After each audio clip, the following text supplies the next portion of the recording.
So this is, to recap, Zero Fever Part 1 Diaries. Jumrami's here with us. We got the album playing. Let's get into it. Intro A. The time passing by, our dreams. Out of the procession of busy people, along a deserted side road, and after passing a maze of cement walls, I can see the entrance to the factory, with a no entry warning sign. I cut through the wild grass growing at the entrance to the factory. A path appears with several footprints made through the grass, and as usual, a familiar beat can be heard in the distance. The deserted warehouse, rusty iron gates ringing with the beat. Opening the iron gate, welcomed by our own space. There also might be some weird tenses, I think, because of the translation. Apologies in advance. I see my friends dancing to the familiar beat. When the guys came into my sight one by one, a broad smile lightened up my face. These are the faces I never got tired of seeing every day. This is our space. Laughing, crying, arguing, dancing, and singing. A space where our dreams come together. Our hideout, our own world, separating us from the adult world. Right now, it is a moment void of compromises and tameness. It is the moment before we open that door. Hongjun. We're into his section now. I don't want to be forgotten as if I never existed. I am sure that we live under the same sky and under the same world, but I feel like I'm a bit different from those people on TV, dancing under those bright lights. Once I become a bright star that can be seen from everywhere, like those people on TV, will my family notice me? Even with thanks in the background. Even if it were by coincidence, I wish I could meet them at least once. If my family could get back together like before. I miss the warmth of our living room. My family scattered around, and here I am, with my new family I made while living alone. I have met my fellow members by doing music together in our little hideout. Just thinking about them warms my heart. I really hope we can achieve our dreams together. My family, the music I love, and our dreams. We must keep them. Songhwa. She who was dancing to the beat. Everything around me froze for a moment. The only thing I could hear was the sound of music coming from her earphones. She was moving as if nothing mattered anymore. Common sense, rules, and this tough world didn't have power over her moves. Right this moment, my world broke along this snowy road. Something changed in me, but I stayed still and couldn't say anything. She dropped a bracelet that had "Be Free" engraved on it. Ever since that day, I went to the same place at the same time, but she never came back. I didn't know her name or her address. Just like the "Be Free" bracelet she wore, she freed herself away. Since then, the music never sounded the same. I can no longer distinguish the structure, code, or the genre of the song. Only the lingering feeling of that day remains. You know. Weather is clear. Hey brother, you look like you're in such a good mood today. The weather is so good as well. Even though I was running to see you, I didn't even feel the heat. On days like this, we would have gone to the Han River for some street performance, right? I'm getting nostalgic. Oh brother, it's been a while since I took out that broken guitar. I wanted to get rid of it because it always reminded me of a broken side of you. But since it's a guitar you cherished so much, I just left it out of sight because it seemed like you abandoned your dream. You know, brother, I have a friend like you in my team. His name is Hongjun. He is the kind of person I would go to when things get tough. He is a person I admire on both artistic and humane level. Thinking about it now, you both kind of look alike. I think you guys would get along together if you ever meet each other. You know, now I'm laughing. Thanks to Hongjun and the guys from the team. I avoid thinking about these painful memories, and instead, I am focusing on the dreams you couldn't achieve. I will make them happen. The boys and I will make it happen. When that time comes, you must wake up from the long hibernation. I want to show you all of it. I'll be back tomorrow. Good night. Yosan. Just like a midsummer night's dream. I was never too good with mechanics. It all started when I dismantled the speaker. Every time I felt stuffy, I would disassemble various appliances or instruments, and then reassemble them back together. Thanks to this weird habit, I met the guys. That day in that shabby warehouse, a bunch of guys I'd normally run away from asked me if I knew how to work a drone. The whole encounter was a bit strange. I actually was lost and wandering around. The sound of music was what brought me to that place. From that day on, I went there every day. The best feeling was dancing to the music. Dancing was such a mind-blowing activity, even when I saw my parents' worried faces flashing before my eyes. I just couldn't stop. For the first time ever, I felt alive. Hearts pounding, like it is about to burst out, and this tingling feeling coming up from my fingertips, starting to take over me. Was there a moment when I wanted something this bad? One by one, more children started to say my name. Say my name. The path that I only walked with one other person became a path to many. Slowly the word I became ours. However, now I must leave the ours. If I back out, everything will be back to normal. The scattered members in the stolen hideout. I'm sorry, guys. San. I don't know. I was always laughing, but I always felt lonely. I just couldn't open up. Or maybe I've never had the time to open up. Every time I got closer to someone, I had to move. It's happening again today, but this time it's a little different. Now I have friends I talk to about my feelings. As soon as I saw them, I knew right off the bat. They're like me. Oh, Songhwa was a little different. He never tried to do anything the traditional way. He was always his way. My dad said we would have to move again. It was something I was used to hearing, but this time it hit differently. Can I just leave like that now that I have a place of my own? What should I say to Uyang? Thanks to him, thanks to my friends, I was able to perfect my dance moves. Bobo? I don't know that name. What should I do? What? You want me to do it my way? Mengi. The sound of his laughter.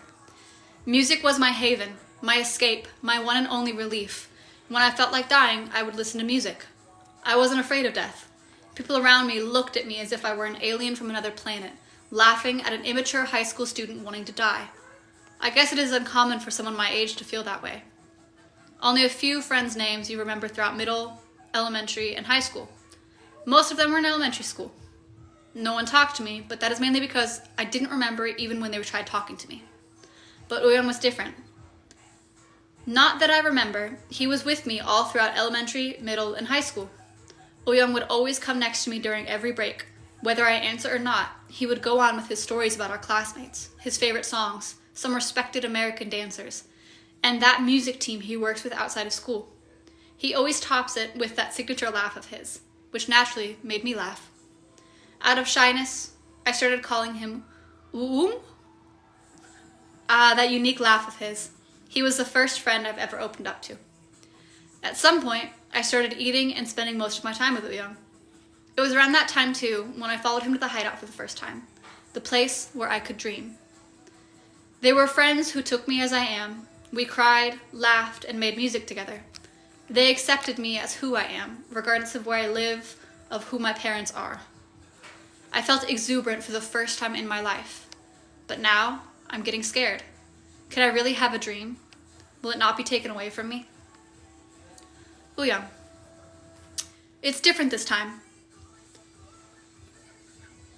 Having the music playing in the back is so good. Sorry. It's different this time. My mind was completely gone blank. My mind has completely gone blank. Who am I? Where am I? I want to run away. Will I fail again? When I was practicing the dancing alone, I was pretty confident. My practice video on social media had reached over 100,000 views. Many people contacted me, and even big entertainment agencies offered me to audition for them. But once I felt their look towards me, I just couldn't move. I closed my eyes trying to escape, and then Songhwa's voice popped in my head. Uyang, before you start performing on stage, remember these 3 things. Everything will be okay. Believe in yourself. You can do it. He will be too nervous to remember 3 things. What kind of psychology book did you read? You know, are you making fun of Songhwa again? But hey, Uyang, believing in you is the key. Hongjung is always good at putting everything into perspective. A smile crept on my face. I felt the presence even though they were nowhere to be seen. I felt the energy back on my feet. I had a habit of constantly chatting to overcome stage fright, and I practiced laughing to hide my shyness. It was a defense mechanism of mine to focus. I didn't care even when others made fun of it. But that only lasts for a minute. Once I became aware of their scrutinizing eyes, my body just froze.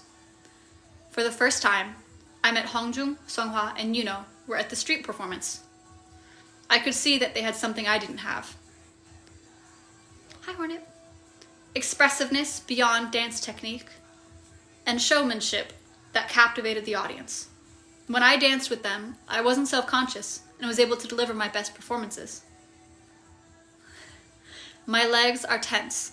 The first step, the step that I was never able to do, the chain that was tying my body, was magically released.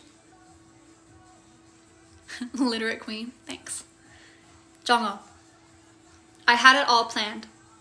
Winning nationals, being the player of the year, and the youngest national basketball player. I had no other plans in my life than this one. Once the first day of the injury, I was only thinking of quickly rehabilitating and getting back on the court. But now I can't play basketball anymore. Then what do I do now? I can't do anything but basketball. Let me play basketball, I'll do anything, I begged the doctor. But it didn't work. I felt like I was drowning, no matter how hard I tried. I was still stuck in the exact same spot. As the time went by, I just tried to keep myself from drowning, just barely holding up. Is it okay to live like this? I know I can't, but the moment I gave up playing basketball, everything inside me was lifeless, as good as being dead. That lifeless look before Yuno grabbed my hand looked so much like me. My hand is throbbing from the pain. This is K-pop lore for my favorite K-pop group. When Mingi saw the fist coming his way, but didn't try to avoid it. His lifeless eyes are still hunting me. When Mingi said he would quit, that our dream was a luxury, that the time we spent together meant nothing to him, I couldn't stand but to punch him. Funny enough, it was a heartbreaking moment for me, but also the time I started to dream again.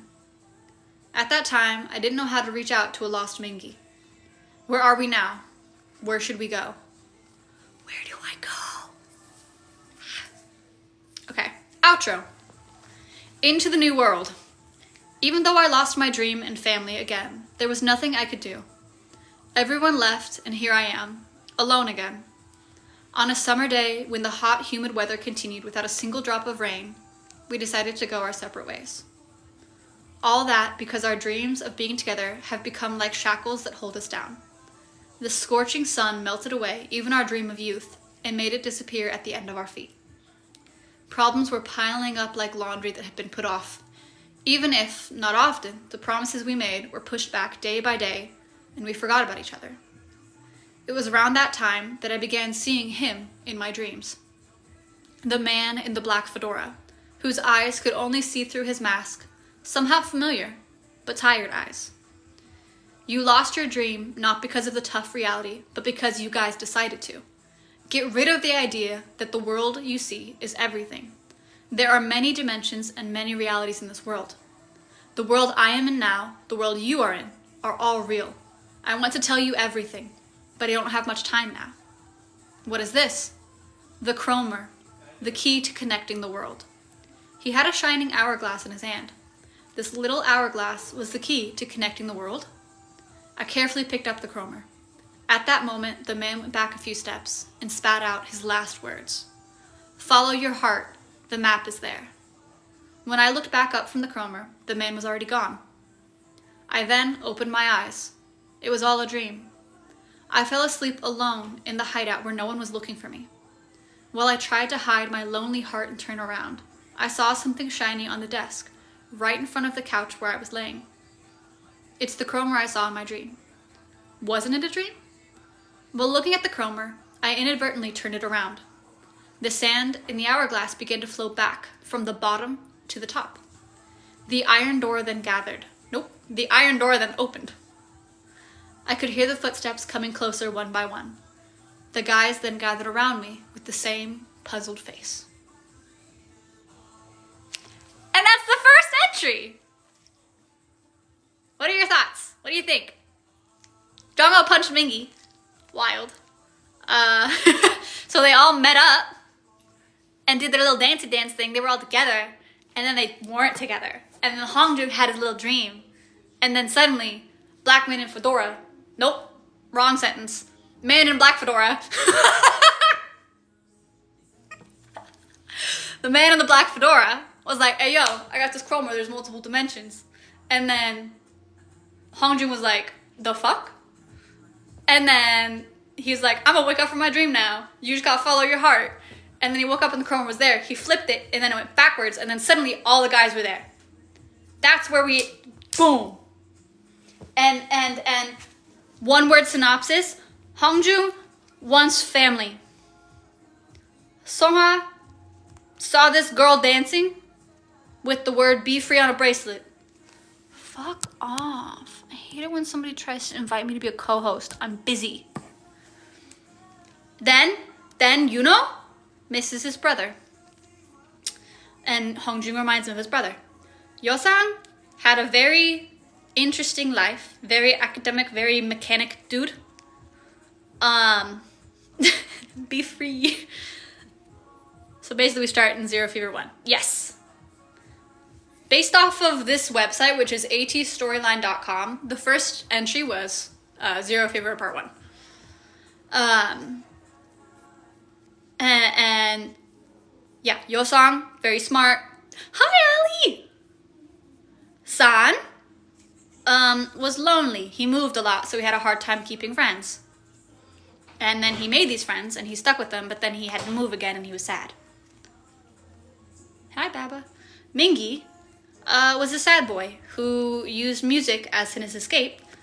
He was friends with Uyang, and Uyang was kind of the person who helped him get out of his shell. Uyang, moving on, had stage fright. He loved dancing, he loved performing, or he loved the act of dancing, but he was always afraid. However, the guys helped him kind of get confidence, build his confidence to be able to dance. And Jongho was going to be a basketball player, but then he got an injury, so he couldn't do basketball anymore, and then he was like, grr, my whole life purpose is fucking gone. What do I do?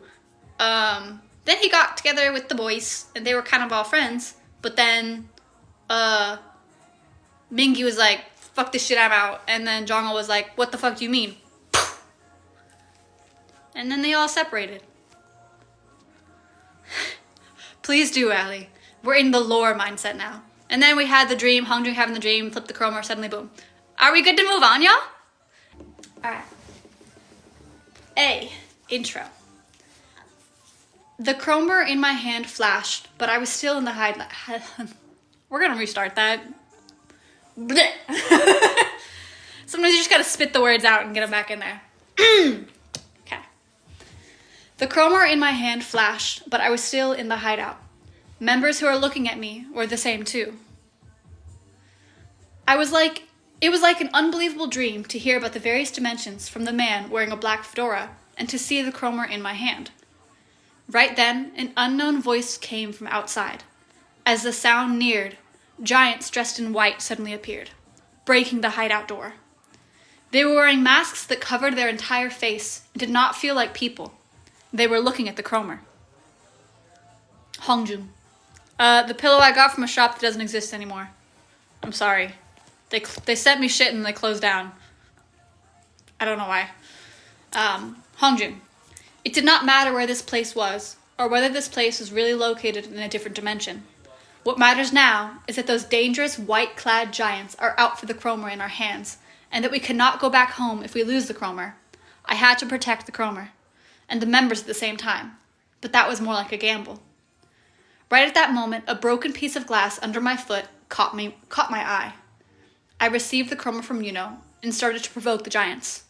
I'll give you the chroma, I shouted, and threw what I had in my hand through the window. The members who were watching from behind were shocked. As the sparkling piece flew in an arc, the white-clad giants ran towards it in haste. At the same time, I yelled, "Run away!" San. The place around the hideout was very similar to where we used to stay. If I had not faced the strange creatures, I would not have believed all the sayings about the different dimensions. This is Fever 2. We're going in order. The order that they're released. I would not have believed all the sayings about the different dimensions and the chroma. Fortunately, we escaped the hideout safely, and thanks to being familiar with these surroundings, we were able to find our way halfway down in the dark. Visible spaces were familiar to the reality we knew, but were also slightly different. Under the cliff where Uyang saved our Bobo in the past, There used to be a valley and a gigantic rock on top of there. But here, no sounds of water flowing could be heard, nor could the gigantic rock be seen. Same, yet strangely different. By the time I was immersed in such thoughts, I could hear the members laughing. The members, who had been taking a break for a while, were playing with each other, relieved that the chromer was safe. What Hongjung had thrown out the window was a piece of glass similar to the chromer, not the real chromer. 3. Uyang. The child who saved me was a girl who matched well with the moonlight. The girl willingly invited us to her house.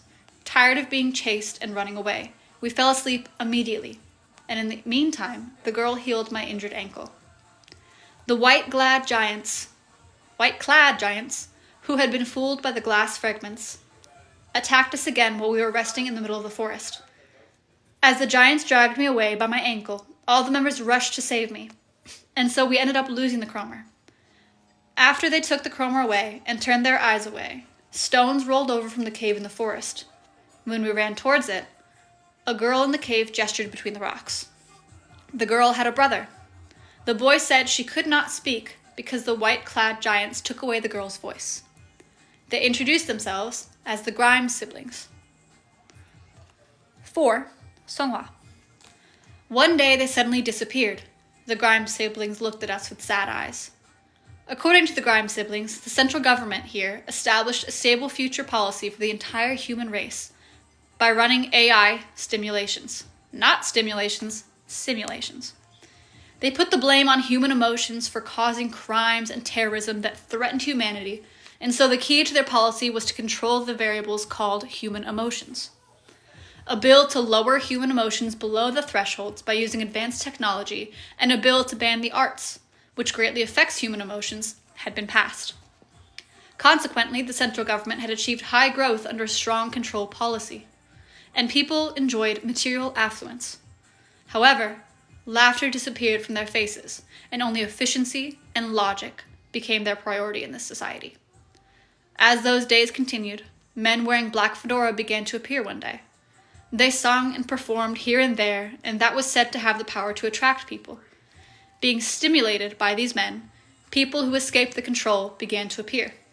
People from various fields formed a resistance against the central government and called themselves the Black Pirates. The central government put the men in black fedora on the wanted list, but they repeatedly failed to arrest them due to them being able to teleport using the chromer. However, at least, by putting in the new android guardians, probably the white-clad giants who came to catch us, the government succeeded in capturing the men in the black fedora.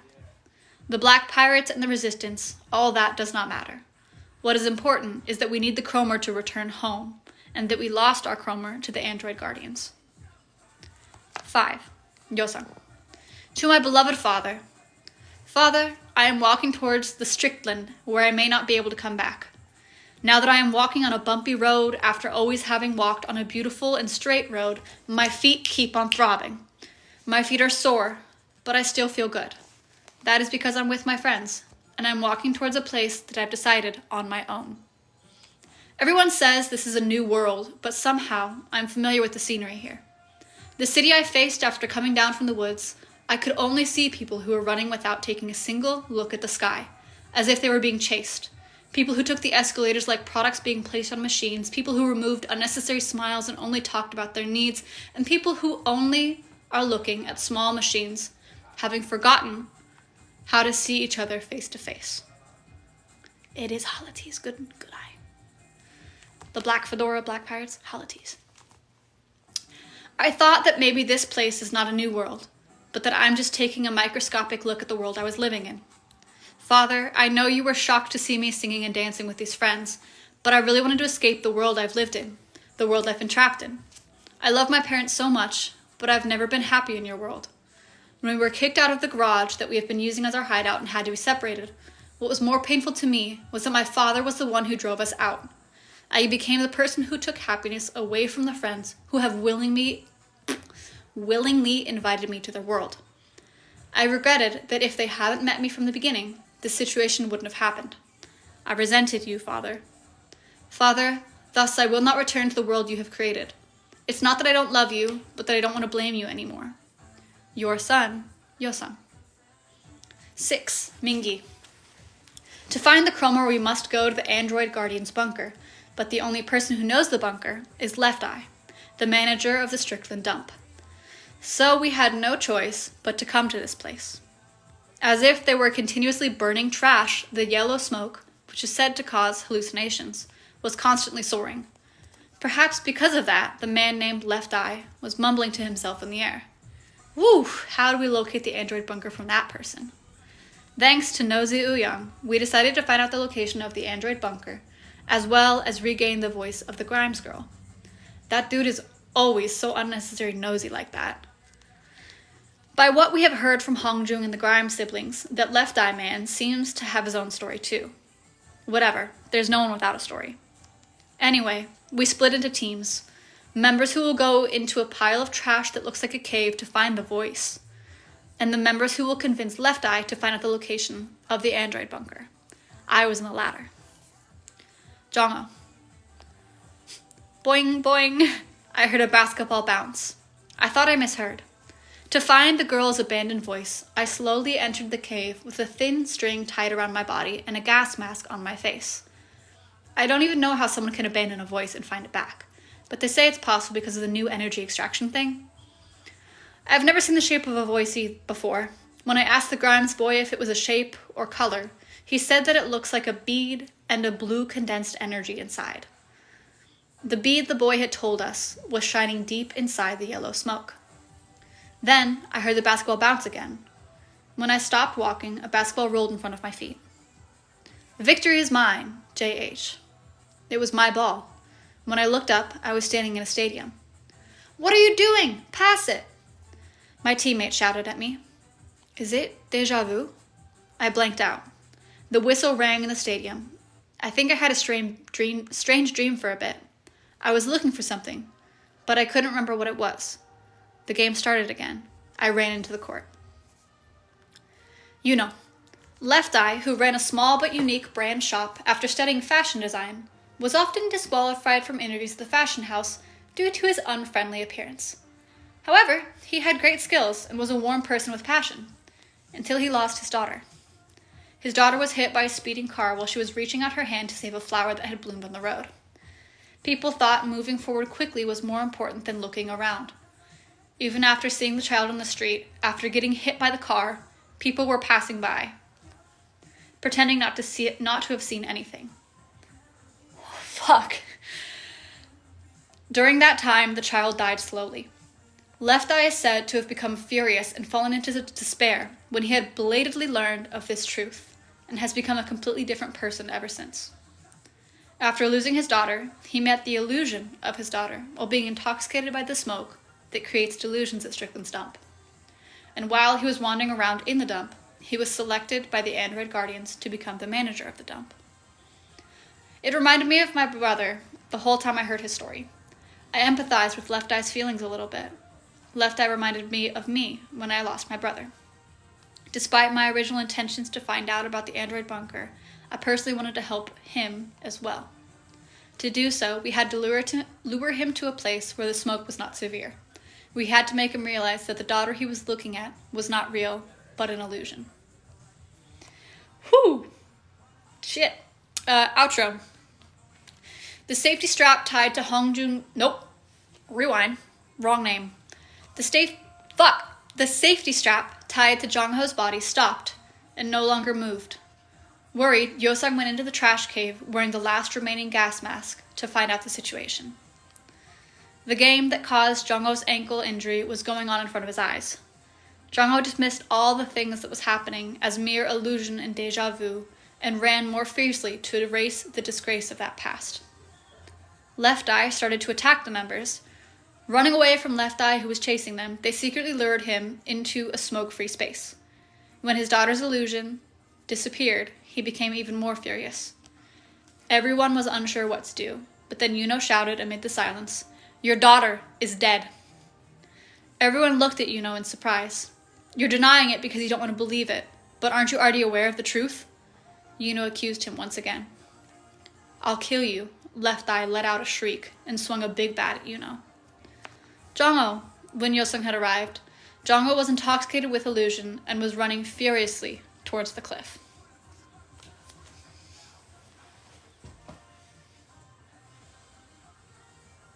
The fuck?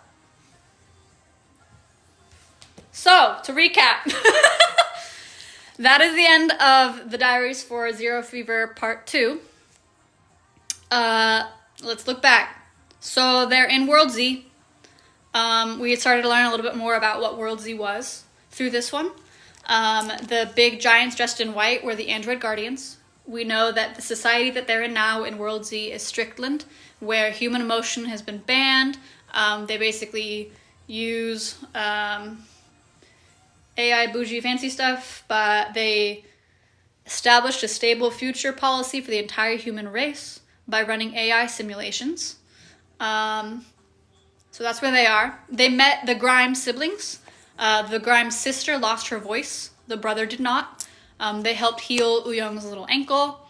And we find out that apparently you can get your voice stolen away, which is interesting. We learned that the Black Pirates are the people that are, aka Ateez, the people that are fighting against Strickland to ensure that art and human emotion can return and can live, because it's important and crucial to humanity. However, we believe that the android guardians captured the folks in the black fedoras, Ateez, Say My Name music video. And we know that the Cromer was taken by the android guardians by regular Ateez is currently without the Cromer. So, where are they going to go to look for it? The dump. Because apparently that's where the android guardian bunker may be. Who do they meet in the dump? Left Eye. Left Eye was going to be a fashion designer, which was wild. But he lost his daughter. At the dump, there's that smoke that gives you illusions, hallucinations of things that you dream of. So we learn that he lost his daughter. He's a little loco. He's the only one who might know where the android bunker is, which they need to go to find the Cromer so they can get back to their world. Meanwhile, Yosung is like, I don't actually want to go back because I chose this path and I haven't chosen anything else in my life in the real world. Boo-hoo. Fucking brutal. Jongo goes, he intakes the smoke and has an illusion and hallucination of his game that he hurt his ankle with, because we know he was a basketball player, and that was his dream. So it gave him his dream, just like it gave Left Eye his dream of being able to see his daughter that he lost. Yuno felt some similarity with Left Eye since he lost his brother that we found out in the beginning of the story. And so there's that. We end with Left Eye being like, grr, and attacking the boys, and Yuno being like, your daughter's dead, dude. Face reality. And him being like, I'll kill you. Jongo, in the illusion, is running towards a cliff. You gonna read them all? Probably. Maybe not tonight, but I'm going. I'm enjoying this. This is fun for me. Stick around if you want. And Yosung is like, no, Jongo, stop running, because he's running towards a cliff. Okay. Intro. The Fourth Industrial Revolution stimulated the advances of science and technology. It also brought on an expansion of human lifespan to 200 years. It is a Wuyang pillow. As the human lifespan increased, so did compulsory education.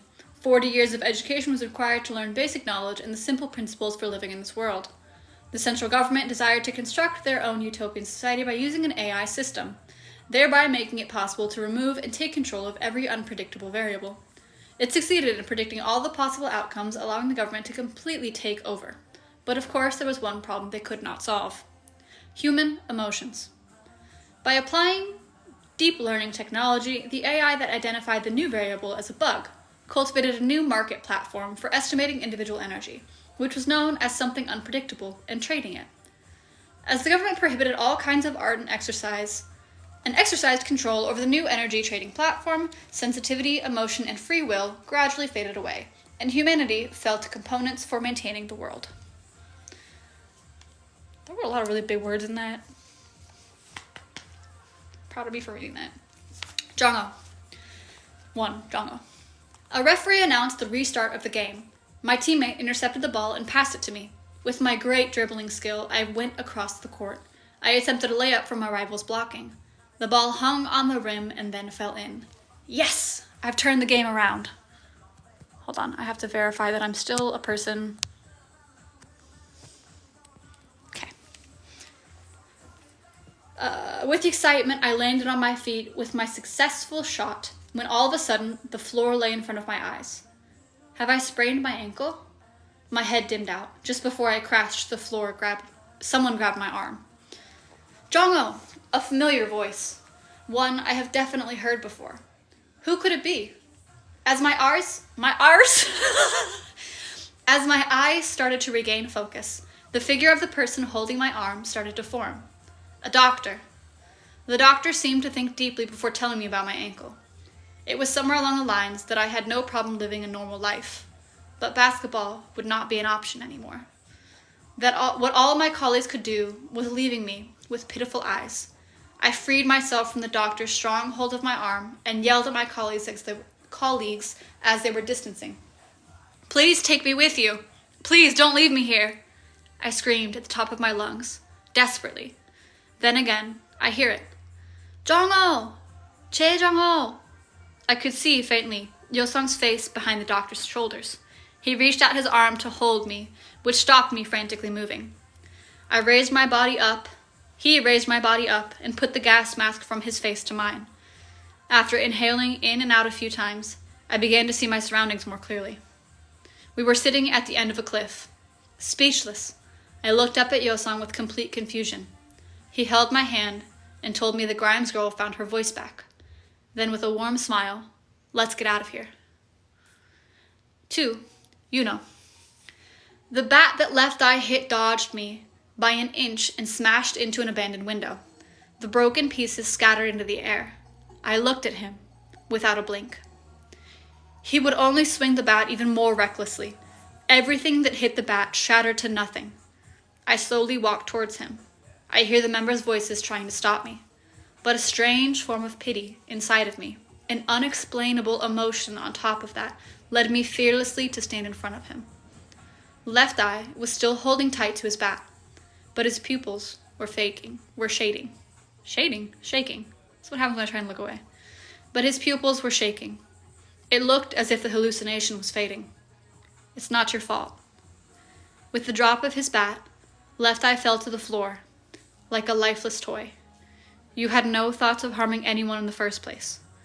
He looked up with sorrowful eyes and began to let go of his tears, together with the emotions he had locked up. He would have lived many days with the burden of guilt after his daughter died. What if, just what if, I didn't send her there that day? What if I was there with her? What if? Looking at him felt like seeing me stripped of everything in front of a mirror.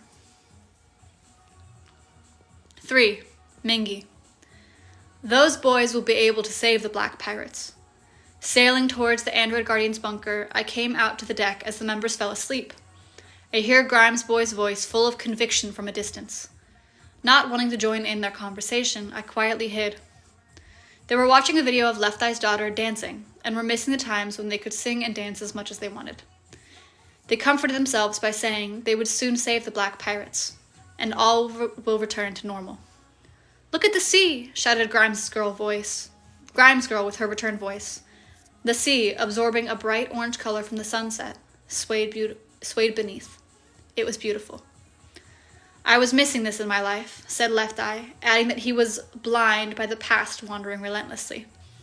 They watched the sea for a while in complete silence, as if all the concerns and worries of this world had disappeared. The Grimes siblings started humming a song, gradually getting louder. Left Eye playfully danced. Although a bit of a laugh, it was wonderful. I didn't realize they let out a small laugh. The calm wind tickled my hair. The sea shone as if embracing a pearl. As time passed, Left Eye and the Grimes siblings were singing and dancing together. Someone said, "Dancing defines at least the smallest will to live. So, people dance on the brim of hopelessness." That's right. I could have lived without realizing this. I could not see the present because it was disturbed by my past misfortunes. The hopeless sun was hidden behind the horizon, and the stars of hope have made their appearance in the sky. The sway of the orange-lit sea faded as the waves embraced the shining stars. 4. Uyang. The late afternoon of the following day, we finally arrived on the island. From the elongated shadows of the afternoon sun, I could see pensions and sunbeds. When I stepped into the sand, I could feel heat rising. The island was considered a tourist paradise in the past. However, nobody had visited this island for their holidays anymore, since taking a rest and trip became meaningless and worthless in this world. To escape quickly, Left Eye and the Gribe siblings stayed on the ship. We walked down the island to look for the place called the Android Guardian Bunker. And we easily found the place, which was blowing off golden yellow steam on this isolated island. When we got there, it was a gallery in the middle of the island. Gallery. They banned all kinds of art. Funny to see them settle and build their bunker there. We passed along the empty lobby and went towards the exhibition. The golden yellow steam continually spurted from there. An arrow indicated an exhibition route. Some drunk android guardians were laid on the floor, and at the end of its view, I could see the men in black fedora were in a glass prison. Hongjung, 5. There was a man at the end of the smoky road. To be more specific, they were there, the men in black fedora that we met in our dreams. One person was leaning on the wall, hardly on their feet, and my instinct said that I must save them. I threw myself to the glass wall. It did not move. I bumped into it again. The man finally heard the noise and saw me. "Finally, you're here," he said, and he barely took off his mask. As I saw his face, I was in shock. He was me. The man had exactly the same face as mine. "Listen, we called you here." In the midst of these strange incidents, I could only shake my head. "We are captured here, and somebody has to do our work. You may have noticed it. This world needs a change." "Why does it have to be us? Why do we share the same face?" I kept questioning him, and I tried to break the glass wall between us. But not even a small crack. "I don't have enough time to tell you the whole story. We are going to be seen by the guardians when the smoke fades. Do what I do." The man put his hand on the glass wall and told us to copy him. So we put our hands like he did. We all face walls. Sometimes we think that our lives would be happier without walls, but that is not true. If we earned things easily, we could lose them easily. The man and I faced each other, and I felt some indescribable energy swirling near us. Regardless of this unbelievable reality, the men with the same faces as us, endless questions about this world and everything. Soon after, we were wearing their black suits without even noticing. 6. San. When I was dazed by this black suit thing, I heard the voice of the man who was the same face as Hongjung from the other side of the wall. "You have to run before the smoke fades," he shouted. The android guardian was burning new energy in the center of the hall. It was people's memories. I picked some of the memories that were not yet burnt from the floor. A memory of confessing love to my lover. A memory of walking my dog to the beach. A memory of a first trip with my friends. They were all valuable and unforgettable memories. These memories were the source to live and hope. Android guardians were burning the hope of people, and they were drunk from the smoke. I felt a surge of anger coming over me. All of a sudden, Songhwa shouted, "I can't see Yosang." 7. Songhwa. After Yosang disappeared, we were all in a panic and ran instantly to the lobby. Fortunately, Yoso also ran to us from the opposite exhibition at the same time. With relief, we moved towards the exhibition. While looking back, Yosang threw a shining object. The object was the chromer. It was just a short moment of celebration that we are soon going back home when the crowd of android guardians came up to us behind Yosang. The biggest guardian grabbed Yosang's neck. He threatened us, saying that if we do not hand over the chromer, he would break Yosang's neck. There was no way. When Hongjung, holding the chromer, attempted to approach Yosang, the android guardians ordered him not to come near and just to throw over the chromer from a distance. "Don't hand it over. Once we give it to them, they will take us too," Yosang shouted. It was the worst situation for us. If we did not hand it over, Yosang would be in danger. If we just handed it over, everyone would be caught. We cannot let Yosang sacrifice for 7 members. What can I do? Hongjung seemed to have the same thought, looking at Yosang and us by turns. Hongjung began to speak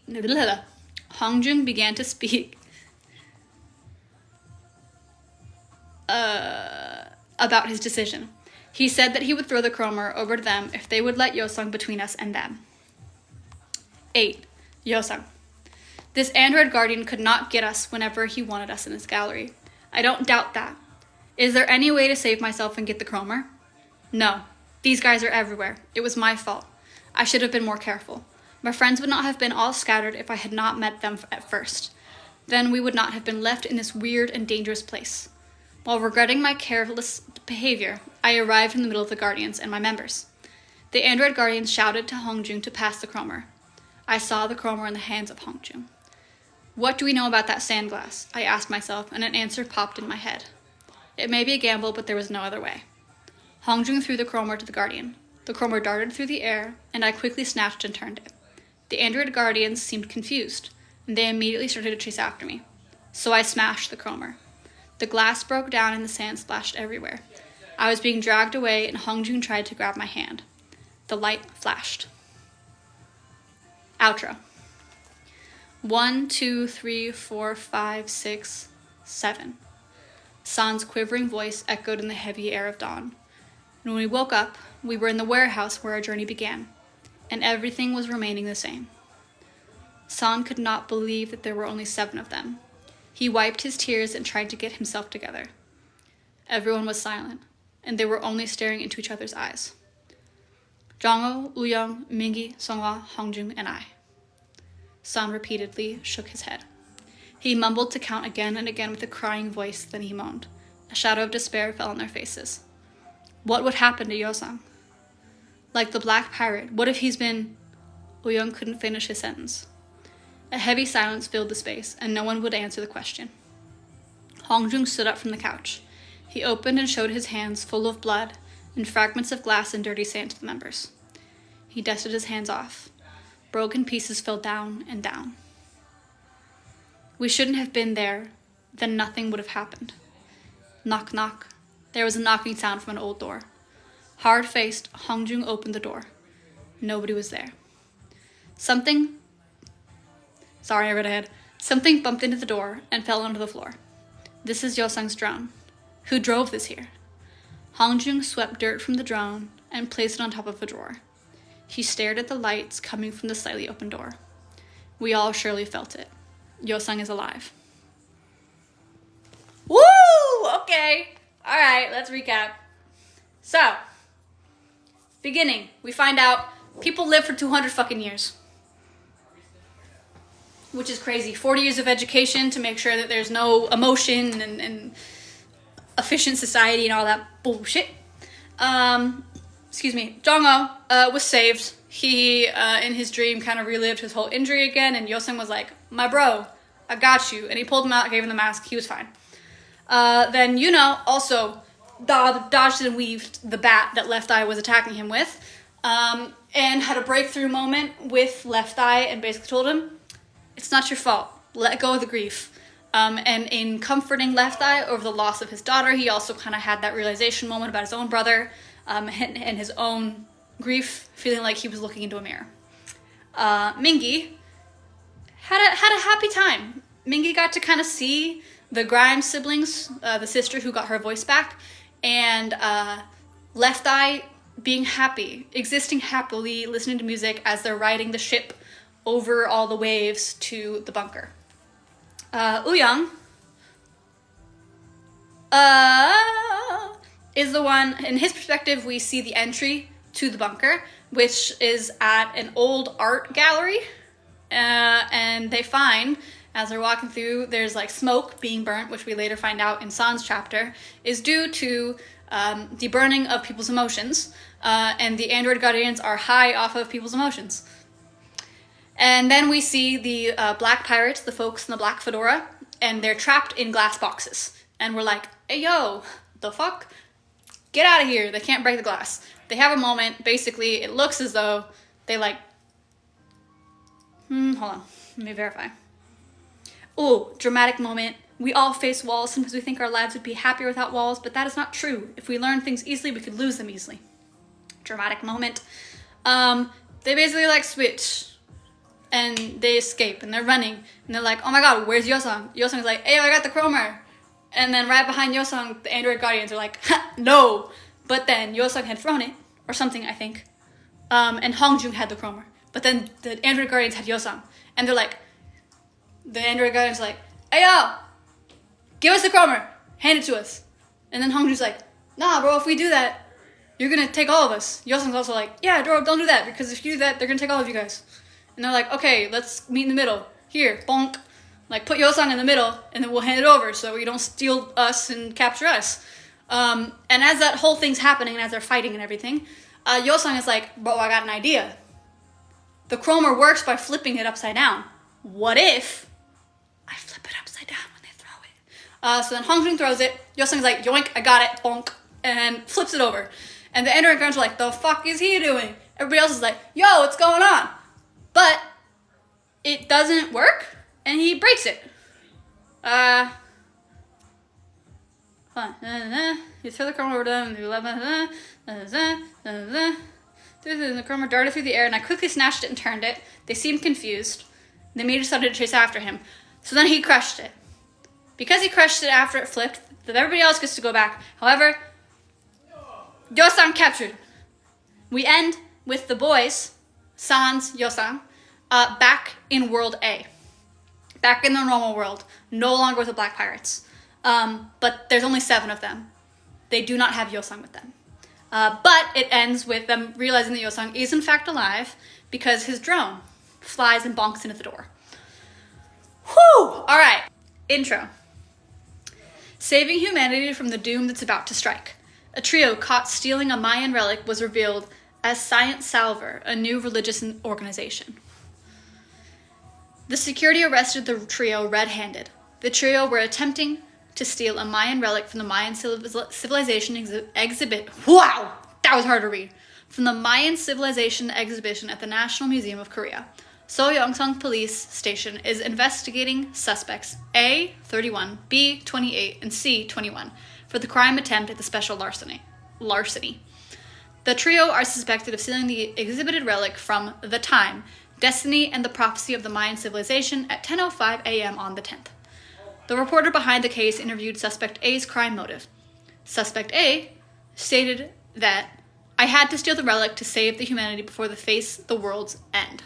It was later found out the trio are believers of the religion Science Salver.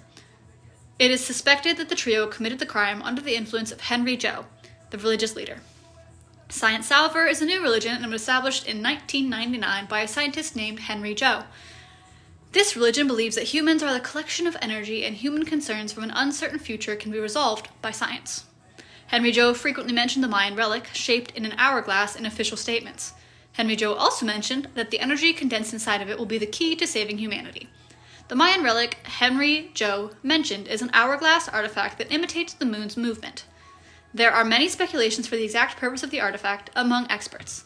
However, one clear, established theory is that the relic, crafted through an uncommon metallurgy technique, was used for ceremonial purposes. Whew, that was the intro. A lot of big words there, too. 1. San. A week has passed since you came back without here. It's always the first fucking sentence. A week has passed since we came back here without Yosung. We stayed at this place, where android guardians do not exist, before we left to the other dimension. That street and people all still looked the same as always, but the only thing that changed is the time zone. Simply put, we have returned to the past. There was the moment before we gathered at our agate? I don't know if that's a typo or a word, I don't know. Not too long before Yuno's older brother's car accident. We assumed that the time zone was twisted when the chroma broke, and Yuno was thrilled. Probably because his brother was brought back to life from the tragic accident. I can understand Yuno, but deep down in my heart, I felt bitter against him. Whether we are in the past or the present, one thing was clear. We may be alive, but Yosung isn't here with us. Since the chroma was broken, there's no way for us to be back there. We were hopelessly wasting time, then Songhwa rushed and shouted, "This is the chroma, right?" He showed an article featuring the attempted robbery of the Mayan relic exhibited at the National Museum of Korea, the hourglass that captures the lunar movement. It was the chromer. 2. Songhwa.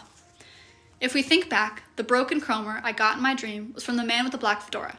It means the chromer was existing in their dimension. It would be possible that there is another chromer in this dimension. Let's find the chromer to find Yosung and put it back to the original place, Hongjung yelled. However, other members were against Hongjung's idea, saying it was too dangerous and illegal. Whether it is legal or illegal, what about Yosung? You're telling me you want us to leave him there? If it were me in the past, who was stuck up and scared to break the rules, I would have reacted the same as the other members when Hongjung suggested his idea. Maybe this made me even madder. But now, I'm not the person who I used to be. Saving Yosung was my top priority. We decided not to be stuck in the past. When we left to another dimension, we all made up our mind, didn't we? We do know we are not in the present, so we must go back to make everything right. Hi, Lunar. After giving some thought one by one, the members started to agree with stealing the chromer. As everyone was coming together, Yuno quietly said, I want to stay here. I can't leave my brother. 3. Jongo. As much as I believed in Yuno, his statement came as a shock. I walked around our agate to pull myself together. Mingi quietly came out and walked with me. He probably felt the same. I respect Yuno's decision. I look at Mingi, perplexed. He carefully went on. When I thought that I may lose my grandmother, everything felt meaningless, even my dreams and our members. I believe it will be even worse for Yuno. He already lost his brother once. He'd never want to let him go. At that moment, I remember when I punched Mingi, when Mingi told us he wanted to quit, saying that our dreams are meaningless. I felt betrayed and swung my fist. Obviously, my heart was instantly flooded with regret. It's too late to say this now, but I didn't want to give it up at all. He said that the only reason he'd made up his mind to give up was his grandmother, his only family member who had collapsed on that day. The fact that he is having a great time with our members while his grandmother is suffering haunted me. I was able to finally understand Mingi's perspective after he shared his story. But, nope, wrong part of the paragraph. I knew that I could never fully understand what Yuno had gone through, but I assumed that he had had a hard time as well.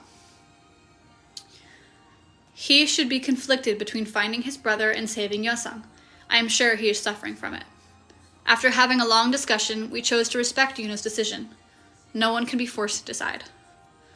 4. Yuno. Everyone should be in front of the museum by now. Why am I so nervous? I'm sure everything is going as we planned. My brother scolded me for checking my phone every minute. Full of embarrassment, I put down my phone. I started to massage his left leg, telling him everything was fine. You're so weird, you changed so much. Well, I like it a lot better than when you were wandering around on your motorcycle, but I still can't get used to this sudden change in the last 2 weeks. I understand what he said. Well, I came back from the future. I think God gave you perfect hands at the cost of giving you legs that need a bit of help, I said. I imitated my brother playing guitar as he gave me a curious look. He laughed out loud and asked me to massage his left leg harder. Since birth, he had a dysfunctional right leg, so my brother's left leg would always be swollen, as it is doing all of the leg work. Well, if my legs are good, I would never imagine myself sitting here to play the instrument. Maybe some deficiencies are a blessing in disguise. Thank you. My God, that was so helpful. I'm going to read it as hideout from now on. Thank you for the translation. Well, if my legs are good, I would never imagine myself sitting here to play the instrument. Maybe some deficiencies are a blessing in disguise. Giving insight, right? He finished talking and turned on the TV in the corner of the room, and headline news came out. It was about Henry Jo, the leader of Science Salver, breaking into the National Museum of Korea to steal Mayan relics with the hundreds of Science Salver believers. Some boys who were trying to stop them from stealing the relic, and now they're held as hostages. I jumped up. The hostages were my members. I took out my motorcycle key from the cabinet and yelled at my brother, "Stay inside! You should stay inside no matter what." 5. Uyang. I thought Science Salver was a religious group, but why is Henry Jo pointing his knife at my throat? How did this happen? 4 p.m. We met up in front of the museum and planned to enter the museum in 2 groups of 3. As closing time approached, the security guards were loosening up. One group was responsible for catching the guards' attention, while the other group steals the chromer. We planned to go get Yosung as soon as we stole the chromer. However, even before entering the museum, our plan fell apart. Among the crowd of people in red coming out of the exhibition, a man in a black tech wear outfit was holding the chromer. He had a long white beard, a black mole on his right cheek, and large goggles. It was Henry Joe, the leader of Science Salver. We had to get the Cromer back from him. If we miss this opportunity, there may be no way back. Right then, some high school girls with red blankets on their shoulders passed by me. Without giving any thought, I took their blankets and put it over my head, and then joined the group of Science Salver believers, leaving the faces of the embarrassed high school girls behind. The members also joined the group, covered with blankets. We gradually approached Henry Joe. As we reached close enough to snatch the Cromer, bang! The police shot a blank fire shot and blocked Henry Joe and the Science Salver believers. At that moment, I reached towards the Cromer, but Henry Joe pointed a blade at my throat, and even more quickly, he whispered in my ear, holding back his laughter. I just needed a hostage, so thank you for coming. Think, Hongjung, think! Rhonda Hongjung's chapter. My head blacked out. My head stopped because of the fear I've never felt before. Bang! The police shot another blank fire shot. As the final warning, the police yelled that if the hostages were not released, they would fire shots immediately. As the believers started to murmur, Henry Joe yelled not to be swayed. At that moment, a group of bikers ran towards the museum with a loud exhaust sound. 6 bikers began to circle the crowd of Science Salver. The believers started to get nervous about the writer's unknown intention. Henry Joe shouted, but the motorcycles were too loud to hear anything. Then a familiar sticker caught my eyes. Ateez, YH. It was Yuno. The other writers must be Yuno's friends. I intuitively knew Yuno's plan. As Henry Joe lost control over his believers, he turned toward the crowd. Uyung! I wasn't sure if Uyung heard me, or he intuitively knew it was Yuno, but Uyung snatched the Cromer and started to run.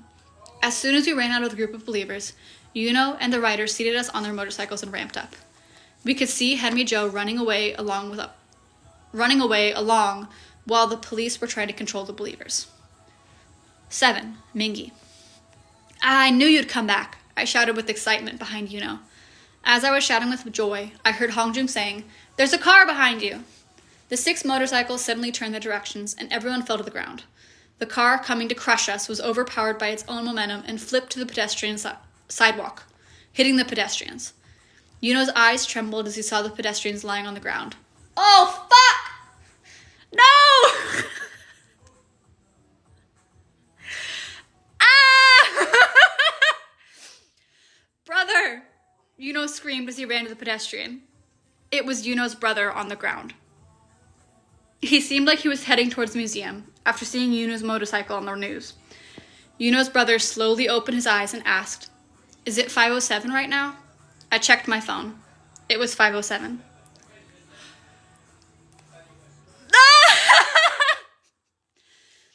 Your diary said that I got hit by a car at 5:07 p.m. Yuno looked at his brother startled.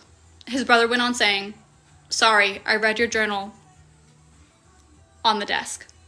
I knew something was going on, but you never told me what you were going through. He painfully continued breathing. It didn't make any sense, so I thought it was a lie. I guess it wasn't. We need to go to the hospital right now. Yuno wiped his tears and tried to pull his brother, but his brother grabbed his arm. Yuno held onto his brother's hand, as if he'd never let his brother go. There's something I need to tell you. It wasn't your fault that I got injured back then, and even now, it isn't your fault. So leave me in the past and move on with your own life. Yuno was weeping. His brother slowly patted Yuno's head. I love you, my brother. You know what I always say, right? You're doing your best just by going through the day. I was happy enough for the last 2 weeks. I appreciate it. Then Yuno's brother passed out. Yuno put his head down on his brother's chest and wailed. Henry Joe stumbled out of the driver's seat of the overturned car. Oh, fuck you, Henry Joe! Blood was running down slowly on Henry Joe's face because of his head injury. Henry Joe stared at the Cromer in Uyung's hand. He then began to run towards Uyung with a knife. Yuno quickly threw his fist at Yuno quickly threw his fist at Henry Joe and yelled, Turn the Cromer! Henry Joe snatched the knife that he dropped when he fell down. Hurry! Right at the moment when Henry Joe raging towards us, Uyung turned the Cromer. 8. Yosang. How long have I been in this glass room?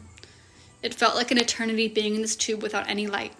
I found the whole lines of resistances who revolted against the government standing in front of my glass room with their biological energy stolen.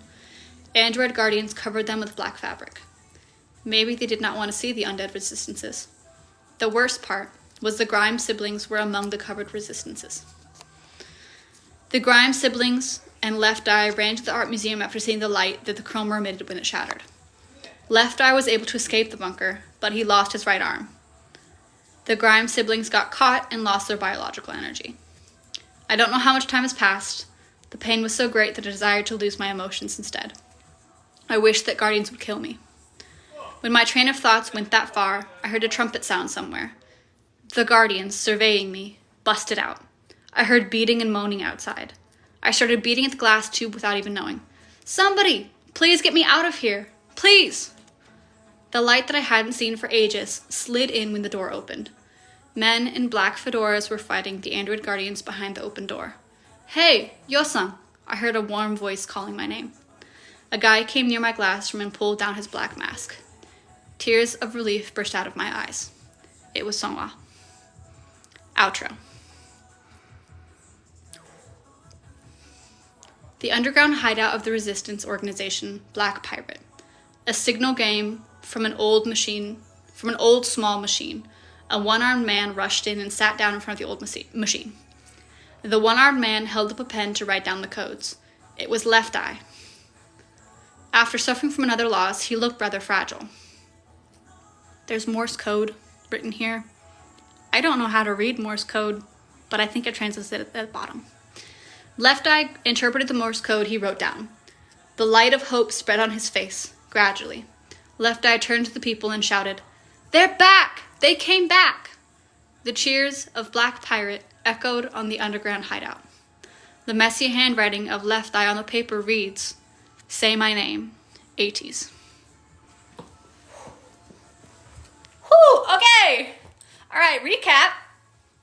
Holy fuck. There's a lot that went on there. Okay, beginning.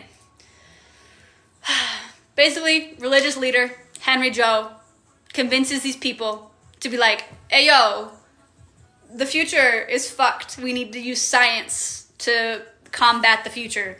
What can we do? Let's go steal this Mayan relic that connects to the moon phases and uses the moon to travel universes. What is that thing? The chromer. That's a headline. The boys are like, hey, yo, that looks like what we need to go back in time.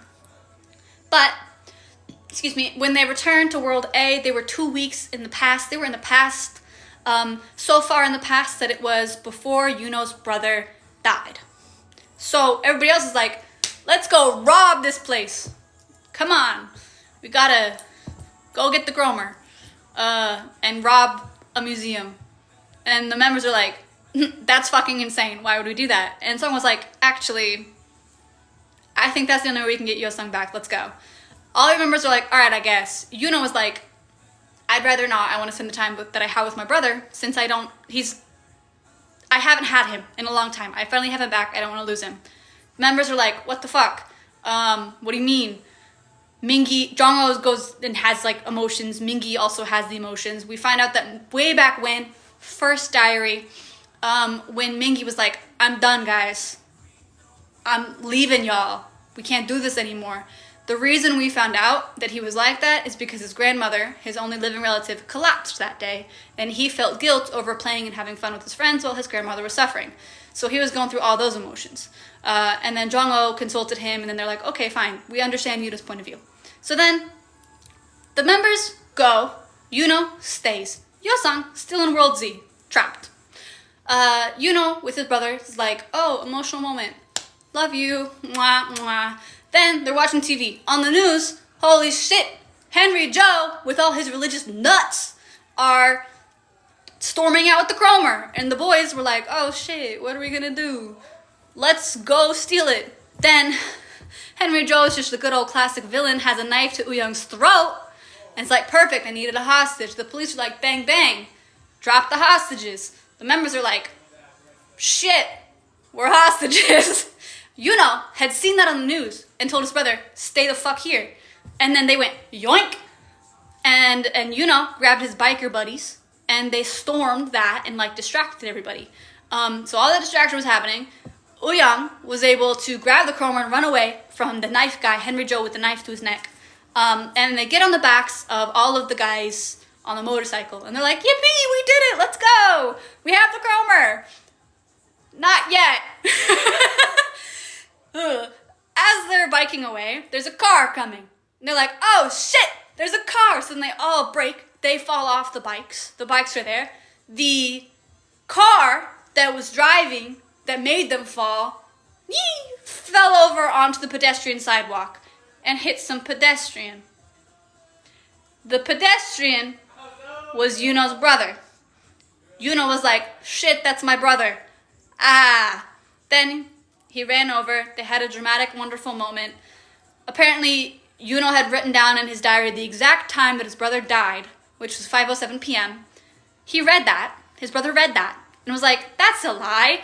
Walked to go be by his brother on the news because he saw his brother on the news with his motorcycle friends and make sure he was okay. In the process, he got hit by a car. He died. His last words to Yuno were,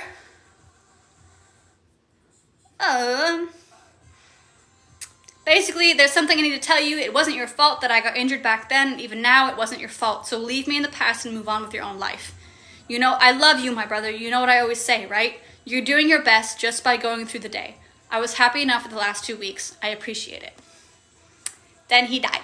Henry Joe was the one who was driving the fucking car because he's a little shit. And he still is going after them with a knife. And then they're like, yo, Ouya, flip the chromer, now! Yuno sucker punches Henry Joe in his anger and distraught because his brother literally just died in front of him. So he sucker punches him, the knife falls to the ground, Ouyang has enough time to flip over the chromer, boom, the chromer slipped over. Then they go back to World Z. I'm amazed that I'm remembering as much of this as I am right off the bat and putting it together like this.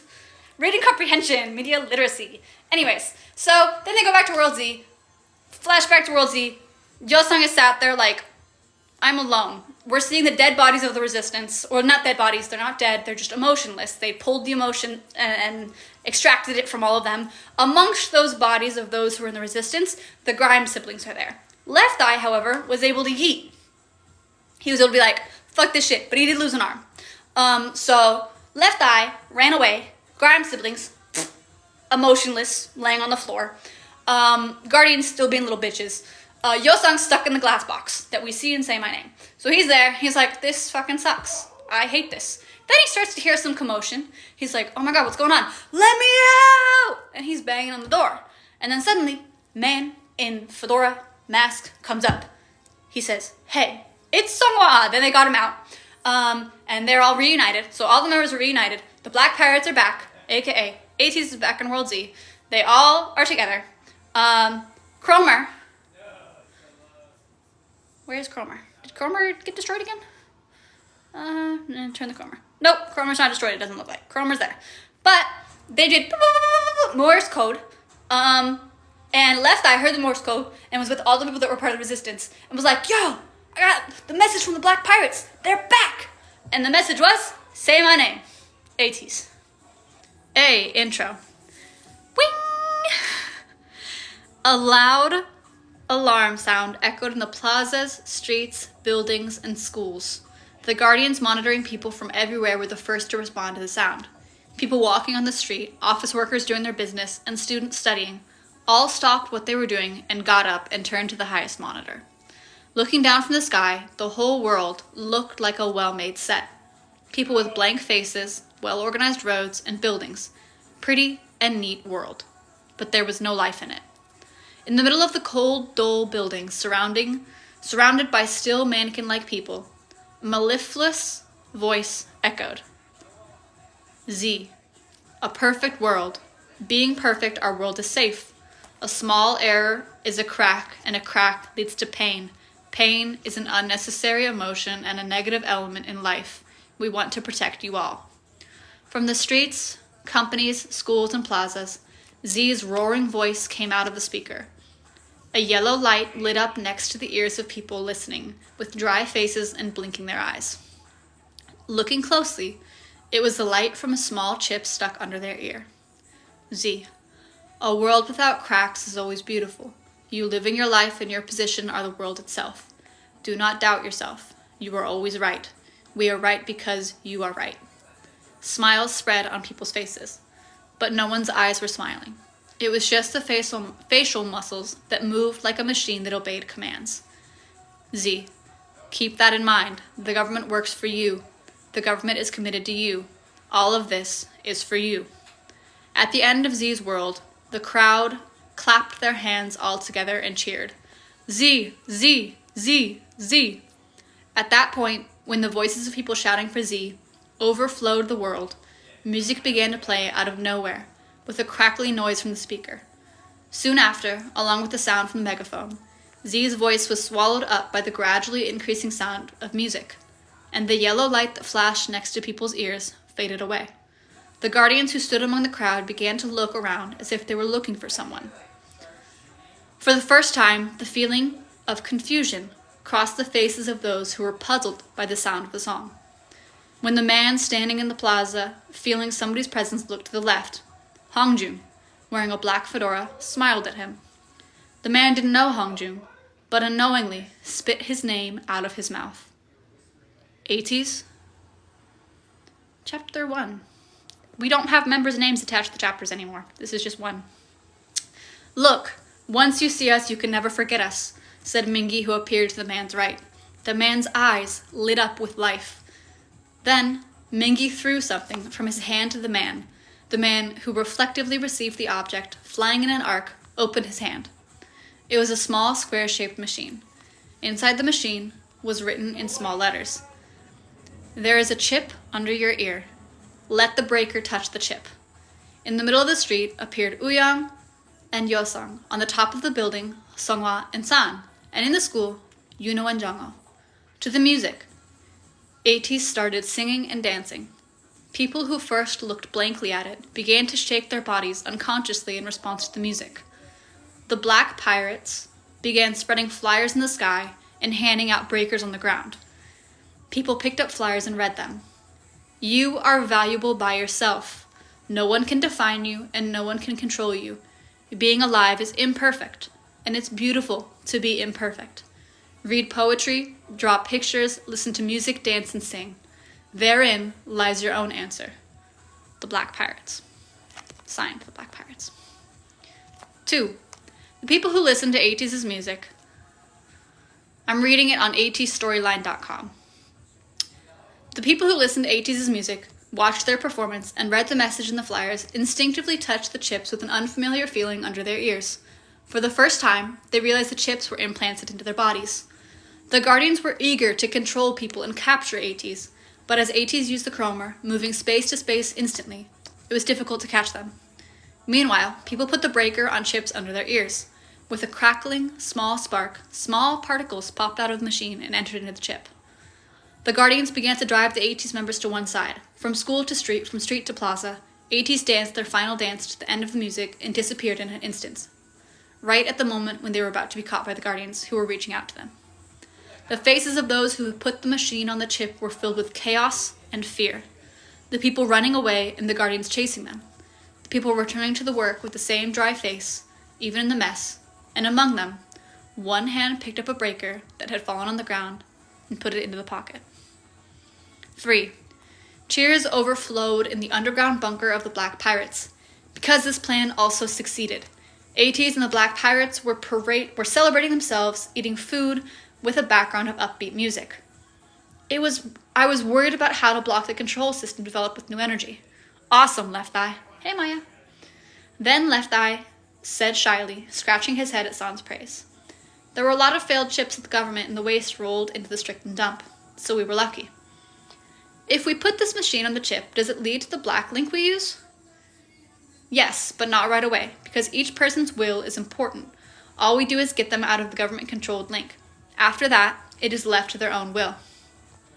When Jongho asked if it is a matter of choice, Left Eye continued. Right. They will not even know that this machine connects not only people, but also the Guardians to the black link. What? Yeah. They'll think of it as just a breaker that blocks from the control link, since the safety of the Black Pirates is also important. But why? Forced link connections are more efficient. Other members nodded and looked at Left Eye in response to Miggy's suggestion to save more people by forcing the link to be connected. 4.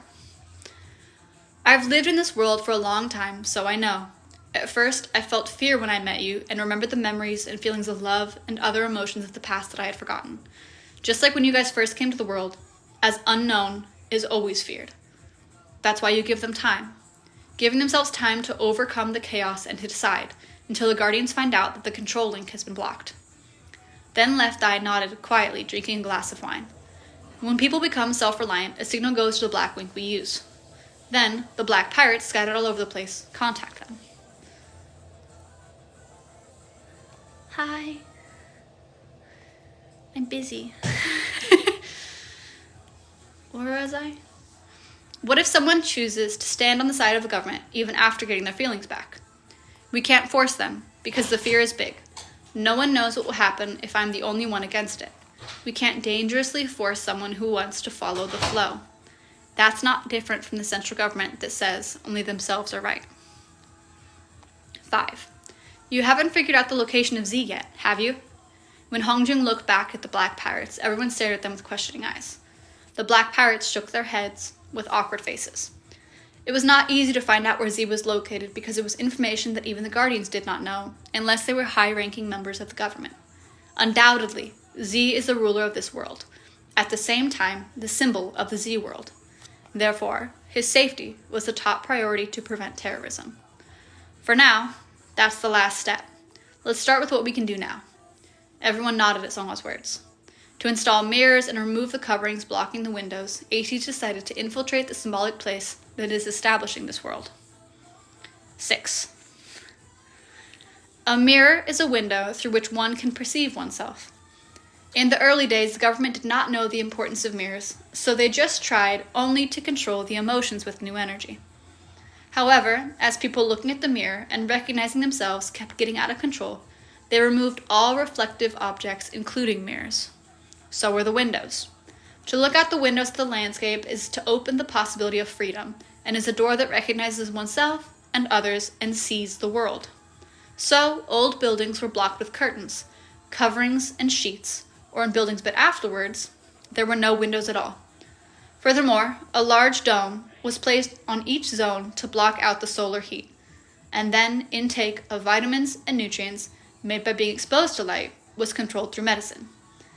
As this dome also served as a blocker and boundary between zones, it was an important means of control for the government. With the Chromer, Ateez and the Black Pirates moved freely across the areas, which allowed them to touch people's hearts with their performance. But that was not enough. The control of the government became increasingly systematic. Even humans who became awake and aware of the control with the emotions rising within them were either controlled again or taken to the Guardians and transported to the Guardians' bunker. Now, the only way Ateez and the Black Pirates had to go was to make as many people aware as possible at once. The first target point to install mirrors and remove the coverings of the entire building was the Prestige Academy, which was called the best school of this era. 7. An emergency signal rang inside the underground bunker to alert an intruder with a 1 kilometer radius. Everyone's eyes were on the monitor, and there was a short moment of tension. A young boy was crying alone, shouting, "Help! Black pirates!" The boy took a sip of hot tea and looked at the members with slightly relaxed eyes and said, "Please save my older brother." On the way to school, the boy saw the performance of Ateez and the Black Pirates for the first time and got out of control through a breaker. "It was terrifying," said the boy. It was because he then realized how bleak and violent the school and the world are when he saw them after having emotion for the first time. The boy told, returning home that night, he carefully brought up the story to his older brother, who attended the same school, and his older brother tried to report him to the Guardians. So the boy unwittingly put the breaker on his older brother's chip. The boy thought his older brother would understand his intention after going through the same process he did, but the reaction was different. The older brother, who felt his emotions for the first time, shouted as if in pain, trembled, and looked at his younger brother with blaming eyes. 8. Do you know the Guardian's Island? Tears welled up in the boy's eyes again. The members looked at Yosung. The place where Yosung was kept, Guardians Island is apparently a facility for re-educating the socially maladjusted. However, in reality, it was a place to dispose of people who rebelled against the central government system, and other various things such as art and instruments that stimulate humans' emotions. This does not apply to those who have completed 40 years of education and are being used in their respective positions, but those who have regained their emotions, those who recover their emotions and act as resistance, have been caught by the Guardians and then disposed of there. So, it was a place that the members and the Black Pirates knew well. However, they did not know that children who were not even the resistance would be taken to Guardians Island. To complete the 40-year education curriculum, people must take the final graduation exam. During this exam, they will be investigated on what kind of part to be used in society. And if they fail to pass the emotional test, they are judged as defective and sent to the Guardians Island. The boy cried again, as his older brother, who was about to take the graduation exam, could be taken to Guardians Island because of him. He desperately accessed the black link to the Black Pirates and found a nearby area believed to be a bunker. Z outro.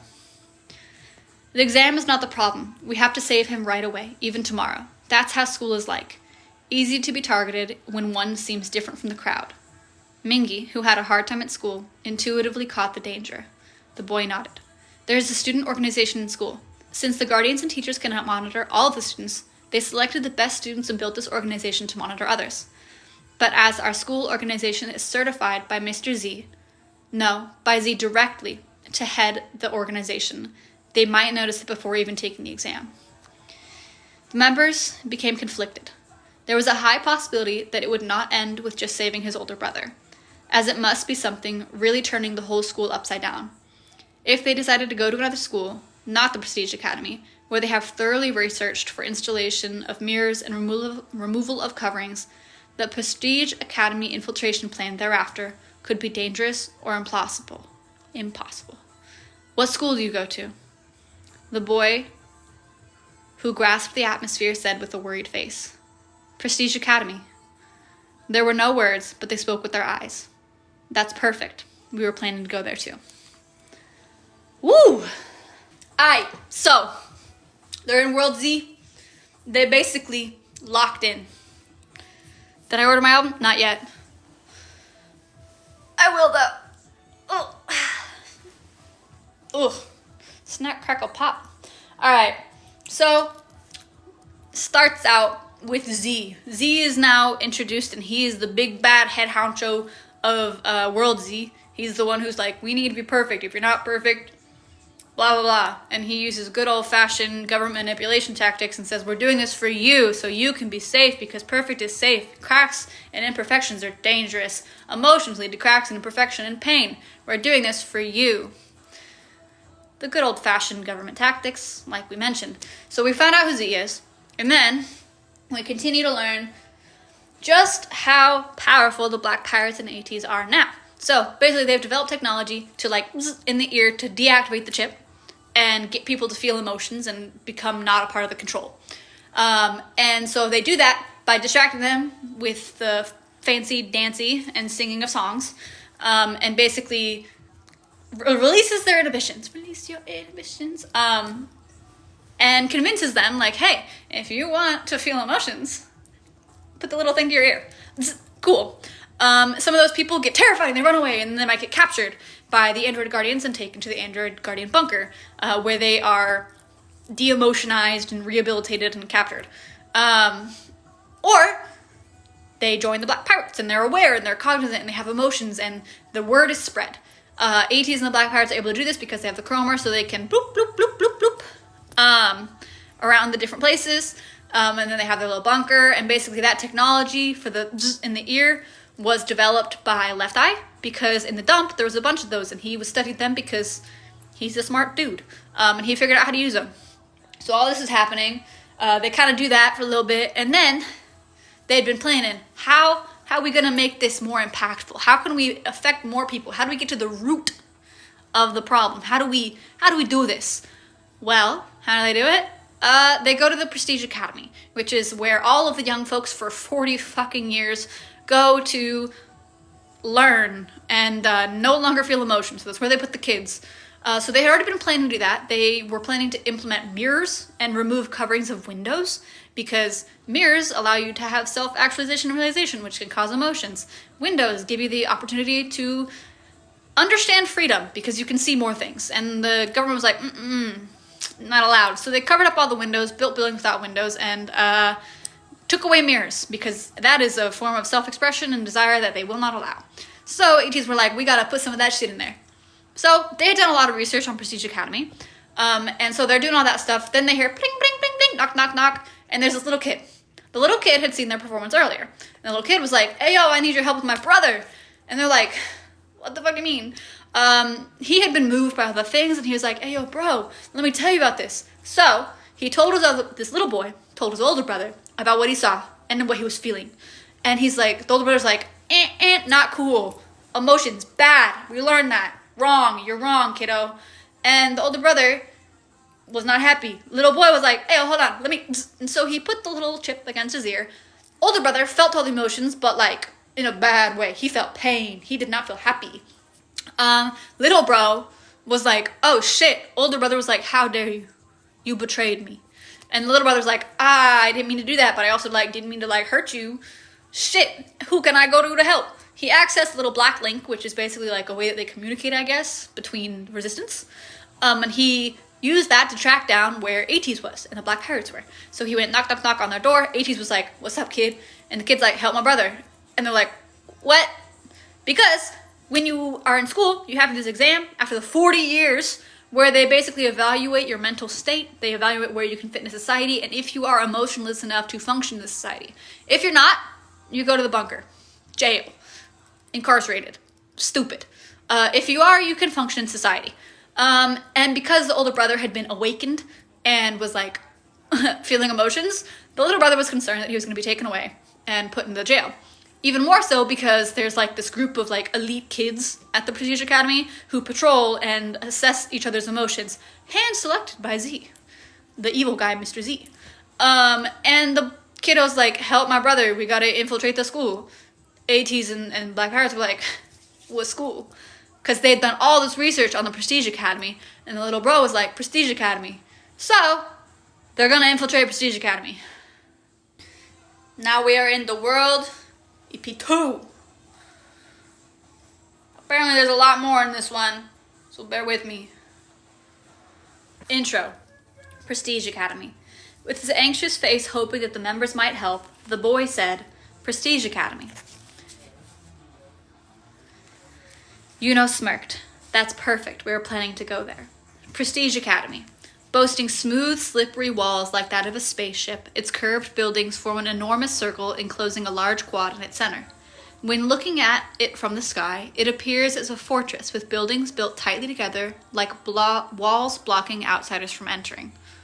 And in truth, for an outsider, entering this place is no easy task. After checking your entry ID at the main gate, you must pass through numerous inspection stations to finally enter. In a way, it's a system similar to that of immigration offices used to move between countries in World A. While only a school, security is kept strict, as only the most distinguished talents of World Z can attend this illustrious academy. Good night. In this world, children are required to undergo various tests at a state-certified hospital within 6 months of birth. After 6 months of age, a child's natural temperament and talents reveal themselves, and it is considered the parents' obligation to nurture their children according to their innate growth potential. The children who have been identified as talented are able to enter Prestige Academy, and are then placed in one of 5 classes depending on the results of their entrance examination. Class 1 is raised to work in government. They are the ones that will be responsible for researching and implementing systems for better efficiency and control of society in the future. Class 2, which includes future guardians, is trained to control people and punish those who defy control according to government guidelines. Class 3 is taught to classify new humans following the system and then educate them accordingly. Class 4 is fostered to handle various tasks necessary for human survival. For example, overseeing new energy exchanges, charging control chips, or the supply and manufacturing of essential energy. Class 5 is in charge of city management, sanitization, and organization, and therefore receives an education reflective of such. The children enrolled in Prestige Academy are educated and trained in these 5 classes before being aptly deployed through society after graduation. 1. Their promise to save the boy's brother aside, as a key pillar supporting the systems of this society, Prestige Academy was the ideal target. By awakening the many children raised there, World Z's ruling class would be damaged from within. They could shake the system from its roots. Dressed in security uniforms, Mingi and Uyung led a group of freshmen who had just entered the school. With the help of hacking by Left Eye and the Black Pirates, the members were able to sneak into the school in disguise and scatter throughout the complex, each performing their own roles. Mingi and Uyung, who infiltrated the academy's security workforce, were acting as entrance guards after having divided freshmen into their respective classes to avoid suspicion from guardians and the others on the security team. Although they couldn't talk to each other, as they had to pretend to have no emotions, the two exchanged glances without anyone noticing, comforting each other's nerves. Ateez themselves do not write these entries. They have a separate team that writes them. I know you said not to disturb me, but I'm a nosy bitch. Just then, the boy's brother, who they recognized from a photo shared to them by the boy, stopped in front of Mingi. Mingi let him pass, but was quick to send a signal to the group, tapping a transmitter on his waist before the next student came. He just entered the school. Receiving the signal, Uyong chased after the boy's brother with his eyes. His uneasiness was clear even just from his steps. Though through the transmitter hung at his belt, Uyong sent a signal to the group as well. He's passing through the hallway on the right. The boy's brother went up the stairs. It was clear he was heading up to the classroom intended for the eldest grade of Class 2. He's going up to the classroom. Confirm contact timing. The boy's brother arrived at the classroom and sat down. Maintaining a blank face, he acted as stiff as possible. He placed his glass tablet on the center of the desk and his pen exactly 7.5 centimeters away, in a parallel position as usual. Sitting straight upright as though he were a machine, he gazed at a blank monitor. So far, no one seems to notice my emotions, the boy's brother thought with a sense of relief. Meet me in the restroom on the left side of the first floor. The boy's brother turned back in surprise at the low voice he heard from behind him. Was there always someone like this in my class? He thought for a moment. Thinking back, he realized that in the 40 years of attending this school, he had never once looked closely at the faces of the people around him. Without the need to exchange emotion, there was no reason to talk to one another face to face. And for the first time in his life, he made eye contact with someone other than his family or school faculty. Yosung's deep eyes seemed to whisper to the boy's brother, "It's okay." Have I been caught? He thought. As if in response to the boy's brother's confusion, Yosung flashed the breaker in his hand with a small smile. The action said it all. Yosung knew that he could feel emotions. It was then that Yosung stood up and walked out of the classroom. The boy's brother, who didn't yet know if Yosung was a friend or foe, watched him with a befuddled expression. He quickly turned back and looked around the classroom. He questioned, "Did anyone see me?" But no one did. Just like the boy's brother had done before, the students sat at their desk, either adjusting their setup or focused on their own work. Only the sound of objects chattering around, not voices, echoed in the classroom. That's right. No one here is interested in me, he thought, and stood up as if he made a decision. 2. In the corner at the end of the first hallway floor, he could see a restroom with the lights turned off. Questioning whether walking around in the empty hallway in itself would be an action that seemed suspicious, the boy's brother paused for a moment in worry. Just then, a long shadow appeared from behind. "Don't worry, we're here to help you." It was Songhwa. Seemingly slightly relieved by Songhwa's smile, the boy's brother stepped forward carefully. Songhwa followed behind the boy, as if to protect him. He sent a signal to the other members. "I have made contact with the boy's brother." When they entered the restroom, Yosung was there to greet them. Songhwa locked the door just in case anyone else tried to come in. Now it was just the three of them. Yosung, Songhwa, and the boy's brother. The room fell quiet. Where was I? The only sound the boy's brother could hear was the pounding of his own heart. He put his hand over his chest. The boy's brother, who was never taught emotion, didn't know what to call the feeling of his heart racing. Is this nervousness? He thought for a moment. Your younger brother came to the Black Pirates bunker last night. He was worried that you might get sent to the disposal site and asked us to come save you. You know, the Black Pirates, right? The boy's brother nodded slowly, as if to say he understood the situation. My only way out of this is to follow them. But what does that make of the last 40 years of my life? What have I been living for this whole time? And what if I do survive by following him? Then what? What comes next? What if following them leads to something worse? These complex thoughts tangled up in his head and bothered him. Yosung and Songhwa knew the boy's brother was feeling conflicted. but there was no time to waste. They explained to the boy's brother that the Black Pirates planned to rescue him. Ateez and the Black Pirates' goal was to awaken as many people as possible at Prestige Academy and create the opportunity for them to choose their own paths. It was inevitable that the sudden rush of new emotions would cause some chaos and confusion. Emotions, confusion. Why would we need those?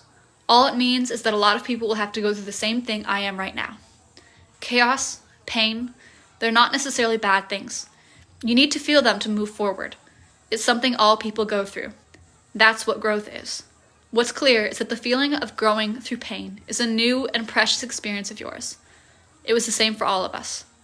The boy's brother stared at Yosung's outstretched hand. His racing heart gradually started to calm down. He wondered what this emotion was called.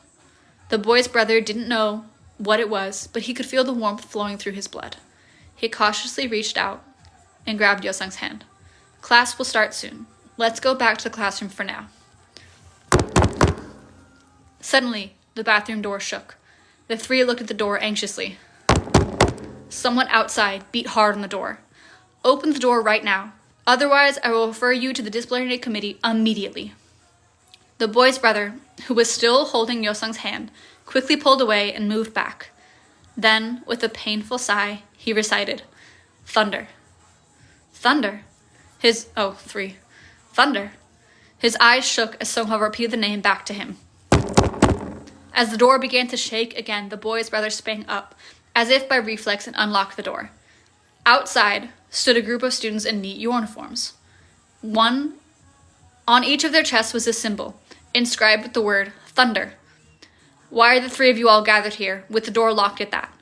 From the crowd of students came a girl's clear voice. The group parted to each side as a female student walked forward.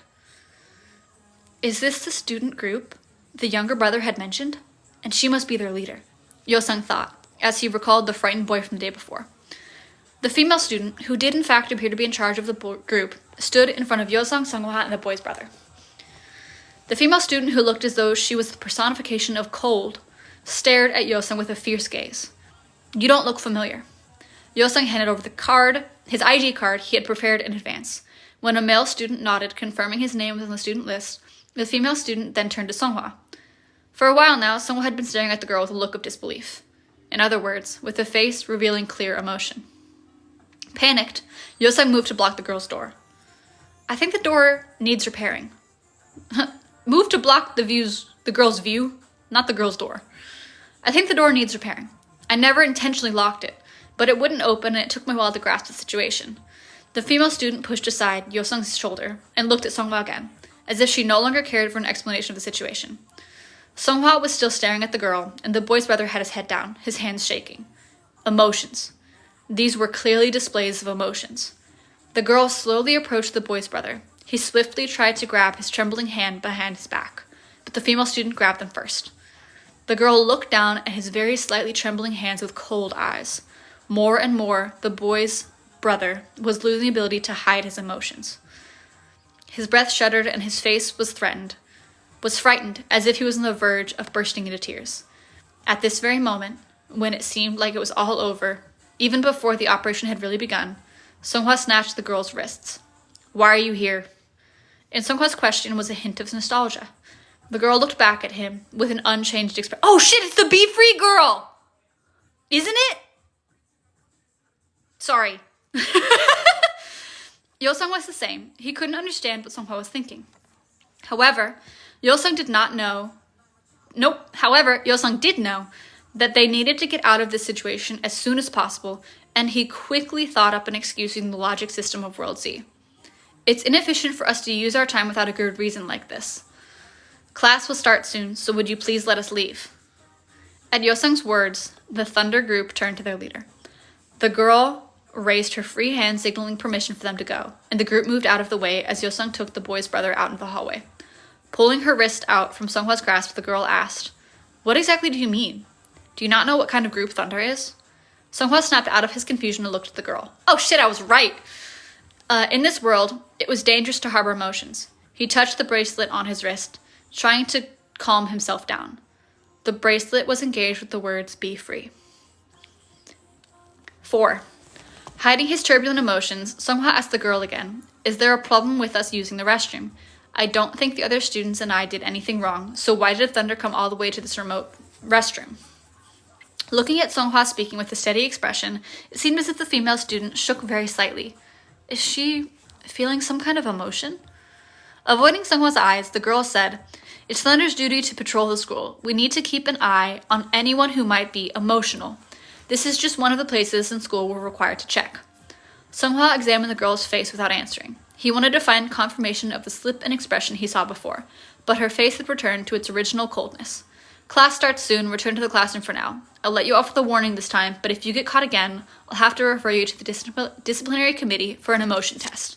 The female student, the head of Thunder, turned, and the rest of Thunder members followed her. Songhwa went into the hallway, watching the back of the girl as she walked away. The strong, cold-looking girl was the one that Songhwa had been looking for so long. Though, of course, the same girl in World A and World Z seemed different. The girl he had once encountered back in World A. He came across her by chance on a day when the rules of life, logic, and efficiency were weighing down his thoughts. She danced freely, letting her body move along to the music playing in the street. After meeting her, Songhwa came to realize many things, and everything changed. But on the day he finally decided to muster up his courage and speak to the girl he had been observing from afar, she was gone. Only a bracelet engraved with "Be Free" was left in the spot where she had once danced. For a long time after, Songhwa would often go and wait for her there, but she never appeared again. What should I call this feeling? Is it admiration, gratitude, or curiosity? He wondered. Although still unsure what his feelings were, he continued to look and wait for her. But Songhwa never expected that he would meet her in World Z as the head of the student group Thunder, a group considered elite even within Prestige Academy, which only the best talents of World Z, the ones most loyal to the system of control, could join. He didn't know whether to be happy or sad. However, just as she had changed his life and set him free that one day, Songhwa was determined to save her from this world. 5. That afternoon, taking advantage of the empty campus while the students were in class, the members installed various devices that were prepared in advance throughout the academy. They hid smoke bombs in places they had scouted out just in case an emergency. The class bell rang and the members were waiting in preparation for the upcoming performance at each of their locations, when an urgent signal came. The boy's brother has disappeared. It was from Yosung. When the class bell rang, the boy's brother bounded out of the classroom like a bullet before Yosung could talk to him. Yosung quickly chased after him, but he had already disappeared into the crowd of students that had moved out into the hallway. Songhwa, who was moving down on the first floor with the younger brother, was flustered by the signal and stopped. The boy asked in surprise, "Who disappeared? My brother?" At that moment, one of the students heading towards the quad shouted, "What are you doing up there?" At the same time, the members received another alarm signal. It was Uyang. "It looks like he's going up to the top floor." As a thought crossed his mind, Hongjun looked at Mingi and San worriedly. Just then, the boy shook off Songhwa's hand and dashed out into the quad as if he knew what his brother was thinking. Uyang hurriedly climbed. "Oh, geez, what the fuck is about to happen?"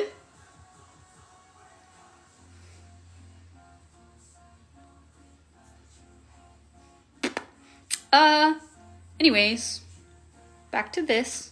Okay. At that moment, one of the students heading towards the quad shouted, "What are you doing up there?" At the same time, the members received another alarm signal. It was Uyang. "It looks like he's going up to the top floor." As a thought crossed his mind, Hongjun looked at Mingi and San worriedly. Just then, the boy shook off Songhwa's hand and dashed out into the quad, as if he knew what his older brother was thinking. Uyang hurriedly climbed up the stairs to the top floor. Wind blew in from a broken window in the middle of the hallway. Bright red drops of blood falling from the broken pieces of glass. Looking up, Uyang saw the boy's brother standing on a narrow railing attached to the window. The boy's brother looked down at his feet. Students gathered in the quad under him in the dizzying buildings. They looked up at him with dull expressions. "I had only one day left before graduation. Just one day and my 40 years of schooling would be complete. But you sense offenders have stirred up people and influenced my brother. Now you've made a mess of me, too. My life is ruined." "No life is ever ruined. This won't solve anything. If I don't pass the test, I'll be dragged away to the disposal site. If that's not a ruined life, then what is?" He shot at Uyang with intensifying emotion. As he looked back at Uyung, his foot, which had barely been fixed on the ledge, slipped, swinging in the air before it caught the railing again. The boy's brother's breathing was unsteady.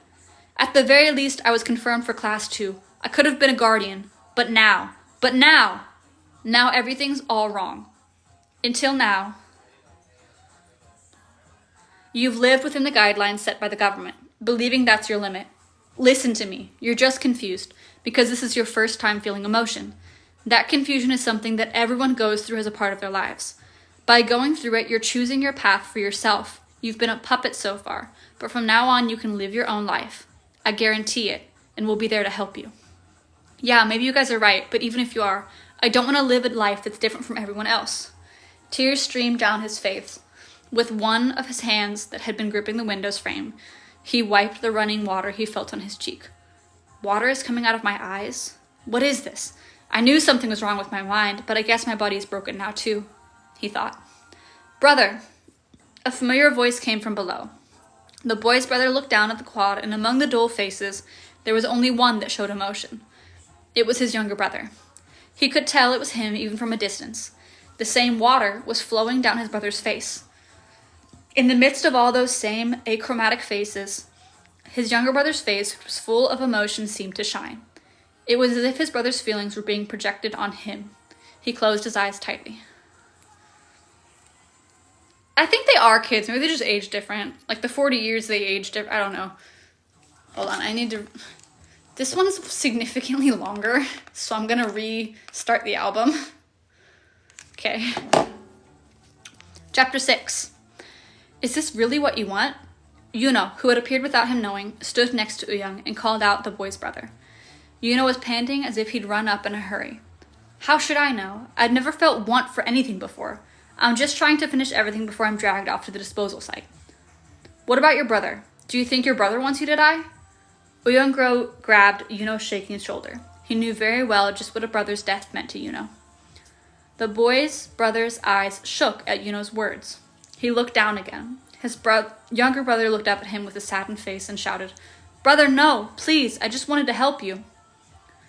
Just then, guardians ran out of the building into the quad, heading towards the younger brother.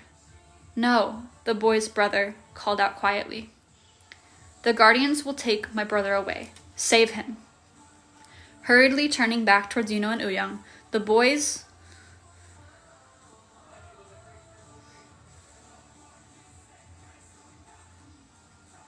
Oh shit. The boy's brother's feet slipped before he could finish his sentence. His body fell into the air and his hand, which had been desperately grasping the window frame, finally slipped. It was only an instant, but every moment seemed to move slowly as if time was being dragged out. With nothing to rely on, his body fell, and he struggled to seize hold of something. But with only the air around him, it was all to no avail. Uyung, who was watching in shock, stretched out his arm towards the boy's brother, but only touched his fingertips. He was already too far away to catch. The younger brother, Hongjung, San, Mingi, Jongho, Songhwa, and Yosung, who were watching the scene from below in the quad, could only shout in a stunned manner. Songhwa, who was standing closest to the younger brother, quickly covered the screaming boy's eyes. It was at that moment a light shined behind Uyung's body that was half stretched out the window. The guardians, who were running towards the younger brother, stopped at the flash and looked up. One of the guardians called out, Quantum energy! It's the chromer! When Uyung looked back, Yuno had disappeared along with the flashing chromer. Yuno reappeared in the air for an instant, snatching the boy's brother's waist when he was only 5 meters from the ground. With a flash of light, he disappeared again. Whoa! Materializing in front of Songhwa and the boy, with the boy's brother, of course. Brother! Seeing his brother safe in front of him, the boy burst into tears, and as soon as Songhwa let go of his hand, ran to hug him. The brothers hugged. They held each other close, shedding hot tears. Through each other, they felt a desperate sense of relief, love, and what life was. 7.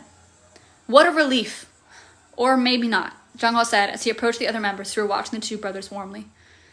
As the members looked at Jongho, he struggled, pointing behind him with his chin. Having caught news of the chromer, guardians were rushing from all over. Songhwa made eye contact with the female Thunder student standing among them. On the surface, there was no change in her expression, but Songhwa felt it. It's like she was smiling. Guess it can't be helped, Mingi shrugged and smiling playfully. Let's go. The group looked at each other and shouted together as they disappeared to their respective positions using the chromer. Uyong, who had come down to the quad half a beat late, called out as if he was upset at the members who had already disappeared. Are you going to do this without me? A guardian stretched out his arm towards Uyong's back, but there was a spark. With a flash, Uyong disappeared to his position. Beep! With the sound of a loudspeaker, groovy music started with the sound of a rough, low bass guitar filled the air. Along with the music, a large black tent covered the building. A blinding darkness overtook the people for a moment. Then, they're having a fucking rave. Then, colorful neon-colored paintings appeared around the buildings and tents. A splendid fantasy world unfolded around the A, marking inscribed in the center of the ceiling. Breakers fell like shooting stars from above the impassive people. As if bewitched, the emotionless students and faculty reached out and grabbed the breakers like they were catching falling stars. Those who brought the breaker up to the chip under their ear were flooded with waves of emotion. It was nauseating at first, but they were soon amazed by the beautiful world that unfolded before their eyes. As Ateez and the Black Pirates appeared and disappeared in the dark, their guardians could do nothing but jump after them helplessly. The paintings that filled the dark world then disappeared in an instant, and a ball filled with light fell from the ceiling to the center of the quad. Everyone's eyes were on the ball. The moment it touched the floor, the ball shot out beams of light exploding like a light bomb. The light reflected on the walls of the building, and then shining walls showed people's reflections much like a mirror. Those who had regained their emotions walked slowly towards the mirror-like walls of the building, as if they were unfamiliar with their own faces. They touched their hands to the reflection and actual faces, comparing the two. Even those who had not yet used the breaker, upon seeing so many people in the same space do so, began to follow suit. With so many people awakening at the same time, the guardians were confused and unable to decide who they should catch. Just then, the tent disappeared and Ateez reappeared among the students.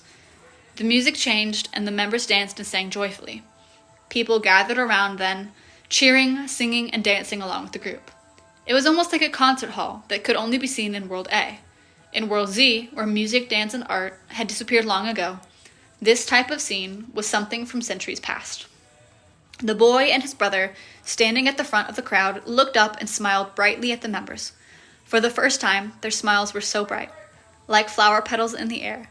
Ateez leaflets scattered in all directions. The students picked up and read the leaflets. Within minutes, the world at Prestige Academy was completely changed.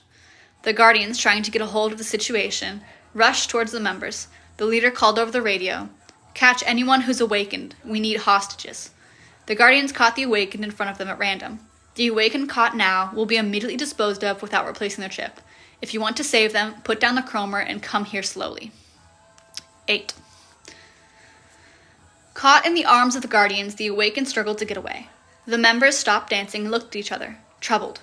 No matter how important their goal was, they couldn't risk the death of innocent people. The members slowly approached the guardians with their hands up, holding the chromer. The music faded.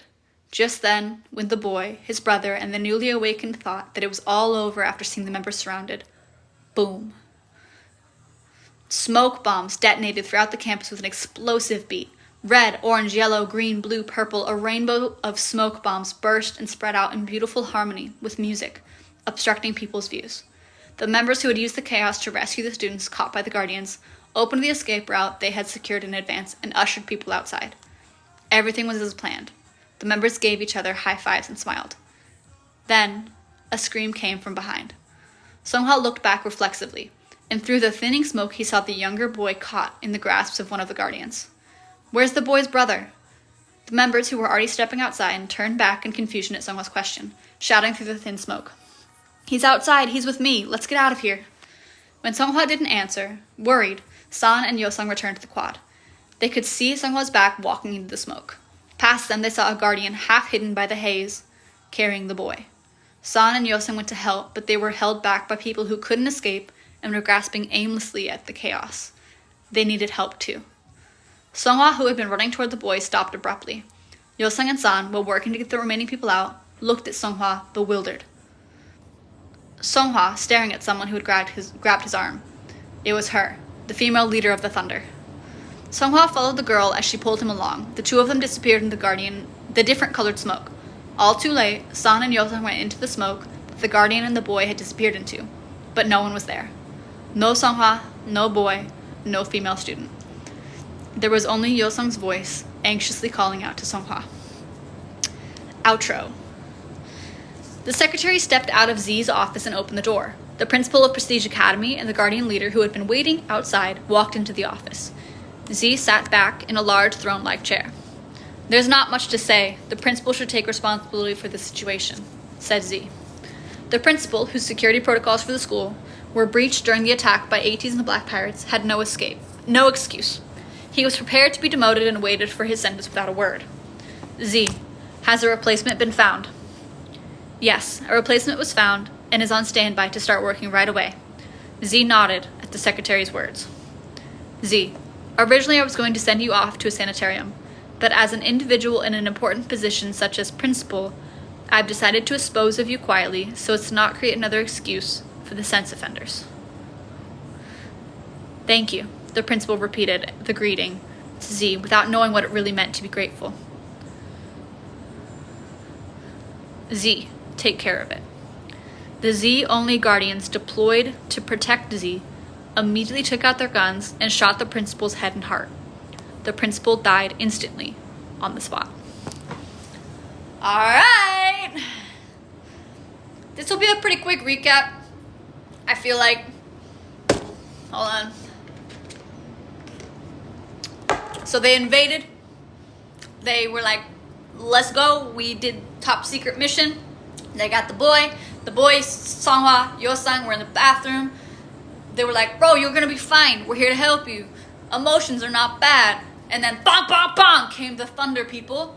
Who was leading Thunder? The same bitch, the same girly pop that Songhwa saw that had the Be Free bracelet in World A. Same girl who's like extra cold, extra mean, allegedly. They pull an excuse, they get out, blah, blah, blah. They go, whatever. And then the boy's brother suddenly is like, I don't want to do this anymore. Too many emotions. I was too close to the finish line. Too much stuff's happening. I only had a day left before I graduated. He's standing on a window about to leave, which isn't good.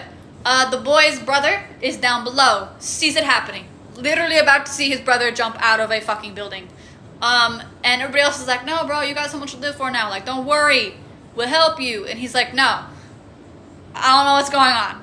I don't like this emotion shit. I'm over it.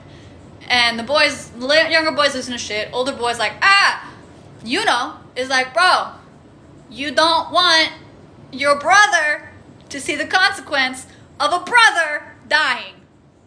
Because that's what happened to him. And so he's like, guardians are coming at him. He gets scared. And so then he looks, he falls. Everybody's like, no, is a fucking hero. And he has the chromer. He goes, boop. He suddenly, yoinks, grabs the fucking kid midair. Joink. Also teleports again with the boy directly, safely on the floor. Then they're like, oh my god, my brother, you saved me. Wow. Everybody's like, wow, you're a hero. And then they have a dance party. And all of the emotions start to be felt because there's like cloth, there's color, there's music. They're hitting the fucking, bouncy. They're slowing it down, making it bouncy in front of all these kiddos who were suddenly enlightened. And then there's mirrors, so they're self-realizing themselves. They do the with the ear thing, and suddenly they're awakened. Then the guardians are like, no, stop. Hand over the chromer. We got hostages, or we're killing these bitches. And Ateez is like, uh-oh, this is not good. All right, we're coming for you. Just kidding. Boom. Rainbow gay smoke clouds have just everywhere. It is chaos. They're like, Ateez escapes. They're like, all right, the guardians are no longer holding them. They're like, go, go, go, go, go to the kid. The kid's like, meow. If they've been awakened, they're running away. And so they're like, everybody's running. It's chaos. It's a shit show. Amidst all the chaos and the shit show of the rainbow gay powder, the younger boy and the older boy are separated. tea. And Songhwa's the only one that notices. Songhwa's like, yo, shit, where's the boy's brother? Oh no, let me go get him. So then he goes back into where all the smoke and all the guardians are to try and grab the younger brother who's been captured by the guardian. Yosang and San are like, where the fuck is Songhwa? Oh shit, we gotta go make sure Songhwa's okay. So then they start following Songhwa, but like there's fucking smoke and chaos, and then the leader of Thunder, the girly pop, grabs Songhwa's arm and is like, come with me, and yoinks him away. The smoke goes, suddenly the guardian takes the younger boy, so the younger boy's no longer there. The Thunder leader, the girly pop, also no longer there. Songhwa, no longer there. All the boys, all the other boys are like, Songhwa, where are you? Yosang's voice is the only thing heard. They're separated. So currently, Songhwa's away from the rest of the boys. The younger boy is away from the older brother's with the boys. Girly pop is with Songhwa. That's where we are. Then we get like a little cutscene to Z, the Mr. Z bad bitch, evil guy. The principal's like, forgive me, father, for I have fucked up. And the Z's like, you're right, you didn't follow protocol. Do we have a replacement? And the secretary's like, yeah, bro, we got a replacement. They're trained and ready. He's like, cool. Well, to not cause a fuss, we're not going to dispose of you the typical way. And the principal's like, thank you, I appreciate that. And then Z is like, take care of it. And his fucking guardians kill the principal. Cold blood, dead. Intro. The scenery at the square has changed considerably from when Ateez performed just a few months ago. Sense offenders graffiti symbolizing wake up and be free decorates the streets, and covered with concealment screens installed by the forces trying to suppress them. The world is divided into the systemized and those outside the system, with each group fighting more intensely to win and stop the other. Unable to identify the faces of all the individual criminals, but having detained the men in black fedoras, the government has moved beyond simply denouncing the Black Pirates as a terrorist group and encouraging people to turn them in. Plastered across the city are wanted posters of Ateez, with the members' faces and the government announcements declaring that those who attempt to induce emotions will be deemed associates of the Black Pirates and, for the people's safety, executed immediately, without being sent to the disposal site. A car moved across the dilapidated square and stopped in the center. The guardians that filed out of the car moved in perfect order. With practiced skill, they set up something on the display that had been built in the middle of the square. A rope was lowered, tied, and pulled. Brushing off their hands and taking a step back from the display, the guardians looked up at what they had installed. Content with their work, they got back in their car. As the guardians' car disappeared, silence fell over the square. The small sound of footsteps began to break through the silence. Several sense offenders that had been hiding in the alleys slowly walked out. Some slumped down in their spot, unable to reach the display before bursting into tears. Under the square frame of the display... What the fuck? Under the square frame of the display, feet swayed in the air. Sense offenders that had been someone's family, someone's lover, someone's friend.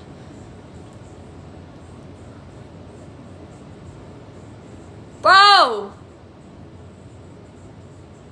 That's fucked up! Following the government's announcement, now, when sense offenders are caught drawing graffiti or disturbing breakers, they are no longer sent to the disposal site.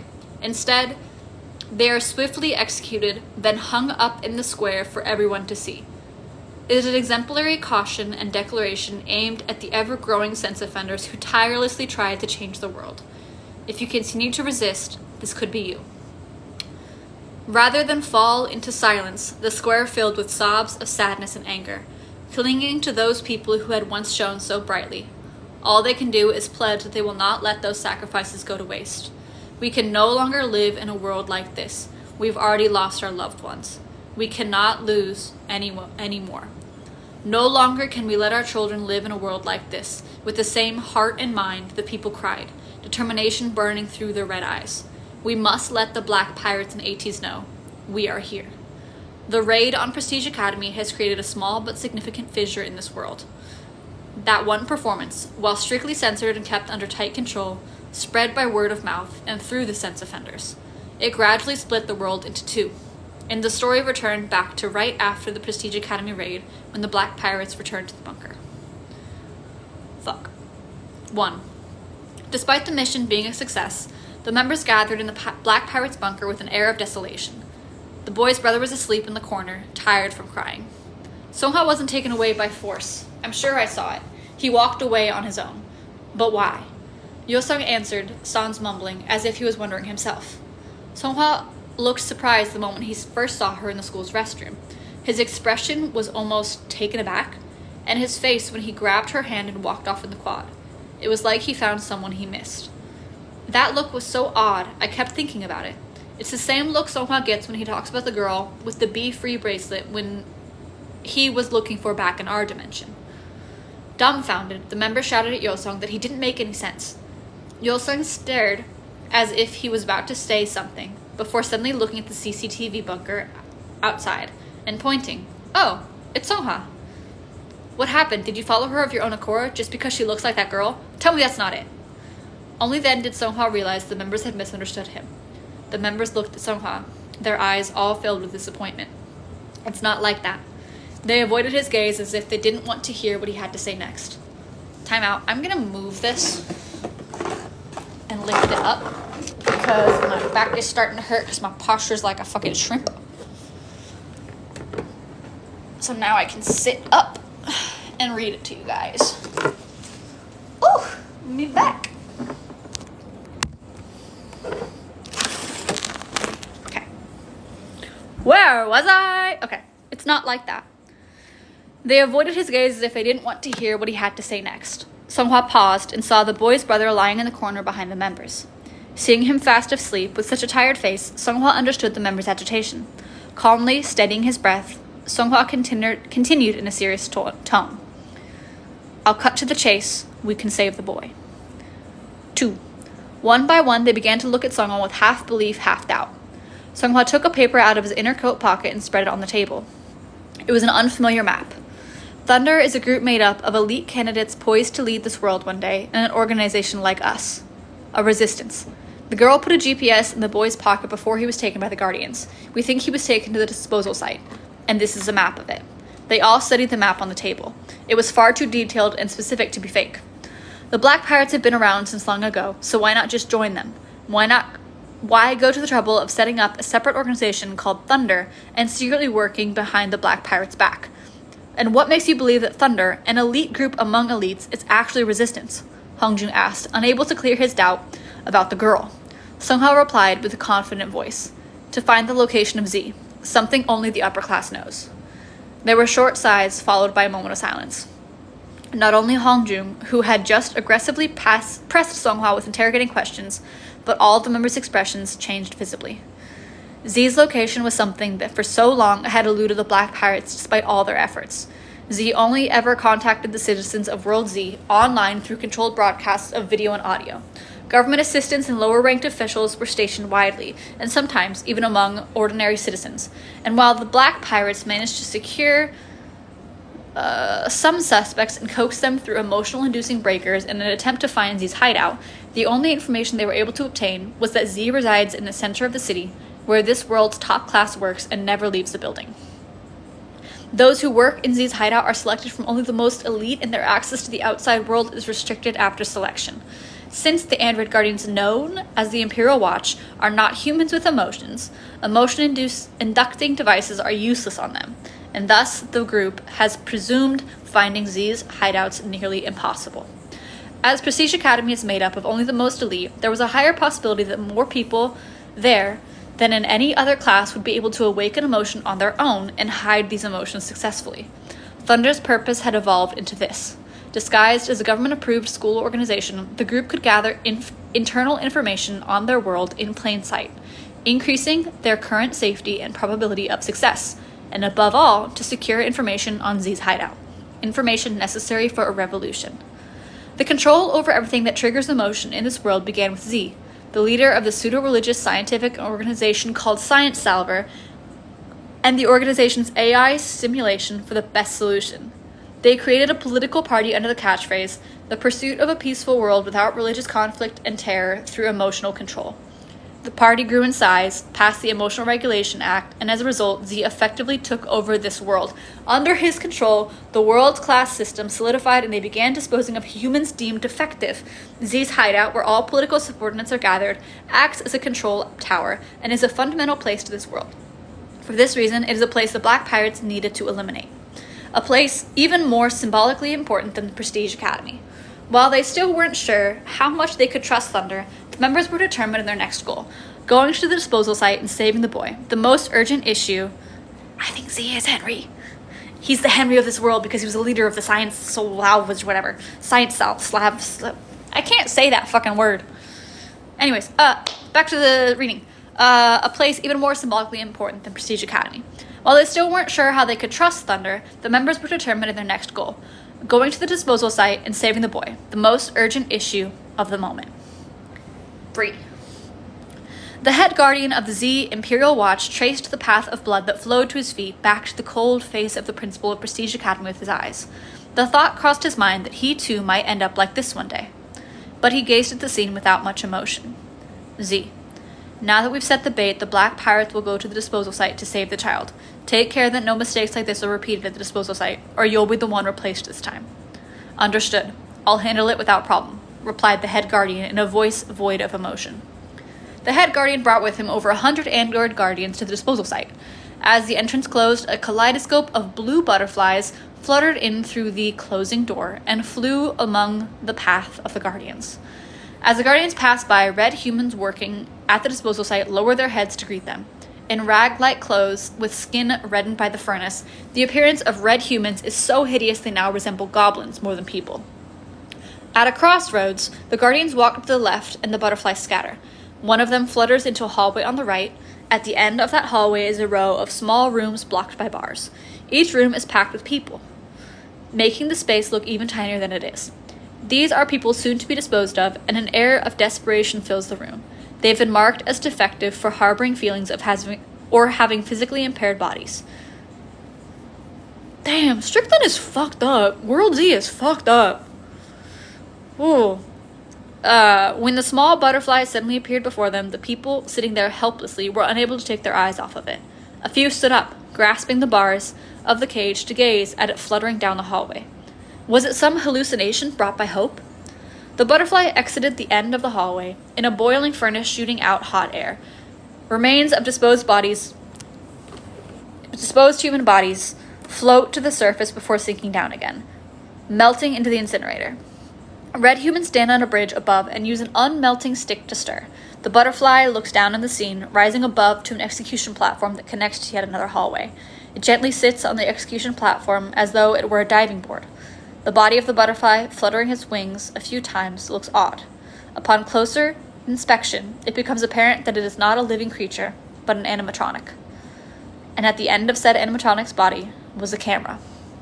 The GPS signal leads here, but why don't I see anything? Yosung said, operating the butterfly-shaped drone from a van stationed in the darkness of an alleyway near the disposal site.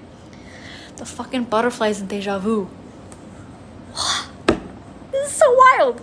The monitor screen showed the inside of the disposal site illuminated by the butterfly drone, and the members gathered to check the inside of the facility against the map they received from Thunder. Either way, it shows that his location is somewhere inside.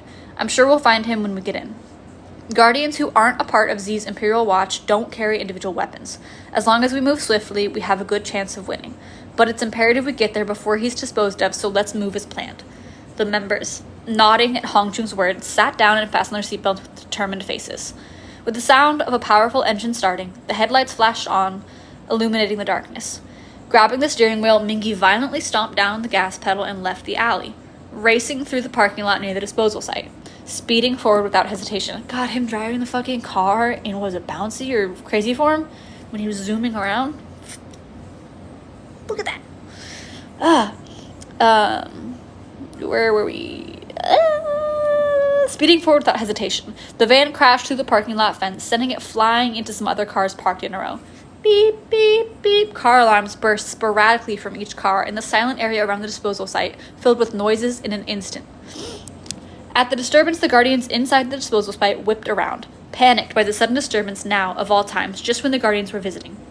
Red humans rushed outside to the parking lot to recover the situation. As the red humans ran out, the members took the opportunity to sneak inside to prevent the red humans from entering again. Running to the hallway on the left, Hongjung, Yuno, Yosung, and Jungho were faced with guardians running toward them. The fighting began as guardians rushed to them as if they had been waiting for this attack. The 4 members fought back with weapons prepared by Left Eye, but the other members who were in charge of moving the prisoners to the bunker had the chromer. Without the chromer, the physical strength of the members fighting the guardians was inevitably reduced. As Hongjung was knocked to the floor by a guardian's fist, he heard the click of a gun cocking from above his head. The members looked at Hongjung with uneasy expressions. Yuno, Yosung, and Jungho could hear guns clicking above them as well, and the members, surrounded by guardians, carefully stood up, their backs together. Guardians stood around them, staring at them with guns pointed. Meanwhile, Songhwa, Mingi, San, and Uyong, who were moving the imprisoned people back to the bunker of the Black Pirates, suddenly heard a noise through the closed door and froze. Feeling intuitively that something had gone wrong, Uyong guided the people shaking in fear inside the bunker. The sounds of shouts and screams were growing closer. The guardians have weapons. Currently, all members are surrounded. We need backup from the chromer. Jungho's soft voice called over the radio. If the guardians at the exposal site were armed, the members would need the chromer. But they also couldn't just leave the people they had barely managed to save alone here. Something was definitely going on outside the bunker doors. San picked up the radio and said, "Trouble on the pirate bunker side as well. Hang in there a little longer, we'll be right there." At the moment, the bunker door burst open. The bunker door burst open. A pirate member covered in blood hurried and shouted, "The pirate's bunker has been exposed to the guardians. We need to evacuate now." A beam saber flew in from behind, cutting the pirate member down his back. With a wretched cough, blood spurted out from his mouth and he fell forward. Behind the fallen member, armed with mean sabers, the guardians stood and looked at the members. This shit's intense. 5. Where the heck did the leak come from? Uyung whispered in a low voice, unable to make sense of the situation. For the safety of the bunker, we made sure this place was hidden, and hidden well. So just how did the guardians get a hold of this place? It would be impossible without an inside spy. Songhwa, please tell me you didn't share the location of the bunker with the Thunder Girl, right? Songhwa couldn't answer Mingi's question. He had been so sure of the girl's feelings, but that might have been a misjudgment. "Ah!" A scream was heard over the execution stand. It was the boy's voice. The boy was being held captive by the guardian. The head guardian, his gun aimed at Hongjung, spoke. "Tell the members with the chromer to come over here. I'll give you 10 minutes, or this kid. Well, you know what'll happen." "Of course I'm still here. I'm reading it all." He set a timer for 10 minutes. Hongjung, who had been agonizing over the desolate situation for a while now, picked up his radio and relayed to the members in the bunker. "They're holding the boy hostage. I think all 4 of you should get over here right now, within 10 minutes. While the members of the pirate bunker knew they needed to quickly solve the situation on their side and head to the disposal site, with so many guardians closing in on them, the fight was unlikely to end easily. Skillfully, using the chromer's spatial movement ability, the members knocked down the guardians one by one. Then, in just a split second, Songhwa was struck in the side by a flying beam saber and fell to the ground. Mingi ran immediately towards Songhwa, trying to take out the guardian and stop the attacks flying towards his fellow member. But in the same moment, another guardian struck Mingi as well. Mingi and Songhwa collapsed, then San and Uyong followed, coughing up blood on the floor. Having successfully pushed back against the members, the guardian strikes came down on them like bombs. Many thoughts passed through the minds of Hongjung, Yuno, Yosung, and Jungho as they were dragged helplessly through the disposal site to the execution area, and likewise through the minds of Songhwa, Mingi, San, and Uyong as they were kicked down by guardians into the bunker floor. It was as if their lives were flashing before their eyes. They met the men in black fedoras and came to this world, and, like it was some kind of fate, ended up carrying on the mission they left behind. Ironically, here in heavily restricted World Z, they remembered the dreams and emotions that under the pressure of reality they had begun to forget back in World A. And somehow, for someone other than themselves, they ended up running to this point, determined to save these people that had all but resigned themselves to desolate life in this world. Through many performances, they realized just how much impact their songs and dances, which they had considered dull and insignificant, have on people. They were happy to fight alongside the Black Pirates as Ateez, but that all ends today. Just then, with the sound of a zap, a guardian fell to the floor of the bunker. 6. For a moment, the guardian's attack stopped. When Uyung barely managed to look up, he saw people in ridiculous masks with thin, long sticks flooding the bunker. The other members were also confused, as they were all wearing the same ridiculous masks, making them impossible to identify. The members didn't know whether these people were friends or foes.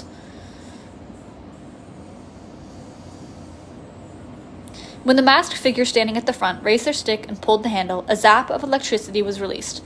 It seemed like some kind of modified electric shocker. The figure swung the stick forward as if wielding a baton, and the masked people behind them let out a cry and began running forward. The members, already covered in blood, curled up and closed their eyes tightly, preparing to be struck. Zap, snap, crack. Sounds of electricity were heard sporadically, followed by a thump of something falling to the floor. You weren't supposed to notice the reading ahead. Bang, bang! The members cautiously opened their eyes to find the masked figures attacking the Guardians, taking them out all at once with electric shockwaves. Broken Guardians laid stiff on the floor. The lead masked figure approached the members and stretched out a hand. Songhwa took the figure's hand and stood up. Then, Mingi, San, and Uyung also took the hands of the masked people and stood up as well. I'll evacuate the people here to somewhere safe. Come here when you're done at the disposal site. The masked figure had a modified voice and handed a note to Songhwa before running towards the Guardians, still attacking behind the members. For now, it looked like these masked people were there to help them, and if that was the case, there was no time to linger. They needed to head to the disposal site and help the members in trouble. San picked up the chromer. Flash! Just as the chromer lit up, the boy's brother, who'd been hiding in the corner, also threw himself toward the light. Looks like they're not able to come over. The head guardian loaded the gun he was aiming at the boy's head. I assume the rest of the members are in the bunker now, so it's safe to say that not only the black pirates, but all the people you rescued and all your members must have been taken care of. The Guardians were already at your bunker before you infiltrated the disposal site. I was sure the black pirates had all been dealt with, but I gave you 10 minutes just in case to check if any remaining members with the chromer were left alive. But if they couldn't come here in 10 minutes, that means they're not in a position to help you. Looks like we won't need to wait any longer. 10 minutes is already up anyways. The number on the head guardian's timer was decreasing. 3, 2, 1. The alarm went off loudly as the timer struck 0. Just then, when they thought they would lose the boy and all was in vain, Songhwa, Minki, San, and Uyung appeared with a flash of light. They quickly appeared in front of the Guardians gathered in the back and disappeared again, repeating this until, before anyone knew it, they had taken all the guns the Guardians were holding and thrown them into the furnace. Then the head guardian, who was holding onto the boy, grabbed the boy by his neck, lifting him up with one hand and lowering him close to the furnace. He shouted, "Do you want me to melt him feet first like this? Everybody get on your knees." The members who had been fighting the Guardians with their fists halted their attacks and knelt down one by one. At the head guardian's nod, other Guardians restrained the members with rope. Despair fell over the group. At that moment, another person had been watching the scene from behind. The boy's brother, having heard over the radio that the boy was being held hostage, could no longer hide in the bunker and threw himself behind the members when the chromer flashed. He watched the situation unfold, holding his breath as he hid. These people who had saved him, these people who had stopped fighting to protect his brother and knelt on the ground, he knew he should step up and help them. Just in case, he took out his portable jackknife he brought for self-defense out of his pocket and held it in his hand. He laid the jackknife down on the floor and pushed it hard towards Yuno in the back. The jackknife slid across the floor until it hit Yuno's foot and stopped. The slight bump caused Yuno to glance at his feet, at the corner of his eye, and there was the jackknife. When he looked along the line of the knife back to its source, Yuno saw the boy's brother staring back at him. They still had a chance.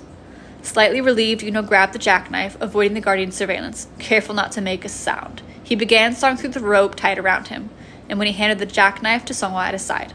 Carefully, Songhwa began to cut through his own rope.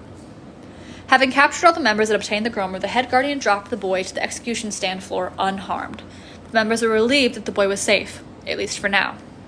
The boy let out a heavy sigh of relief and raised his upper body.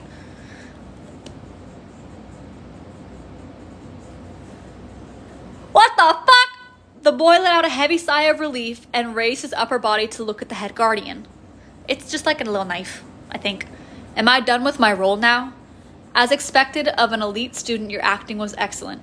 If all ends in success, Z promised that he would not deal with your brothers as sense offenders, but as a special exception, allowing you to return to your existing class or higher after refitting your control chips. He was fucking in on it! He was a spy! What the fuck? Ah! The members and the boy's brother who had overheard the head guardian's conversation with the boy looked back at the boy confused. As if feeling their gaze, the boy turned his body towards the members with an innocent, if not frightening voice. Faced the boy spoke. I'm sorry, it's just so hard to find the Black Pirate's bunker, so I came over here first and asked for help. It'd be nice if you didn't hide yourself so well. You wanted to make your group more accessible to the people, didn't you? As everyone was looking back at the child with disbelief, Sunghwa, who just handed over the jackknife to San, pulled from his sleeve the note he received from the masked figure in the bunker. He opened it and saw it was a map, and on that map was written, Thunder. This shit is insane!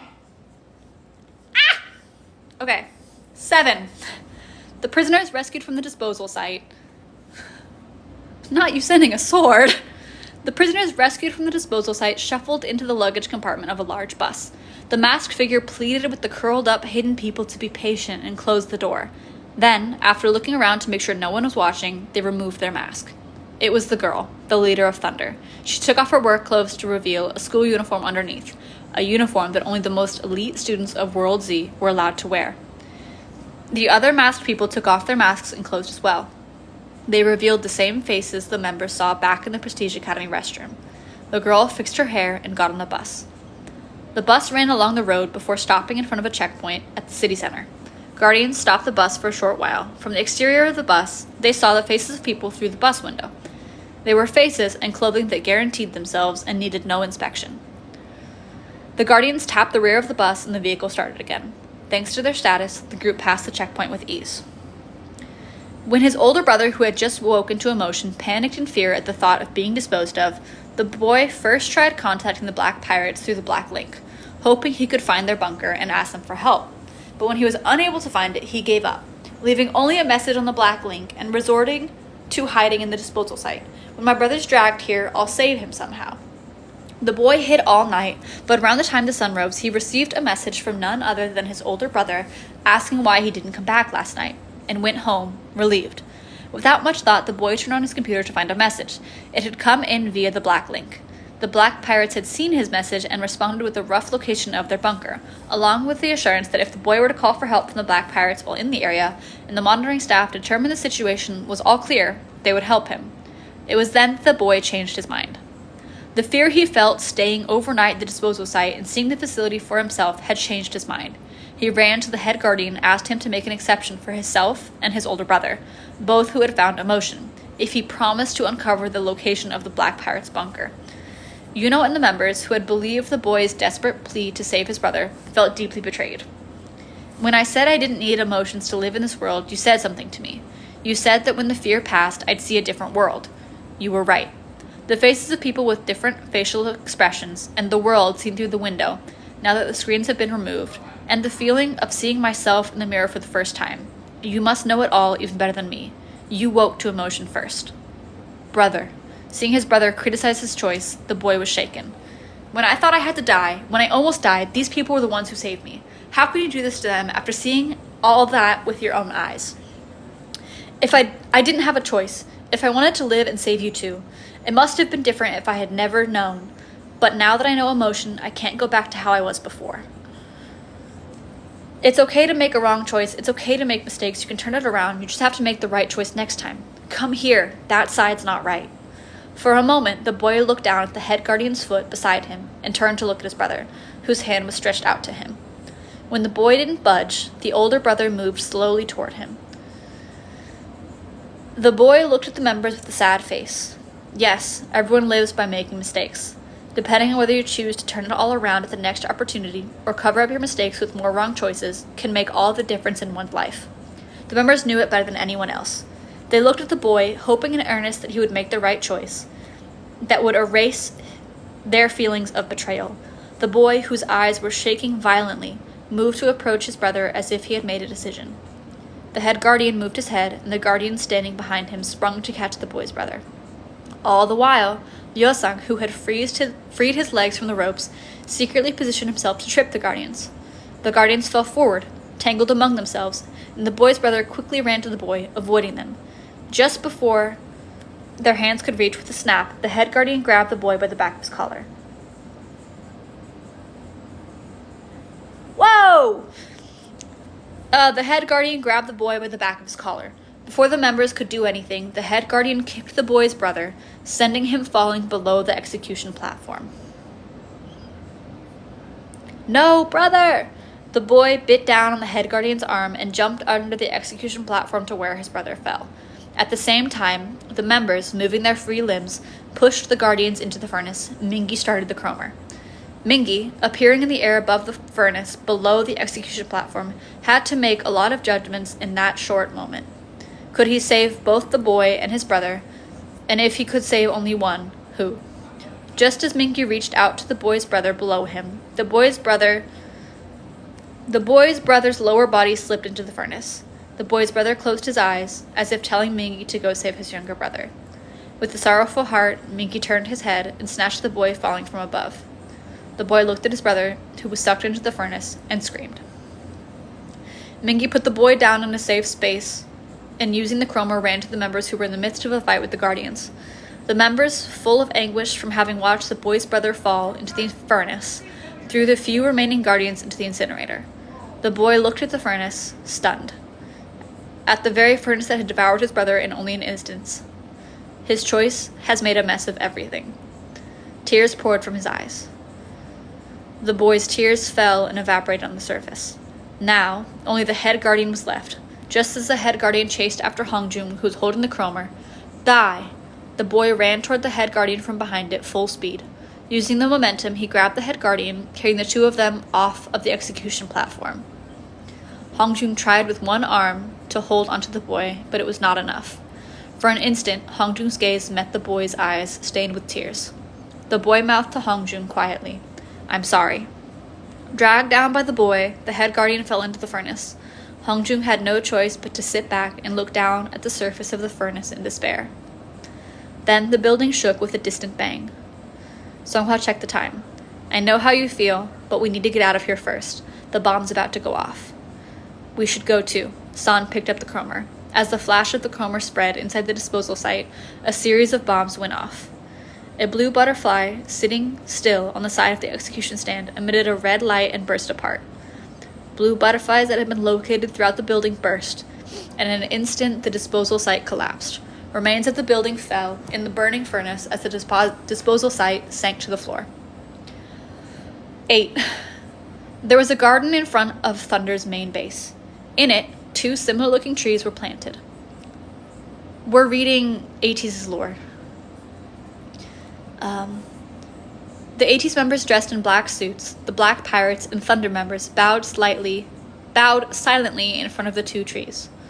Behind the 2 trees, which resembled the 2 brothers, were other flowers and trees bearing the names of the Black Pirate members lost in the fight. "I will not let your sacrifices be in vain, I promise." It may have been Yosang's words, but it was also everyone's will. Fireflies glittered over the head of the grieving people, as if in response to everyone's hearts. The fireflies circled over the people's heads once more before climbing up high into the sky. The fireflies seemed just like stars to the people, and so they looked at them for a long time, like they were making a wish on a star. This place, a small village in a lush, grassy forest far away from the government surveillance, was a place where the Grimes siblings first met long ago. According to the girl, the leader of Thunder, one day, by chance, she came across the Grimes siblings, singing on the street, and for the first time in her life, she understood beauty. While the raw emotion she had only ever understood in her mind before felt unfamiliar at first, as time passed, she realized the truth that something essential had been taken from humanity. "Did you realize that while you were attending Prestige Academy?" She stopped for a moment, lost in thought, as she showed Songhua around the village. "At the time, I had already been chosen as an excellent talent and was a member of Thunder. I was also already selected as the next group leader. Exceptionally smart, She flawlessly acted the part of an elite student to avoid any suspicion that she was an impure person. And on the day that Thunder received Z's Achievement Award, she made a resolution. Only a limited number of people ever met Z, and maybe if I were to become the head of Thunder and enter society with such a career, someday I would meet the ever-elusive Z. At least that's what I wanted to think. She turned her head and looked into Songhwa's eyes. I want to live in a world where I can enjoy beauty. Behind her resolute gaze, he felt a strong sense of determination and belief. Suddenly, he remembered the girl back in World A and felt his heart beat loudly. Worried that she might hear it too, Songhwa avoided her gaze and walked away. She followed Songhwa quietly. World A and World Z. These two worlds seemed very different, but they felt somehow connected. The men with the black fedoras who looked just like themselves, they were men who, just like the members from World A, even if we were only dreaming, danced and sang to evoke happiness in people. While we may seem like totally different, we are in fact the same. The same was true of the girl. The girl with the Be-Free bracelet danced freely with no care or worry as to how she looked to other people. Songhwa, mesmerized by the beauty, saw himself in her, and from that day on started to walk a new path free from restricting rules and principles. The Thunder Girl. She reminds me of the girl from our world, and she reminds me of myself, Songhwa thought. Moved by the feeling of beauty stirred within her after listening to the songs of the Grimes siblings, she started on a new path, away from the principles and rules of the world. The moment he first saw her at Prestige Academy, behind the girl's cold exterior, Songhwa had clearly felt that heart, that very yearning for beauty. Since becoming the leader of Thunder, no students were branded as sense offenders or sent to the disposal site. I would always just intimidate with empty words, like the time I first saw you in the restroom. As she said that, she laughed quietly. What about the other Thunder members? Did you all come to an agreement? I carefully approached anyone I thought was experiencing emotion, because it's dangerous. Anyway, while that was happening, I came into contact with some people who knew the Grimes siblings. After the siblings had their souls taken away at the Guardian's bunker, groups of people who knew the siblings, or were awakened thanks to them, gathered to hold a funeral, and we decided to build our base here, in this place, where the siblings once hid. Through all this, I also learned about the existence of the Black Pirates and heard stories about Ateez. I really wanted to contact you, but we, a smaller group than you, had to move very carefully. But I didn't expect to see you at the school. People passed Songhwa and the girl.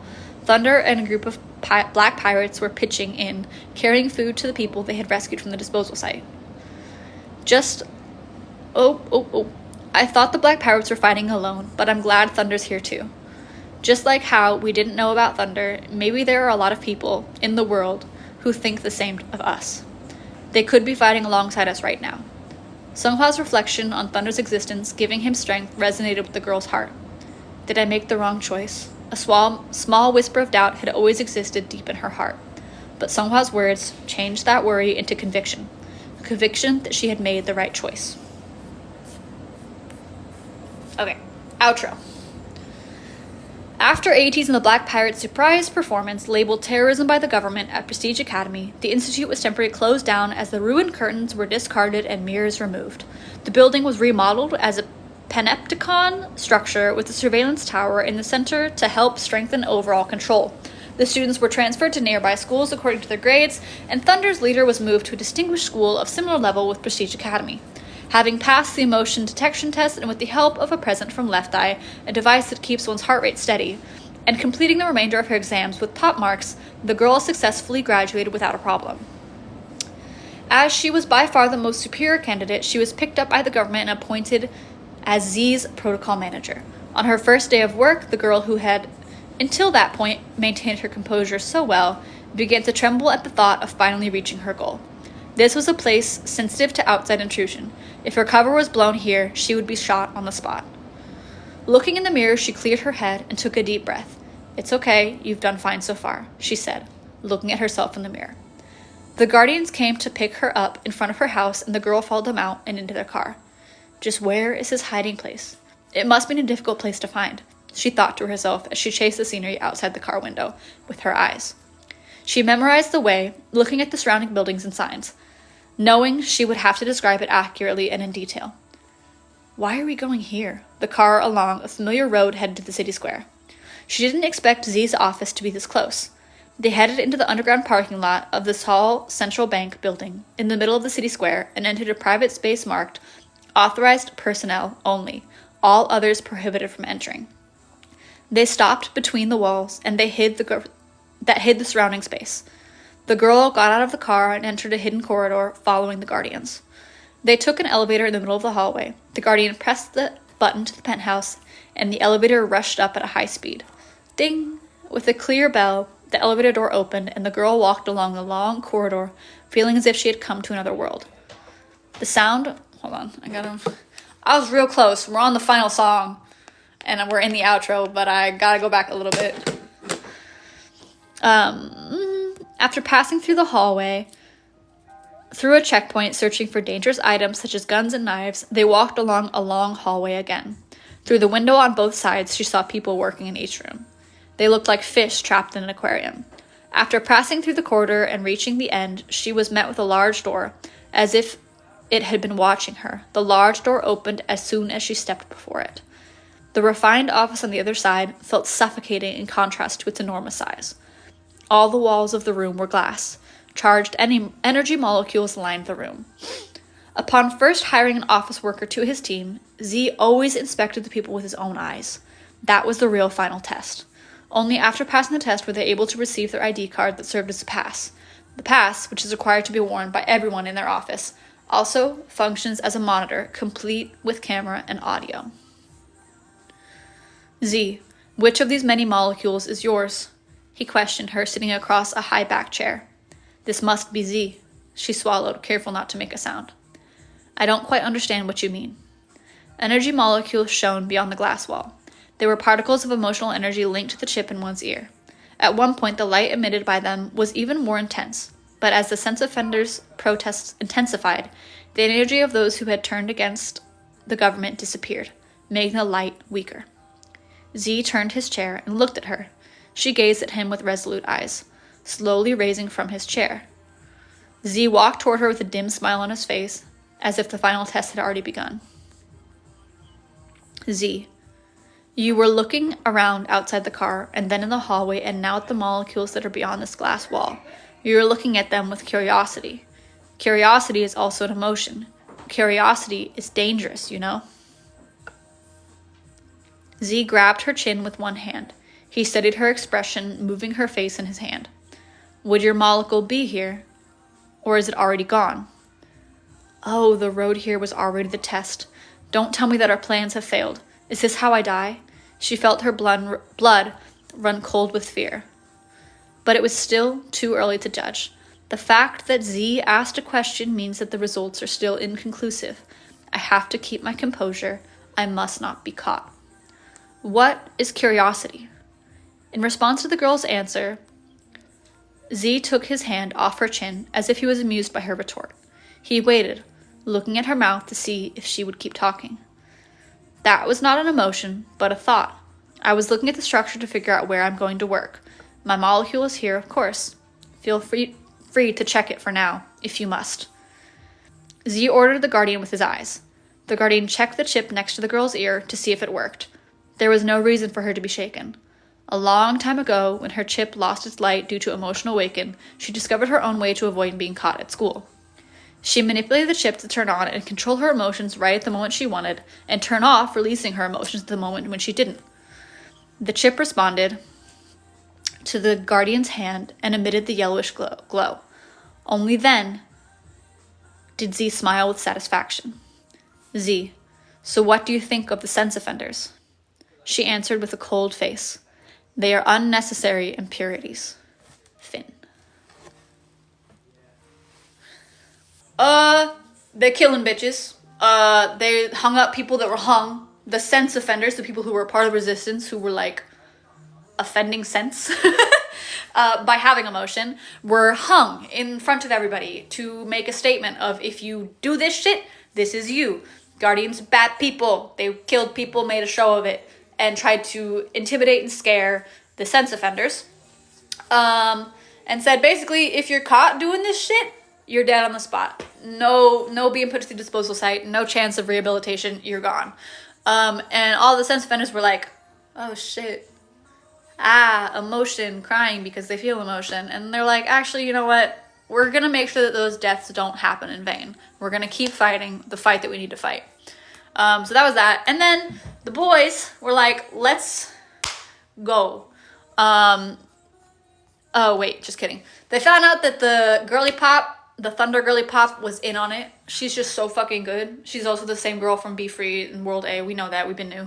And then we also found out that in this world, Z, the leader, is actually Henry Joe. The same, like, they're like the future, basically, where Henry Joe's science slaver, whatever, worked. And so they removed emotion, they removed impurities, and that's how they came into being.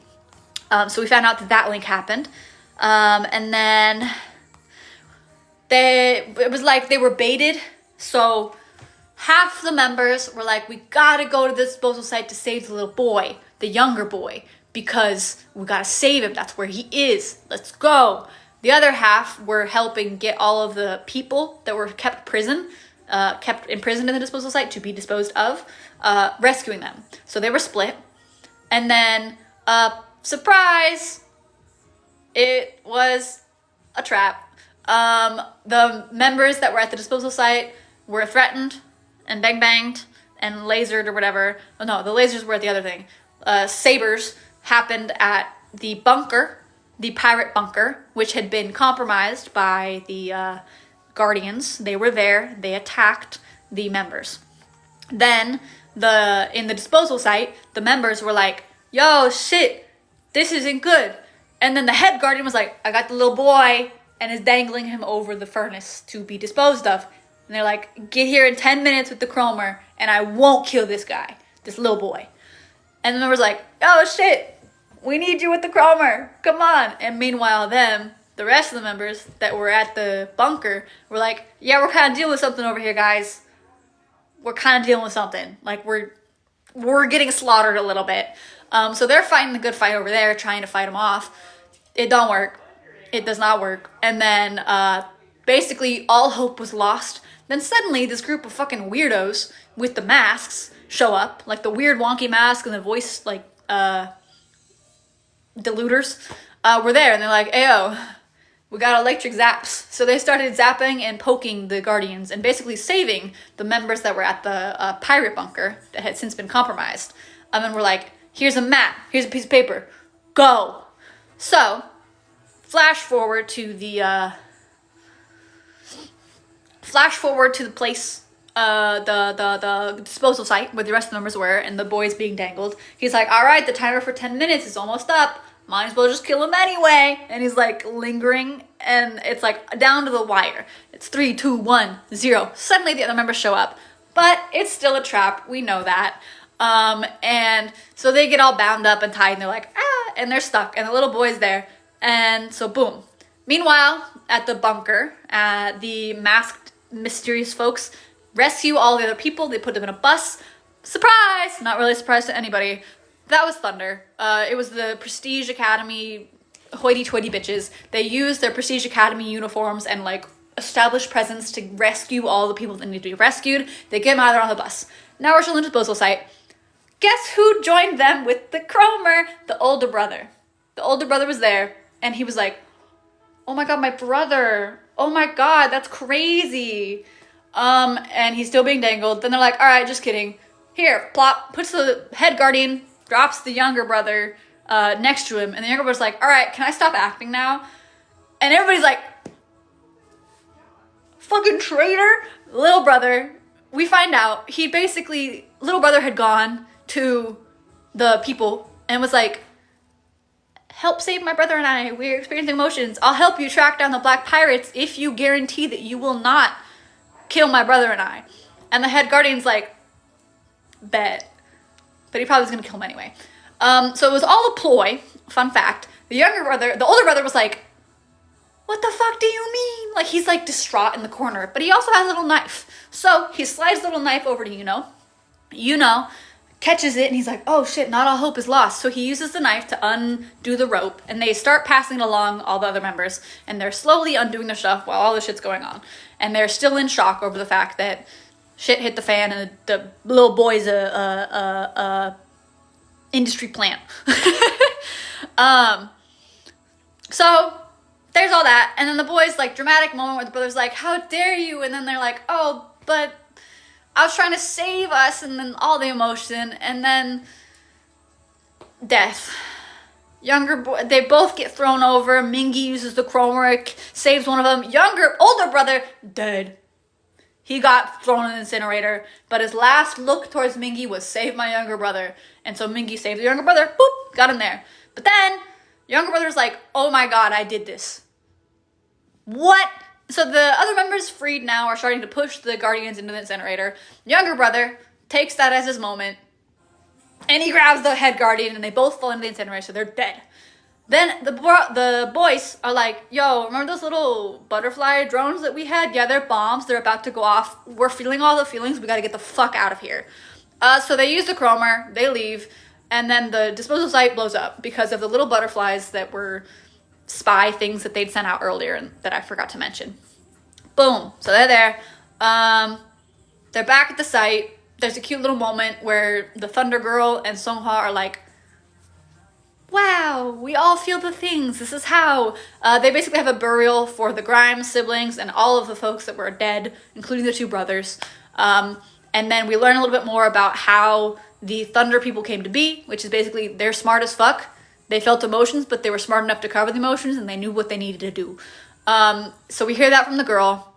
The members kind of do their own thing. It ends with the smart girl, Thunder Girl, Be Free Girl, gets the intelligence to go be, like, working for Z. So she finds Z's hideout. And we find out that she actually can control her little thing, which is crazy. She can control when it's on and off. Kind of cool. And so she tricks Z into believing that she doesn't have emotion when she does. And so now we know where the Z thing is. And she's effectively convinced Z that she is still a ploy, and she is unemotionless. She is a perfect thing, and she's in on it. And that's where we are. Intro. After the red moon rises. In the aftermath of Z's disappearance, there was not a person in World Z who didn't know of Ateez. The people split into two factions, those who decided to free themselves from emotional control, and those who chose to stay under it. The Black Pirates and Thunder established a self-sustaining order so that these two factions would be able to coexist. This world was entrusted to those who love and care for it. And as for us, we returned to our world. Yet, even after we returned, these feelings of excitement lingered. The memories of our adventures and battles together remained vivid in our minds, as tangible as if they had been engraved in our skin. Making the most of these vivid memories, we decided to dream together once again. Since then, 3 years have passed, and now we're living outside our dreams. Now we're back to the naming of chapters. 1. Hongjung. Each of them brought out their savings, gathering enough to rent the most affordable practice room to dance and sing in. In this world, their home world, the group Ateez was nobody. When they looked in the mirror, their reflections reminded them of the time when they were nothing short of heroes in that other world. No, it was more like they were drunk on those memories of themselves.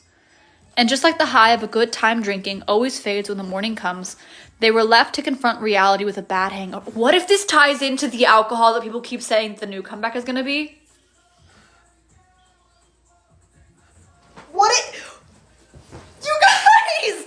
You guys! What if, so there's people that have a theory on what the new comeback is going to be, that thirst and alcohol. I don't exactly know where alcohol came in. I think Mingy said something, but alcohol releases dopamine. Dopamine's been the thing that they're talking about.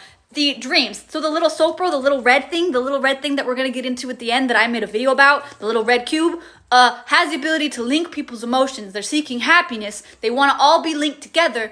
Alcohol, they're comparing the high time of drinking and alcohol to the memories of when they were together and going towards the common goal. What if the comeback What if the comeback that we're about to have ties into that feeling?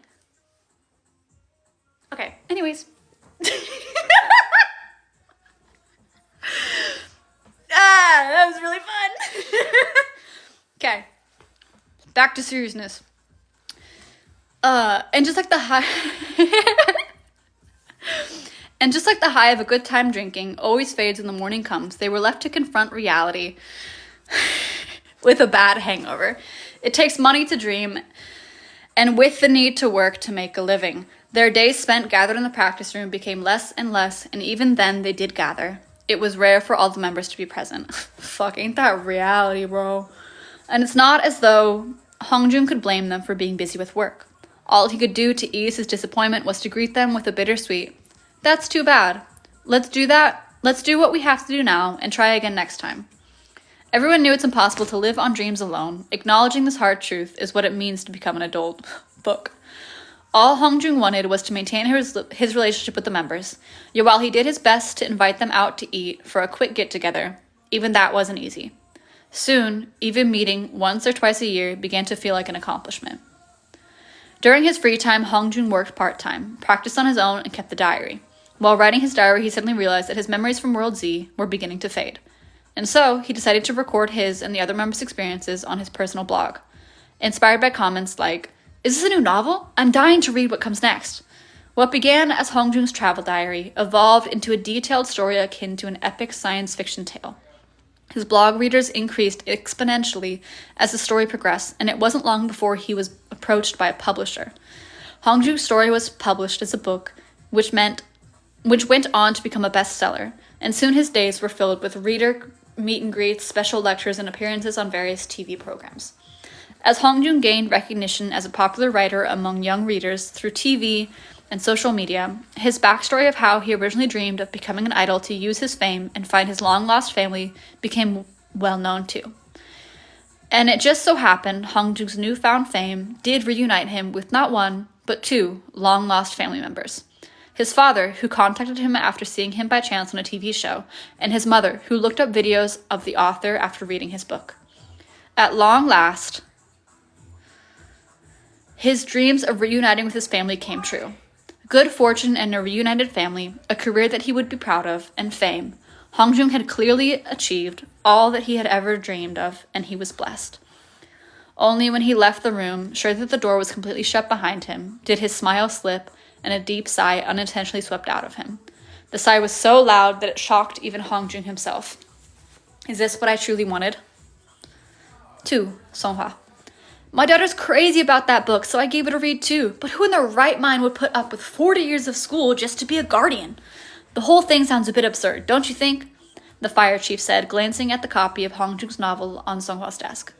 Looking at the chief's expression, he was clearly fishing for Songhwa's agreement. But Songhwa didn't quite know how to respond. If he answered honestly with something like, "It might sound absurd to you, but my friends and I were actually there. We saw and experienced it all, in person," the chief would think he was out of his mind. As Songhwa was mulling over the best way to retort, the dispatch bell rang. For a long time, the memories of all the people Songhwa failed to save in World Z haunted him.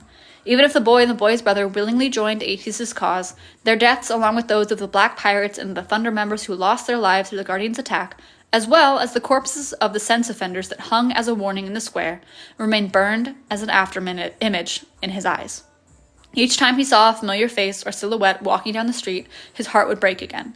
And every time that happened, Songhwa remembered her, the girl who left behind the Be-Free bracelet and disappeared, the leader of Thunder. What would she have done? Knowing her, she would have told him to move and find a way to save himself first. Saving oneself is the first step in saving other people. Fine, then I'll start by saving myself from this anxiety. So Songhwa began studying how to rescue people in different kinds of crises. While studying, he came across material made for aspiring firefighters preparing for their firefighter exam. As practice time together with the members became less frequent, it was only natural for Songhwa to take the test. For better or worse, he passed. Studying was easy enough. Songhwa had always been systematic by nature and good at planning. And he made it through the candidate physical ability test easily thanks to his regular exercise and dancing regimes.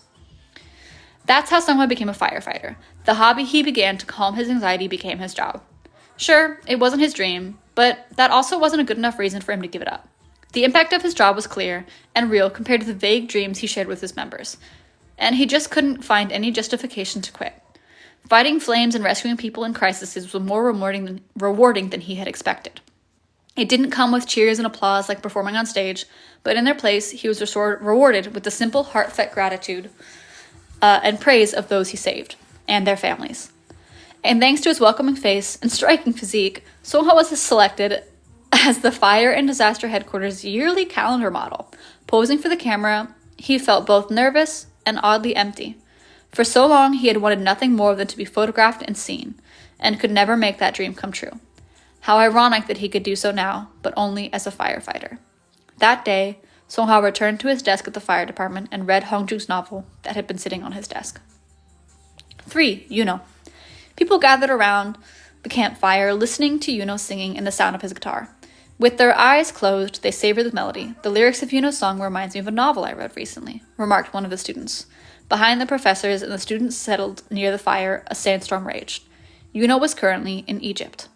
At first, Yuno had tried his best to attend whenever the members gathered, but he realized early on it wouldn't be easy to keep up with the regular meetings. In World Z, they were heroes. That world may have been full of just as many struggles and hardships, but the shared goals were specific and the enemy was clear-cut. But as for World A, this world here, there was still hardship.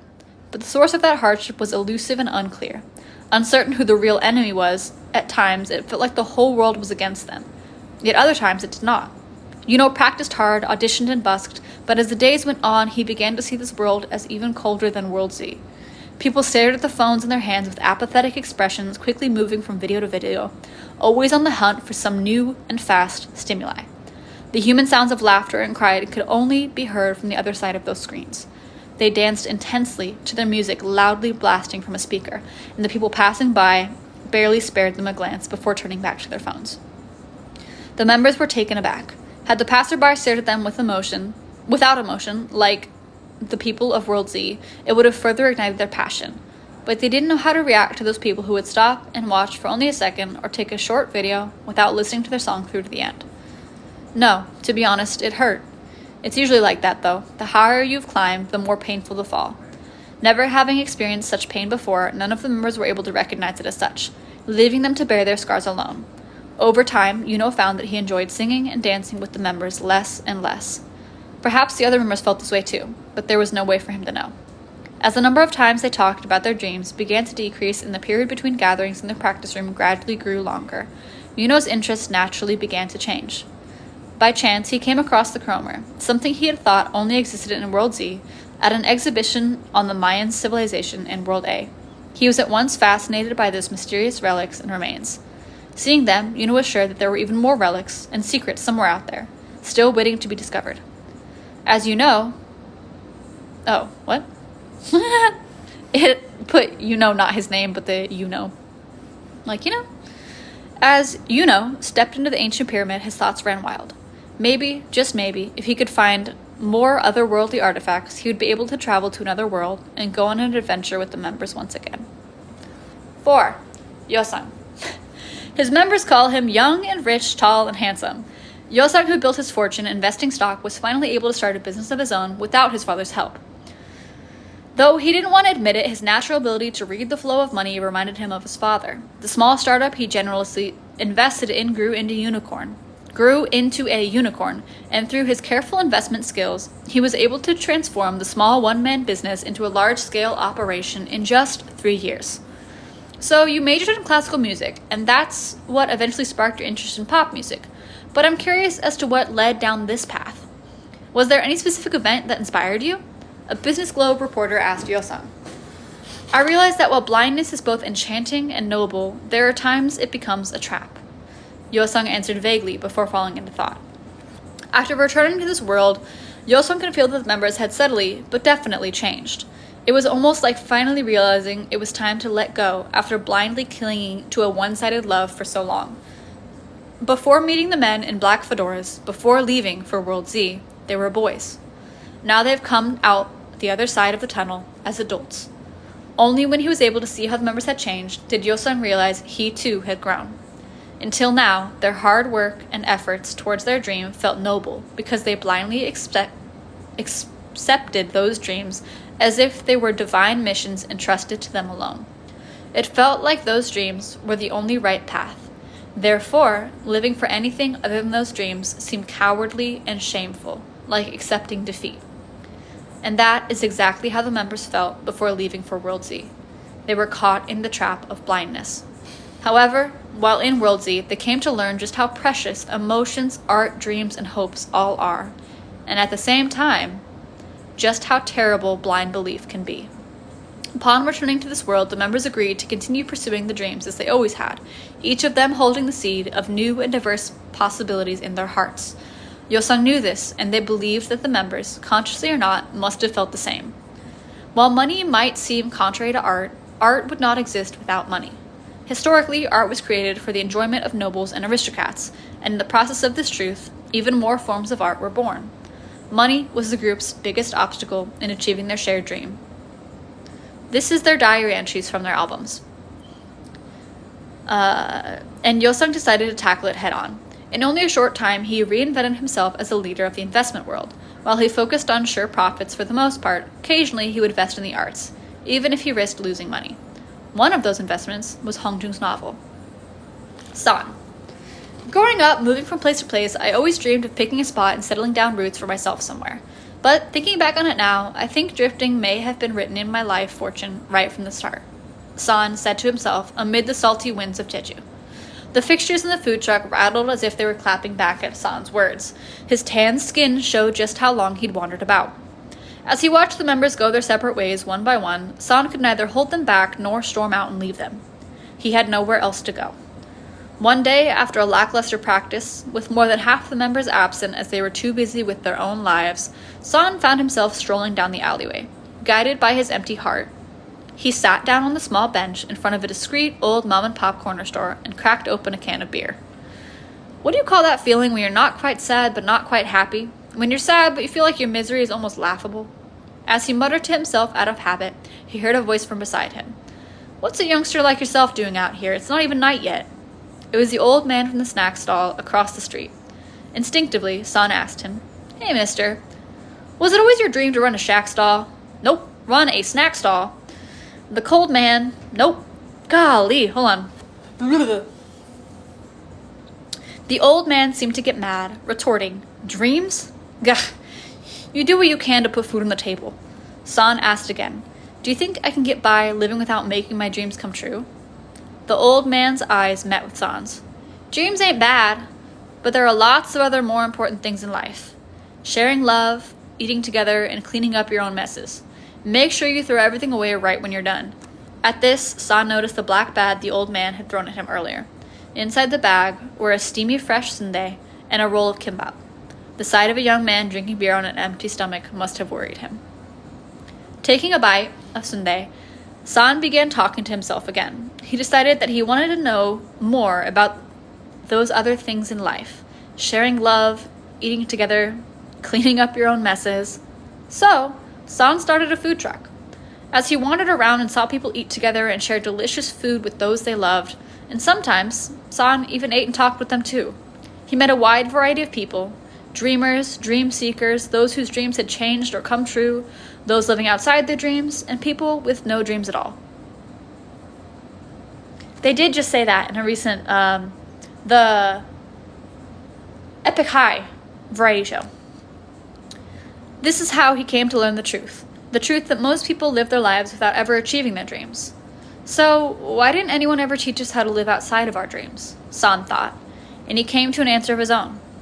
Maybe I need to welcome the reality I've been given, even if it's not the reality I wanted. 6. Mingi. People say in this day and age it's impossible to make it big unless you're born into good fortune from the start. But Mingi proved them wrong. On his way to the practice room, he got cast on the street by a high-end designer, and in no time had made his debut in a fashion magazine as a professional model.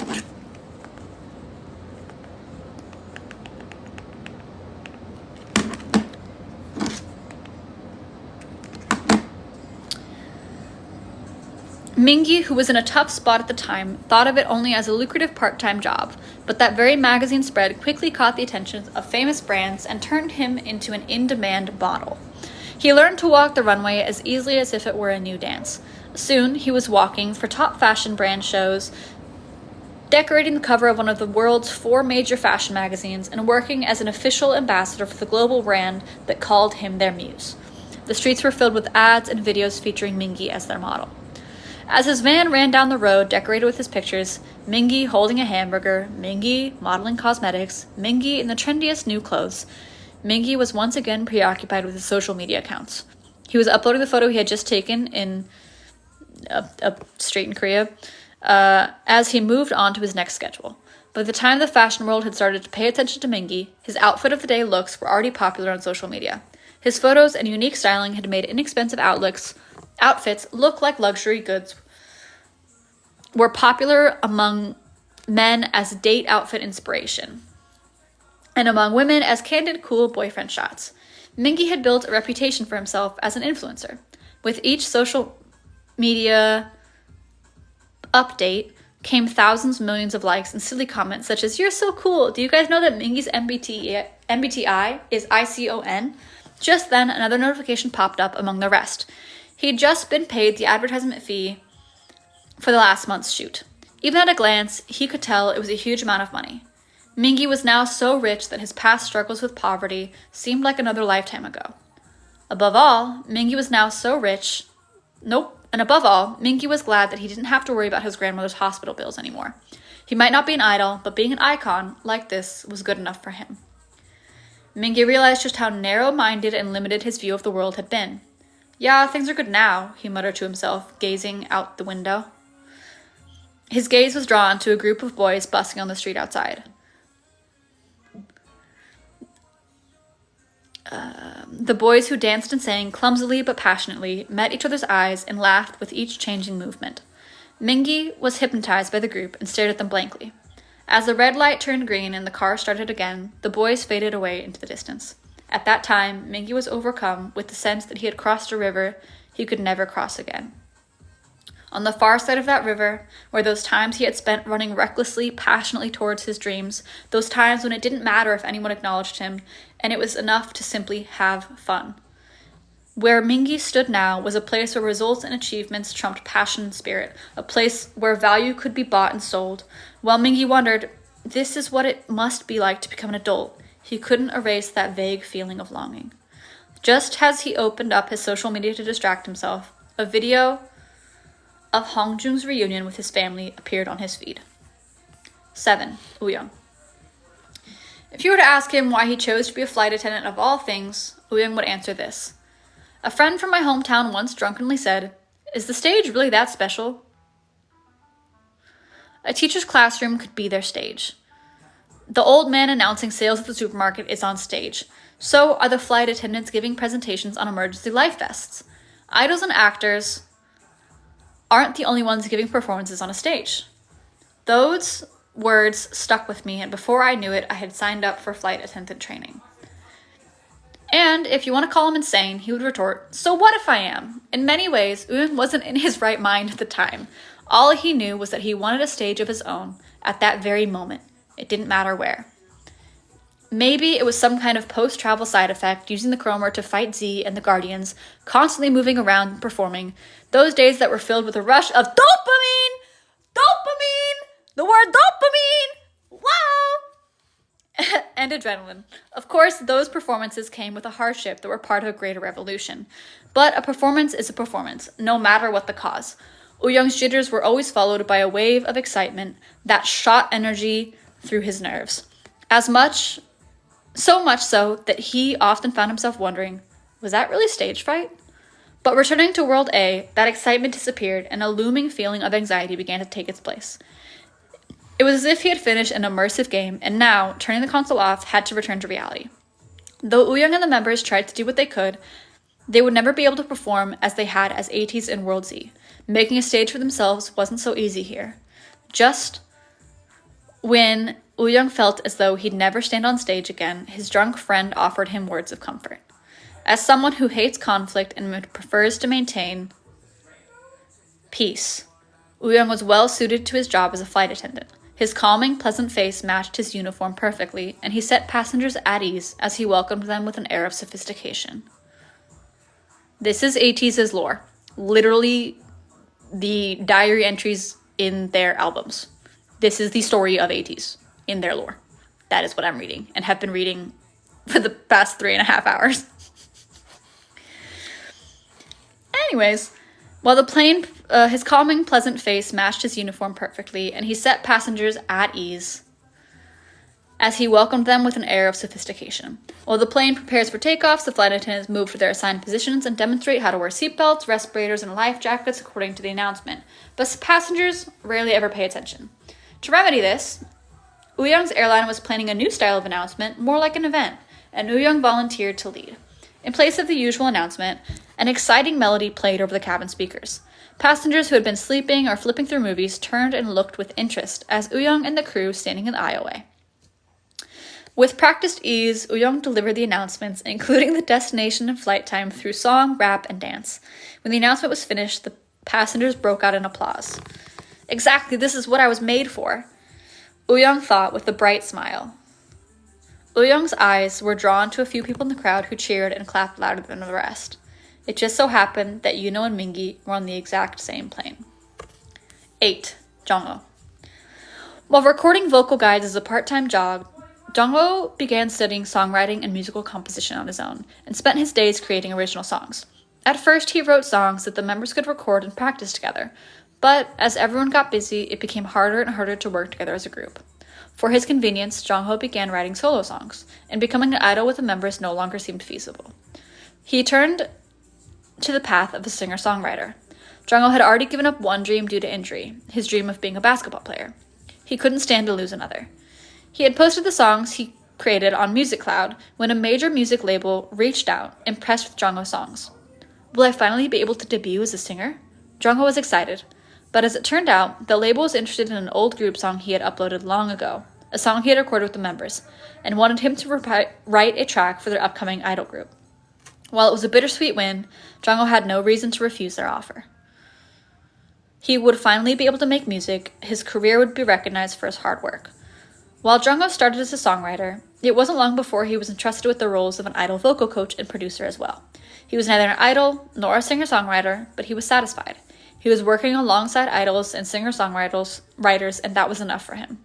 He had found a way to continue working with music. While Jongho was no longer the one standing in the spotlight, he was willing to become the deep darkness that made those shine even brighter on stage. One day, while recording with a second-year idol group, an argument broke out.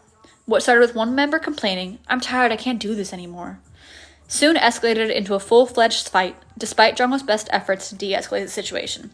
"Hey! If you're just going to give up on your dream like this, you shouldn't have started in the first place," another member yelled. This riled up the first boy even more, and he grabbed the member by the collar, spitting back, "What do you know? We might be stuck together every day, but don't act like you know me." Jongho stepped in and split up the boys before the fight turned physical, giving them each time to calm down. The boy who had complained burst into tears and cried. "I can't tell you everything, but my family is going through a really hard time right now, and being away from them like this hurts so much."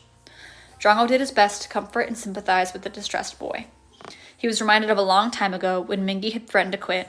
Jongho had gotten so mad that he'd punched him in return. "I was so young and selfish back then," Jongho thought to himself. "How is everyone?" Jongho recalled the members. Sitting in the empty recording studio, he played that old group song and raised the volume. The sound of the members' voices pierced through his heart. That was golden hour. So at this point, 3 years have passed. 3 years have passed since they returned to World A. I guess Z disappeared back in the olden place, and they were split into two factions. World Z's kind of got its own shit figured out. World Z's doing his thing. Now we're in A, and Hongjung is a writer. They've all basically given up on their initial dream, and they've realized that being an adult means giving up on your dreams to a certain degree, which sucks. That shit hit. I also want to point out that I really love how they've progressed the storyline as they've grown. Like, I think that that's so good. Like, it feels whole. Like, they're not stuck playing as teenagers. This time skip specifically fits so well with how they've like literally grown into adults. Like, they're not having to play teenagers in the lore. They're adults. And they're all doing their own things. So Hong Jung is a writer. He wrote about his stories in World Z and his adventures. He's a bestseller. He was reunited with his family. His mom and dad heard about him through the fame that he achieved through his writing. And they're like, hey, yo, let's reconnect. But he's still left feeling like he's not quite complete. Songhwa was like, I'm heavily traumatized, PTSD. I saw shit ton of people die. I couldn't save everybody. I felt like I had a purpose and my anxiety was warranted in World Z. Now I'm back in World A. It's drastically different. What do? He became a firefighter after researching different ways to save people. He came across the firefighter exam. And so he put his effort into that. And he was such an attractive firefighter that they were like, hey, come be our model for our calendar. So he was the model for the calendar. Yeah. Let's see. Was I right? Is it calendar? Yeah. The yearly calendar model. And he still felt a little empty, even though like taking pictures like that would have been a goal of his and in his dream of being an idol. It didn't hit. He felt alone.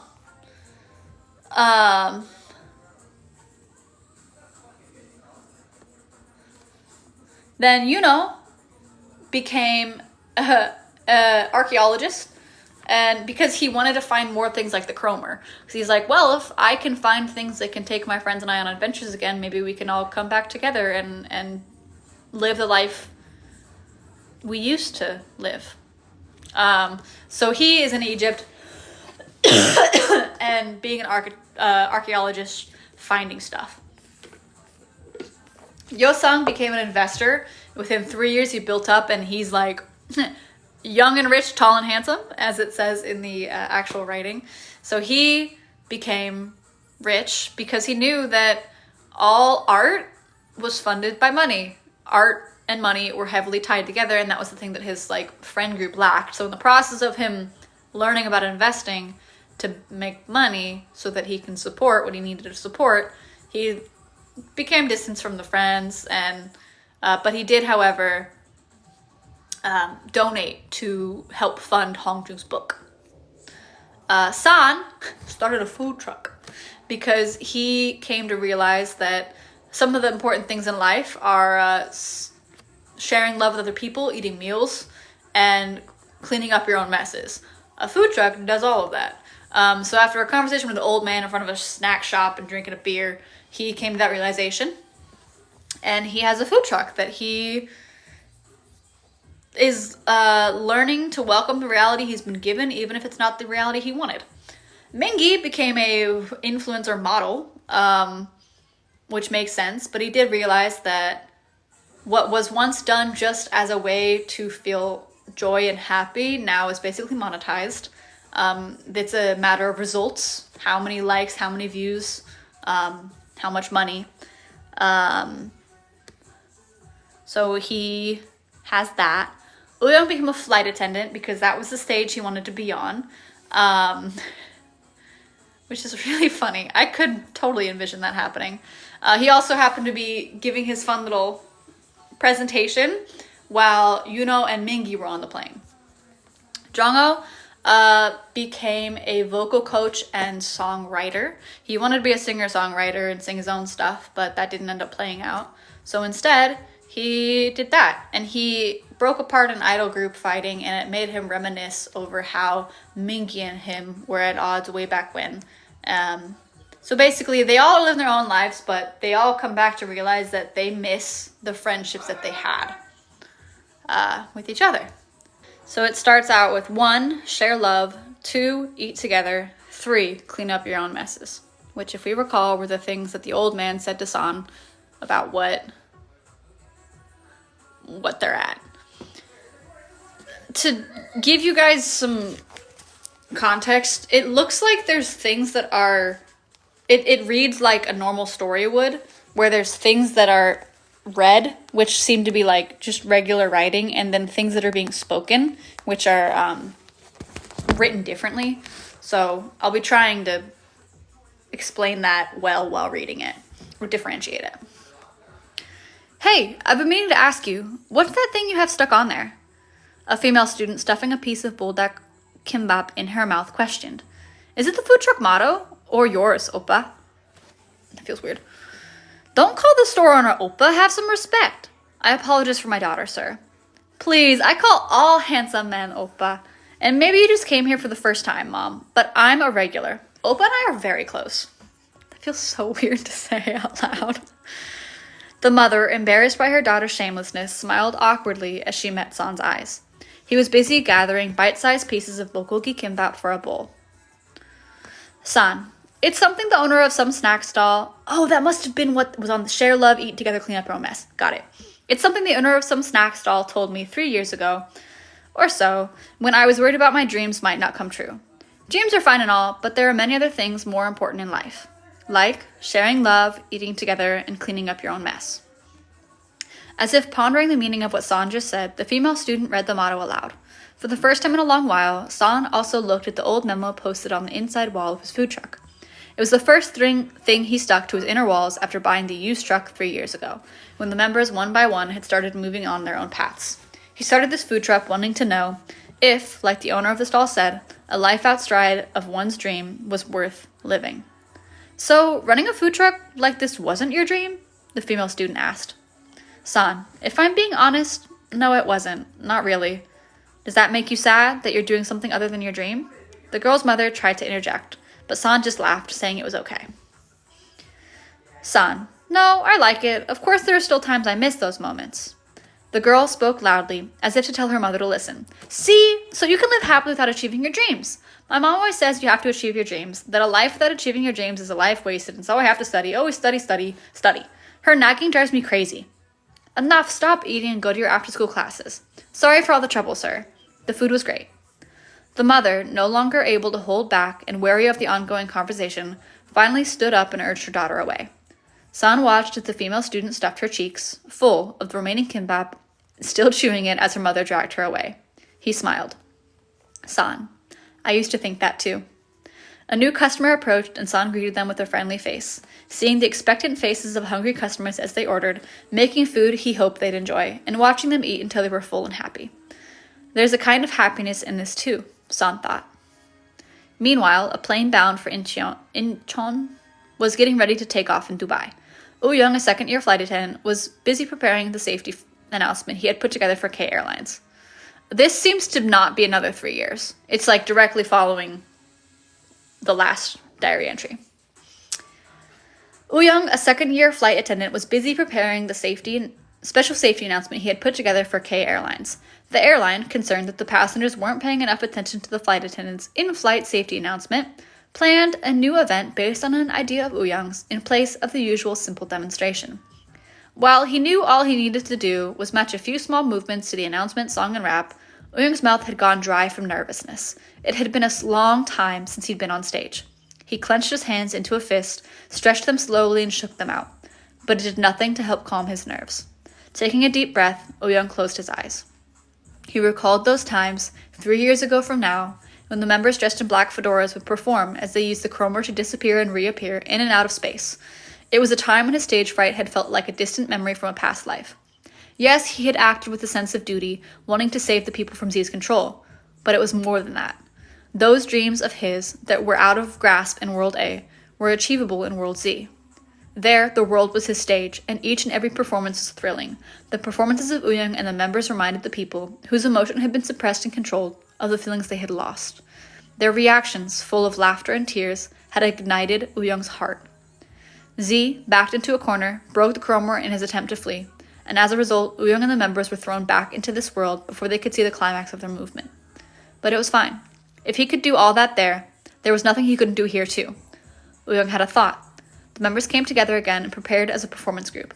Jongho, who was studying music composition, wrote their songs, and Hongjung and Minki came up with the lyrics. Young and Yuno put together the choreography. Yosang, who, thanks to the investment, had the most money to spare, set up their performance room, and Songhwa and San oversaw the planning and marketing. Through busking and performances at small local events, they did their best to make even one fan. But that was the extent of it. And as days without progress dragged on, the members' motivation slowly began to fade. Their dreams didn't, in fact, lead to any real jobs. Like a long dead romance waiting for one side to finally let go, their days dragged on in a state of arrested development, and the members' only grew worried. The members' worries only grew. He used to fly high as Ateez in World Z, but had fallen into obscurity in this place. It was impossible to stop the members, who urgently needed money to get by, from leaving to look for a part-time job and earn a living. Though no one said it out loud, they all felt that the days when they could persuade each other with the mere promise of their shared dream would soon pass. Back then, whenever he went out to drink with the friends from his hometown, Uyung would whine over and over about how he wanted to be on stage. Then one time, his friend drunkenly shot back. Same quote as the previous chapter. Is the stage really that special? A teacher's classroom could be that stage. Could be their stage. The old man announcing sales at the supermarket is on stage. So are the flight attendants giving presentations on emergency life vests. Idols and actors aren't the only ones giving performances on a stage. Uyung, thinking this was just his friend's way of shutting him down, disregarded the comment, but his friend went on. If you miss performing that much, then stop whining about it and do something. Go find your own stage. Fueled by his friend's calm call for him to take action, Uyung's blood boiled and a strange courage overcame him. That's right, I'll go find my own stage.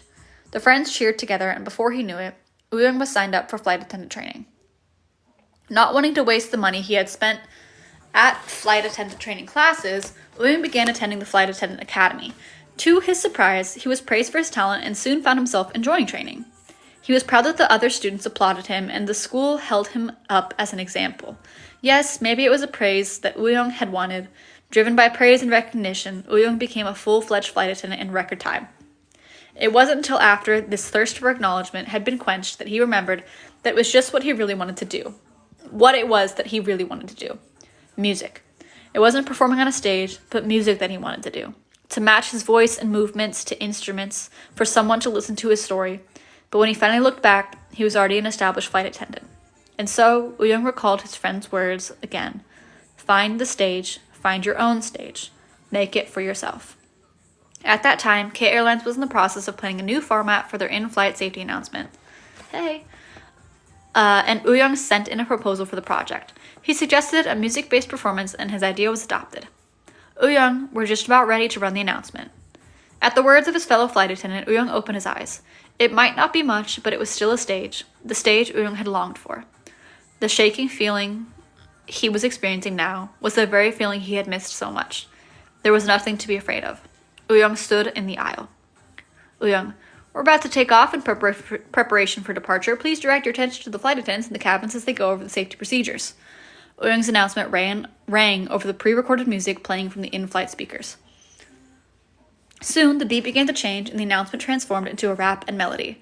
Passengers who had been dozing off or scrolling through the selection of in-flight movies, and children who had been whining to their parents, all turned to look at Uyung. Information on seatbelts, life jackets, oxygen masks, and emergency exits were delivered through witty lyrics, and the communicative performance immediately drew the attention of the audience, the flight's passengers. Even those who had laughed out of awkwardness at first soon joined in on the fun of the performance. Some even stood up from their seats, swayed their shoulders, and clapped. The youngest audience enjoyed the performance the most, as they stopped their crying and laughed along. Some passengers even filmed the performance on their personal smartphones. Uyung, who felt like he hadn't performed before an audience in so long, ended the in-flight safety performance by disappearing and reappearing in an instant like he used to in World Z. Of course, without the chromer, it was just a simple trick of diversion planned with a fellow flight attendant. After a moment of silence, the cabin burst into thunderous applause and cheers. All around, passengers shouted praise at Uyung, saying, "This is the best announcement I've ever seen," or, "I'm so glad I got to start my vacation with you," and "I was sad about my holiday being over, but you made me feel so much better." Uyung, who was busy thanking and calming the passengers, who were now more excited than he was, stopped in front of two familiar faces. You know. Hey, is it really okay for a safety announcement to be this cool? Mingy. I know, I fell for him and nearly asked for his number. It was Yuno and Mingy. The K Airlines flight crossed the night sky and the bright lights of the cabin dimmed. Passengers, tired from the long flight, began to fall asleep. Aside from the noise of a few odd people going to and fro from the restroom, the cabin was quiet. The three men gathered in one corner in hushed excitement. Uyung, what are the odds? Mingy, I was supposed to take an earlier flight home after the fashion show in Dubai, but it was overbooked. I needed to get back for our appointment tomorrow, but this was the next best flight I could get. Young, and there were only economy seats left? What if someone recognizes you? Mingy, I was worried about that too, but this was the last one open before the weekend. Still, it worked out, right? I get to see you and Even though they were in the galley, where only flight attendants came and went, Mingy covered his face with his hat and stayed alert for prying eyes. Within just 3 years, Mingy had become the hottest model and influencer in the world. Back when the members were still practicing together, Mingy, who needed money for his grandmother's hospital bills and family's living expenses, began taking on a number of odd jobs. On his way to the practice room, Mingy was cast in the street by a high-end fashion designer. The brand was still in its startup stage at the time, who was looking for a new face to model for them. Mingy was selected to star in a pictorial introducing the brand's new collection. That season's outfits and pictorials became a hot pocket? Am I hungry? A hot topic in the fashion world online. So much so that Mingy was even featured on the cover of one of the world's top fashion magazines. He was hailed as a muse to global brands and was chosen to finish their collection's runway shows, though he had no experience walking whatsoever. As the saying goes, those who can, do. Those who can do it looking good, well, they go on to rule the world. A YouTuber with over 1 million subscribers posted Mingy's photos on their personal social media as an example of their ideal boyfriend style, and it soon ignited a heated social debate on the use of private images without permission. Like this, Mingy's pictures naturally gained exposure. As the original controversy surrounding them disappeared, he evolved into a famous figure associated in the public's mind with the so-called boyfriend shot. After the conference in Egypt, I was on my way back to Korea via Dubai. When I saw it was a K Airlines flight, I thought of contacting you, Young. But who knew we'd end up meeting like this? And Mingy, too. Had started studying and went on to college, and the Cromer was the reason why.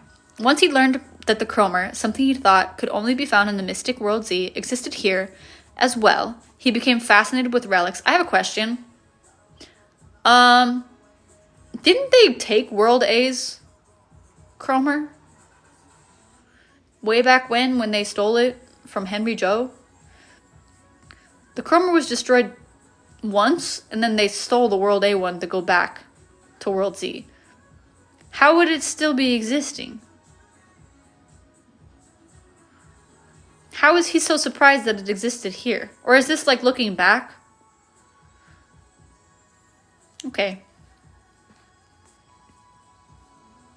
I'll keep reading.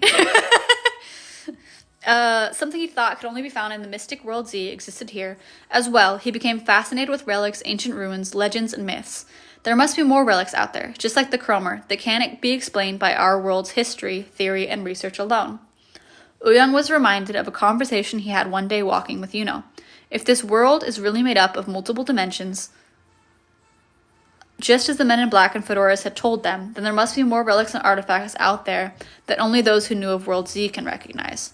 Does he want to go back to World Z now that the Cromer's broken? Is he looking for some other key that will lead him back? Young wanted to ask Yuno a lot of questions, but chose to cheer him on instead. Entering the archaeological department must have been hectic enough for him already. Okay. Got it. By the way, you were really cool back there. It reminded me of when we used to perform together as Ateez. Mingy, I filmed it all on my phone, so let's rewatch it together at Yosung's place tomorrow. Young, hey, it's supposed to be Hongjoong's congratulatory party. Don't waste time watching a video of me. Why not? I'm sure everyone will love it. We always end up just talking about the past when we meet anyway. If anything, I'm worried your video will get everyone too fired up and they'll want to start dancing again. Mingy, he's not wrong. And you know what? Jung's a producer now. Who knows? He might just offer you solo after watching it. Young, cut it out. Stop messing with me. Mingy smirked mischievously as if to say, try me. And Young responded with a look of fake hurt. And Yuno watched them both and laughed. Though it had been a year since they last met, and though they each now had their own busy lives, in front of each other, they transformed into the same young boys they'd always been, with silly jokes only they would ever get. They soothed their longing for each other that they had long been locked away inside.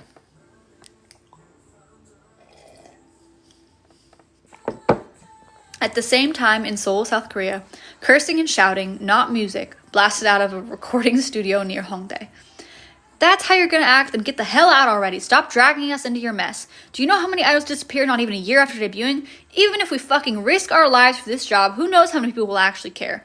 No, that's not what for starters, I joined this company because I thought they'd make me an actor. Hell, like I knew I'd become an idol like this.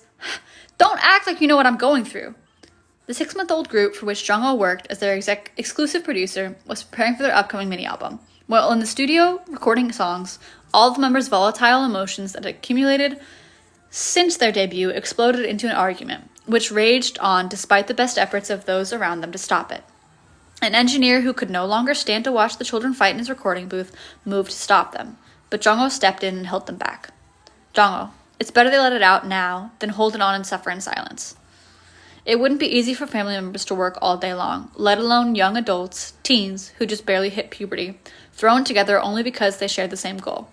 Understanding Jungho's intentions, the engineer sat down again, and unaware of the adults watching them, the children continued to fight. What? If you don't want to be part of this, you should have told the company before debuting. Let me guess, you didn't have the guts to start out as an actor and thought you'd take the easy path to fame by debuting as an idol first. If that's what you decided, then take the responsibility for that decision. You're an idol now, so fucking work to make sure your face is known before whining. You've only just started, and you're already like this? What are you gonna do? What do you think I am? Some kind of machine? I'm human too. I need time to think through all my troubles and decisions. But it's just work and practice every single day. I don't have time to think about myself or make commitments. Considering all that, can't I waver or doubt things a little? Jungho, at this rate, I doubt we'll be able to finish recording today. There's still room in the schedule, so let's try again some other time. The boys' argument showed no signs of slowing down, and Jungho decided to postpone the recording. The engineer headed out of the studio first, offering Jungho a comment of support for his troubles on his way out. And you think we aren't just as busy? What do you think the rest of troubles on his way out? And you think we aren't just as busy? What do you think the rest of us are doing? What do you think the rest of us are doing? Playing around? You've never liked me, even back when we were trainees. Is that why you're acting like this to me? What? You always listen to the other members whenever they complain about their troubles, whether it was family stuff, not being able to deal with friends from their trainee days, or anything else. Seriously? How old are you? Jungho, that's enough. Everyone get out of here. Once the other members had left for the dorm, the two boys sat in front of Jungho and cried. Jungho guessed they'd been holding their own struggles. One of the boys, having come from a difficult family background, was desperate to cling to his idol career, something he had worked so hard to achieve, and the opportunities it might bring. As desperate as he was probably anxious, and the only way to relieve his worries in this industry, where the future was both uncertain and out of his hands, was to work as hard as he possibly could.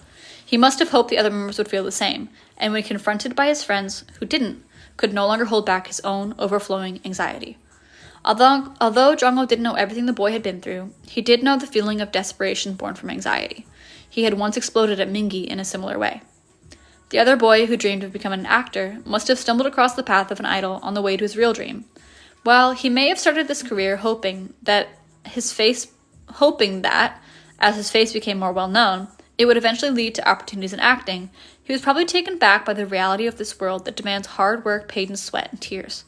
He was behind in singing and dancing compared to the other members, who dreamed of being idols. He must have been worried about the choice he made. But as busy as they were, it would have been hard to bring up his concerns.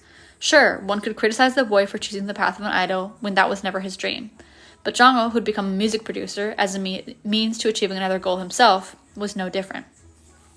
As their crying died down, Jungho recalled these past 3 years. Inspired by the Grimes siblings, Jungho began composing music little by little, and when they returned to this world, he began studying it in earnest, hoping to make songs the members could sing together. While it was a little awkward, he enjoyed asking the members' opinions and modifying each song little by little. That magical moment, when the members' voices were paired with the melody he'd made, brought a sense of accomplishment he had not felt elsewhere. Even when the other members grew busy with their own lives, Jungho couldn't let go of music. Jungho had already been forced to give up his dream, basketball, once due to injury, and he had worked so hard to find the new one. If he couldn't achieve it with the members, he would find a way to cling to it on his own, even as a singer-songwriter. That's how Jungho was eventually scouted by his current agency, who was so impressed by the songs he uploaded to MusicCloud that they asked if he could write a song for their upcoming idol group.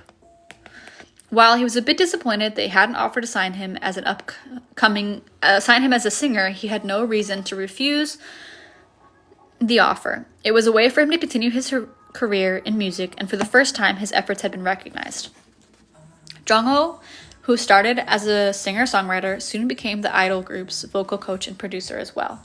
He was neither an idol or a singer-songwriter, but he had hoped that as long as he never gave up on music, the chance would still present itself one day.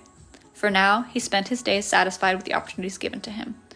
Jongho, from now on, how about we work out from time to time and try building up our physical strength? The two children raised their heads and looked up at Jongho confused.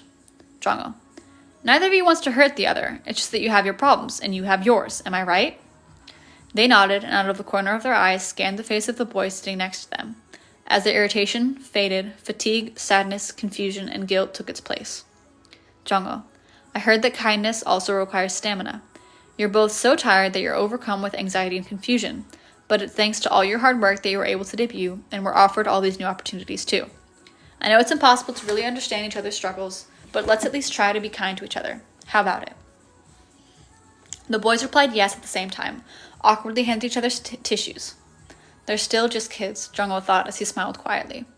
The two boys who had fought so furiously until just now were smirking and exchanging friendly banter. Looking at them, Jongho couldn't help but be reminded of his own members. He went to close his eyes for a moment, but fatigue washed over him, and before he knew it, it was 1 a.m. Jongho hurried to organize his computer files, and buried among those numerous files, one in particular caught his eye. It was his first song. Maybe it was the boys' fight, or that he was going to see his own members for the first time in a while tomorrow, but for some reason that song, which he had not played even once since they split, called out to him today. Should I try listening to it again? Jongho hesitated for a moment, mustering up a little courage, and played that first song. Yeah, I can't do this. Jongho shuddered at the melody, which now seemed so unrefined from its very start. In his memory, it had been a pretty good song, but now he realized how much he had glamorized it. Unable to listen anymore, he went to turn the music off, but hesitated at Yosung's soft voice. Then Uyung's melodic voice followed, and Jongho gave up on turning off the music. As Yosung and Uyung, Songhwa and Yuno, Mingi and Hongjun, San and Jongho's voices came and went, an image as clumsy as a colorful drawing unfolded in his mind.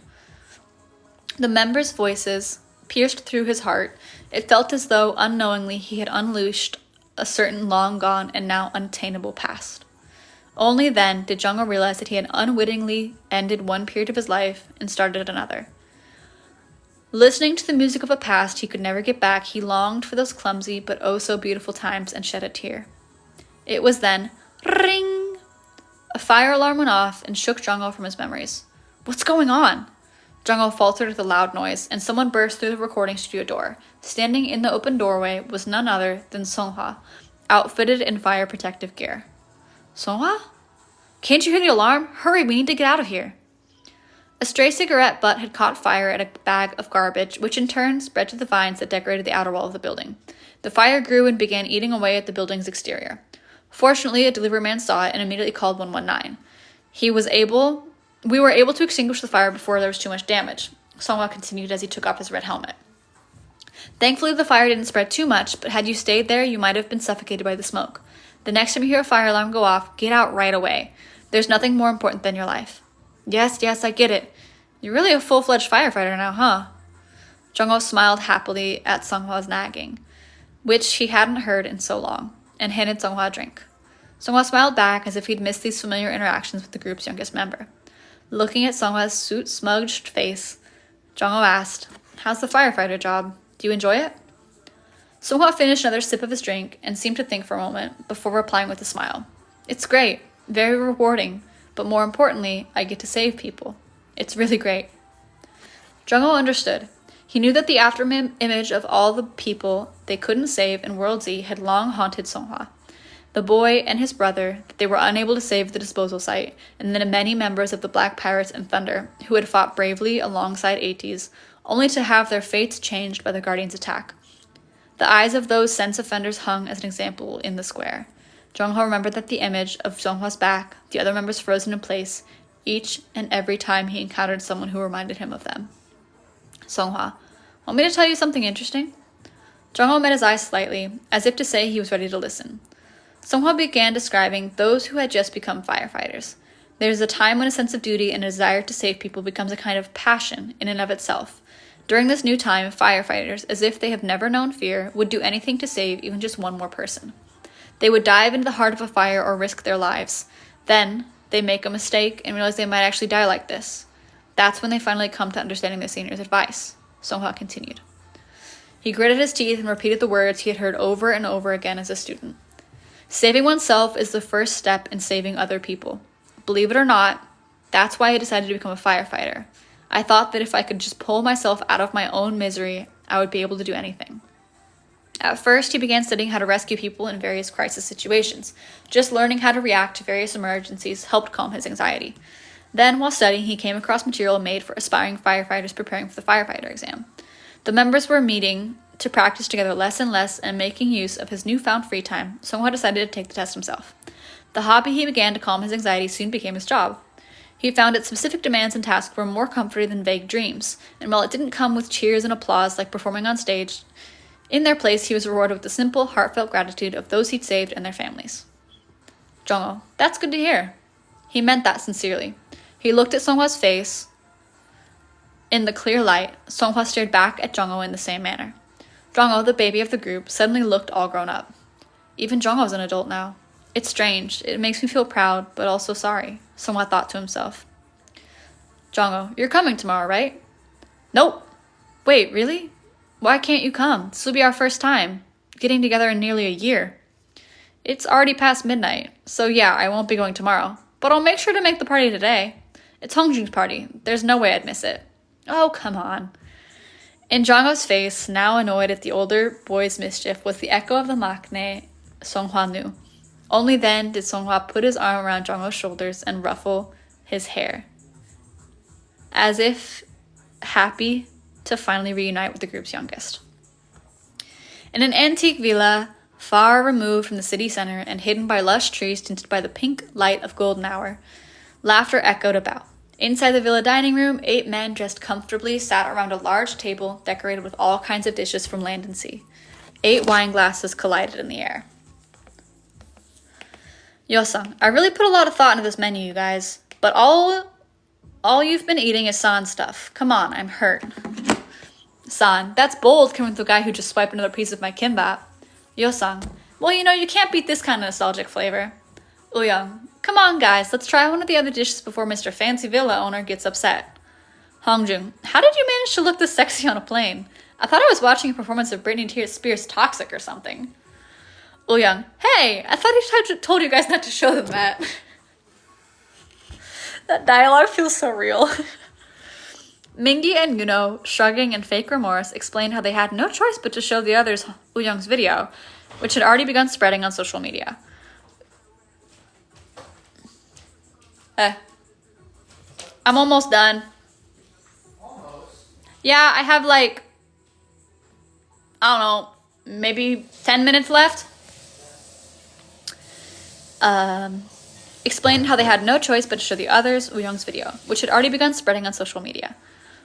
Uyong's ears were red with embarrassment, but he looked through the video's comments in high spirits, and Song took the opportunity to tease Uyong again.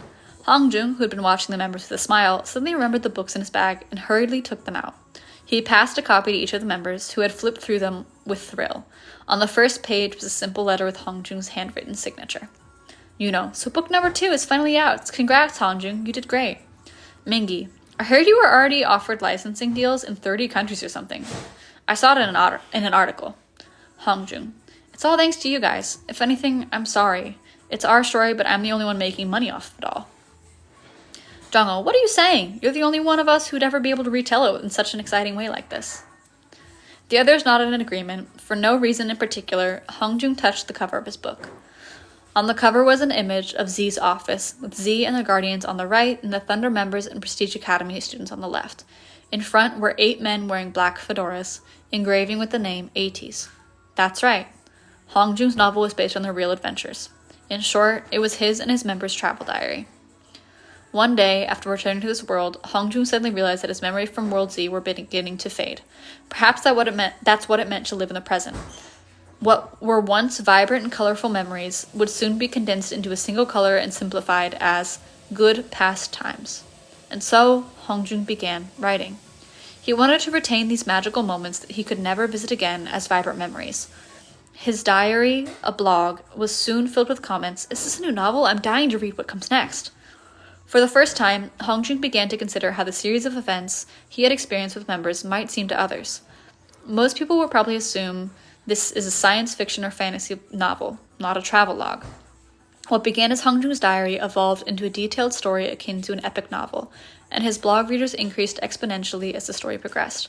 It wasn't long before he was approached by a publisher, and the story was printed as a novel, which went on to become a bestseller. Before he knew it, Hongjun built a name for himself as a famous writer beloved by young readers.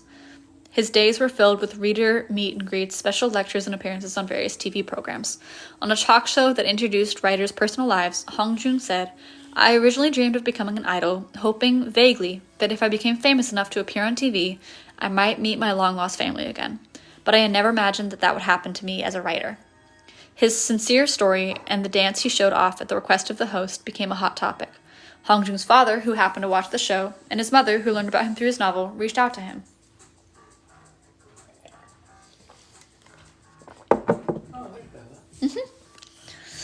At long last, his dream of reuniting with his family came true. "Hongjun, my mom is so into Mingi these days. She even follows you on social media." "Mingi? Really? Do you want me to surprise her with a video call or something? I'd be more than happy to." "Songhwa, in that case, would you mind calling my fire department chief as well? Ever since he found out we're close, he's been too nice to me." The members burst into laughter, seeing Hongjun's mother fangirling over Mingi on the phone. Songhwa tried to contact the department chief for a video call with Mingi as well, but busy as ever, he didn't answer his phone. Mingi left a little video greeting for him instead. "San, I saw so many ads with Mingi on my way here. He's everywhere. Do you know what it made me think of?" "Jongho, what?" "San, it's so over the top, it almost reminds me of Z." Jongho, looking around Yosung's villa, laughed at San's joke. It was an inside joke that only made sense to those familiar with World Z and the nature of Z's rule. It also meant that Mingi's star power was so great that it was akin to brainwashing. The dining room led out into a... What the fuck you doing? Those are gonna be stale. Damn. Jongho looked around Yosung's villa, laughed at San's joke. It was an inside joke, blah, blah, blah, blah. The dining room led out into a short hallway that connected to the living room. Beyond a large window, framed by curtains, was a dark blue night. Next to the window, in an antique cabinet, a familiar frame and broken glass object caught Uyung's eye. "Hey, isn't this the chromer?" The remaining pieces of the broken chromer, which Yosung had taken back with him, had reconstructed decently well. It looked almost like a piece of modern art. When the chromer shattered and the members were forced back to this world, Uyung had thought Yosung odd for picking up its useless broken pieces. Now, Uyung felt as though he were the odd one. Wait, I think I recognize that. It's that thing Left Eye gave us." Yuno cried out, looking at the ruby-colored stone in a compartment next to the chromer. Jongho, "It's that thing! He gave it to us saying it was something thrown away at the Strickland disposal site along with the voices of the Grimes siblings."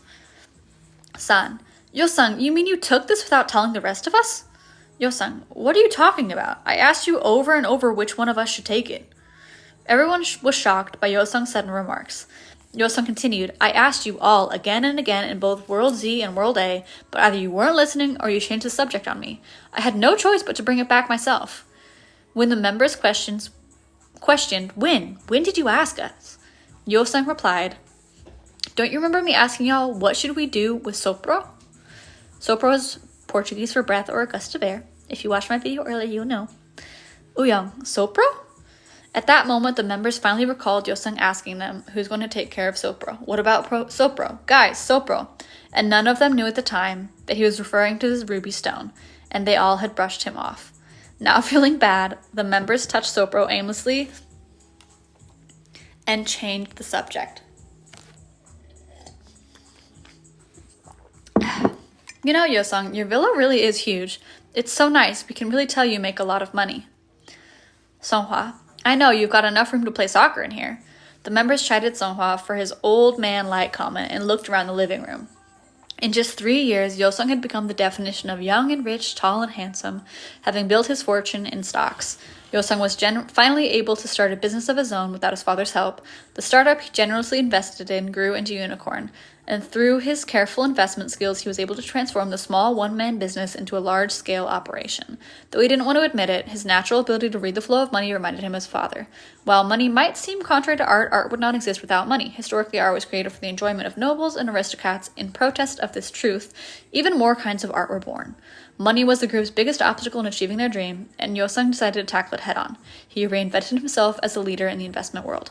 The members who had naturally moved to the living room shared stories with each other, drank wine, and drunkenly reminisced about their times in World Z. Remember when I freaked out about the alcohol earlier? It's all making sense.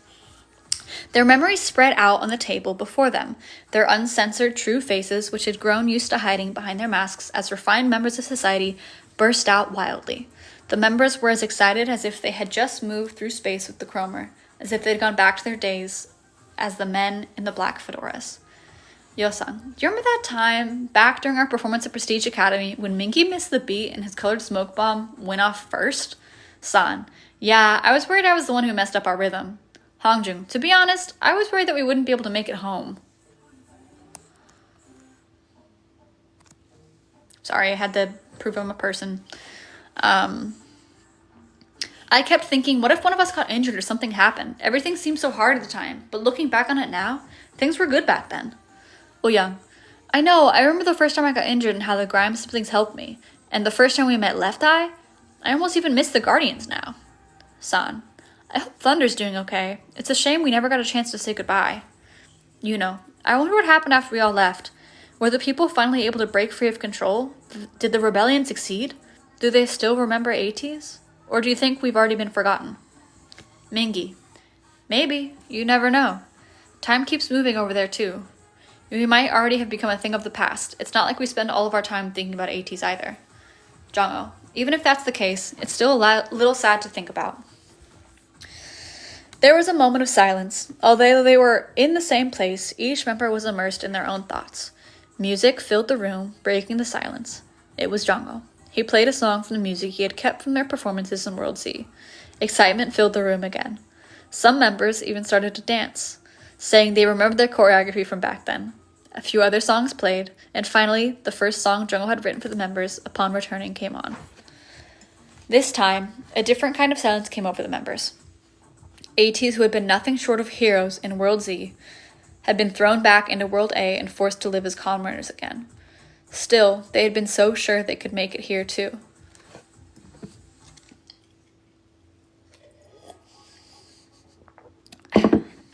After all, just think of all they had accomplished in World Z. However, the lingering thrill of their adventures had faded faster than they had hoped. This song was one they sang together at the very end of that time. They hadn't understood just how much they had changed before and after leaving World Z, but now they all did.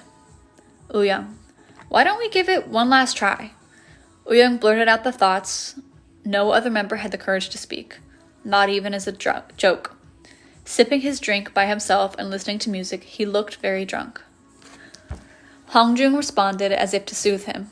Hongjung, yeah, that might be fun. A reader actually said the same thing at a book concert of mine a while back. They said they'd heard us perform at a local event a long time ago. They were a fan. It kind of made me sad to hear that. Yosung makes a lot of investments in the arts. He could probably handle our production. And Jongho can make our songs, and Mingy will be our center. It's so nice getting together like this. We really should do it once a month.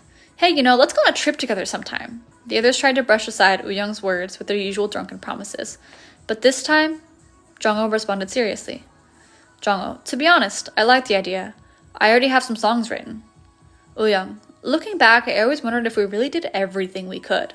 At first, we all had our own family problems, and because of that, we ended up drifting apart before we ever really started. Then, the next time we got together and tried, and it didn't work out, we all gave up so easily and moved on to our own jobs. Let's do it for real this time. Give it one last go. Doesn't it bother you to just accept defeat like this? Young thought he had been adjusting well to his life as a flight attendant, but then he danced and sang in the in-flight safety announcement. He realized that was not the case. He had been forcing himself to eat tofu when what he really wanted was steak. Sure, they were both proteins, but they were not the same. Yosung, I don't consider my current life to be defeat. Young, so then you think we've all achieved our dreams? Yosung, let me put it this way. You think any life that doesn't follow your original dream is a failure then? Something to be ashamed of? The members grew pale at the sudden changed atmosphere of the conversation. Yosung was frustrated with Uyung, who clung blindly to his obsession with dreams. And while blindness is at times both enchanting and noble, there are times when it becomes a trap. The reason why hard work and effort put towards one's dream feels so noble is the dream can often seem like a sort of divine mission, that many people blindly accept as such. If you believe that the only way to live is to follow your dream, it's only natural that anything else would feel frightening and shameful like a failure. The sense of defeat that the members felt before arriving in World Z was that exactly, the trap of blindness. But what they learned in World Z was not that they could be heroes, but the importance of emotions and art, dreams and hope, and that blind belief in anything leads to grave consequences. At least, that's how Yosung saw it, and he had hoped the members felt the same. Yosung, grow up. How long do you plan on acting so recklessly? Until we fail for good, I want to keep giving it my all. We never really tried. You're just running away, afraid to face the fact that we've fallen this far, and using the need to make a living as an excuse. Your real failure is being afraid to fail. Those words echoed in Uyung's mind. But Yosung's cold and cynical retort shattered him before he was even able to sort through his thoughts. Uyung, maybe it's that you didn't have the courage to be reckless, but the others might. Why are you getting in my way without even listening? Yosung, can't you tell? Yosung stood up from his seat as if to say, go ahead, ask. Uyung looked at the other members, believing that at least one of them would respond positively. Let's try it again together. But each member only turned their eyes away from Uyung's gaze. Uyung felt like a fool. Uyung, I really did mean it. I want to, but let's organize our schedules first, and then... Uyung, no, forget it. This was supposed to be a celebration, and I messed everything up. I'm sorry, guys, I'm just a little drunk. I'll head out first. Pressing back his tears, he kicked away his seat and stood up. The members rushed over to comfort Uyung and his broken heart, but it was too late. Uyung walked away quickly into the darkness. Pressing back his tears, he kicked away his seat and stood up. The members rushed over to... Nope, already read that. There were 2 hours left before the first train. Uyung, forced to wait until then, shivered as he sat on the bench at the train station. Ugh, why does he have to live so far out of the city? It was late spring, but the night was still cold. There were 2 hours left before the first train. Uyung, forced to wait until then, shivered as he sat on the bench at the train station. Ugh, why does he have to live so far out of the city? It was late spring, but the night was still cold. Uyung regretted running out of Yosung's villa so hastily. He debated buying some apology snacks at the convenience store and returning to the villa, but no matter how he thought about it, returning to Yosung's house would only hurt his pride. Uyung, is being reckless a crime? There are so many reckless people in the world, like all the people who fall in love knowing they'll break up in the end. Does he think they're all just immature fools? And why is recklessness immature? He talked to himself and tried to calm his stormy heart. Yosung's words were made even more painful by the other members' gazes. They seemed to imply, we are not the same. It was as though he alone remained trapped in a long tunnel, and the members looked back at him from the other side, as if saying, why are you still there? Uyung, since when did they all become so spineless? Their passion, spirit, where did it go? Uyung tilted his head back and looked up at the night. Even in the murky sky, stars shone. Could one of those lights be World Z? As he thought that, a reddish star appeared twinkling through the clouds. Sopro. Uyung unconsciously was reminded of the ruby-colored stone, the stone that sat in the living room cabinet of Yosung's villa. Sopro is a sort of magical spirit that synchronizes the feelings of those who hold it with those who draw breath around it. According to legend, one of the 4 priest guardians of Halazia gathered the breaths of all of Halazia to create it. Left Eye turned Sopro carefully in his hand and explained. They were sailing to the android guardian's bunker to look for the lost Cromer. One of the younger Grimes siblings, reaching for the stone without hesitation, chimed in. Then we should use it to awaken the motions of the people and the guardians. Left Eye stopped him and offered a cautious thought. Why was something as precious as this thrown away at the Strickland disposal site? An elder sister of the Grimes siblings replied to Left Eye.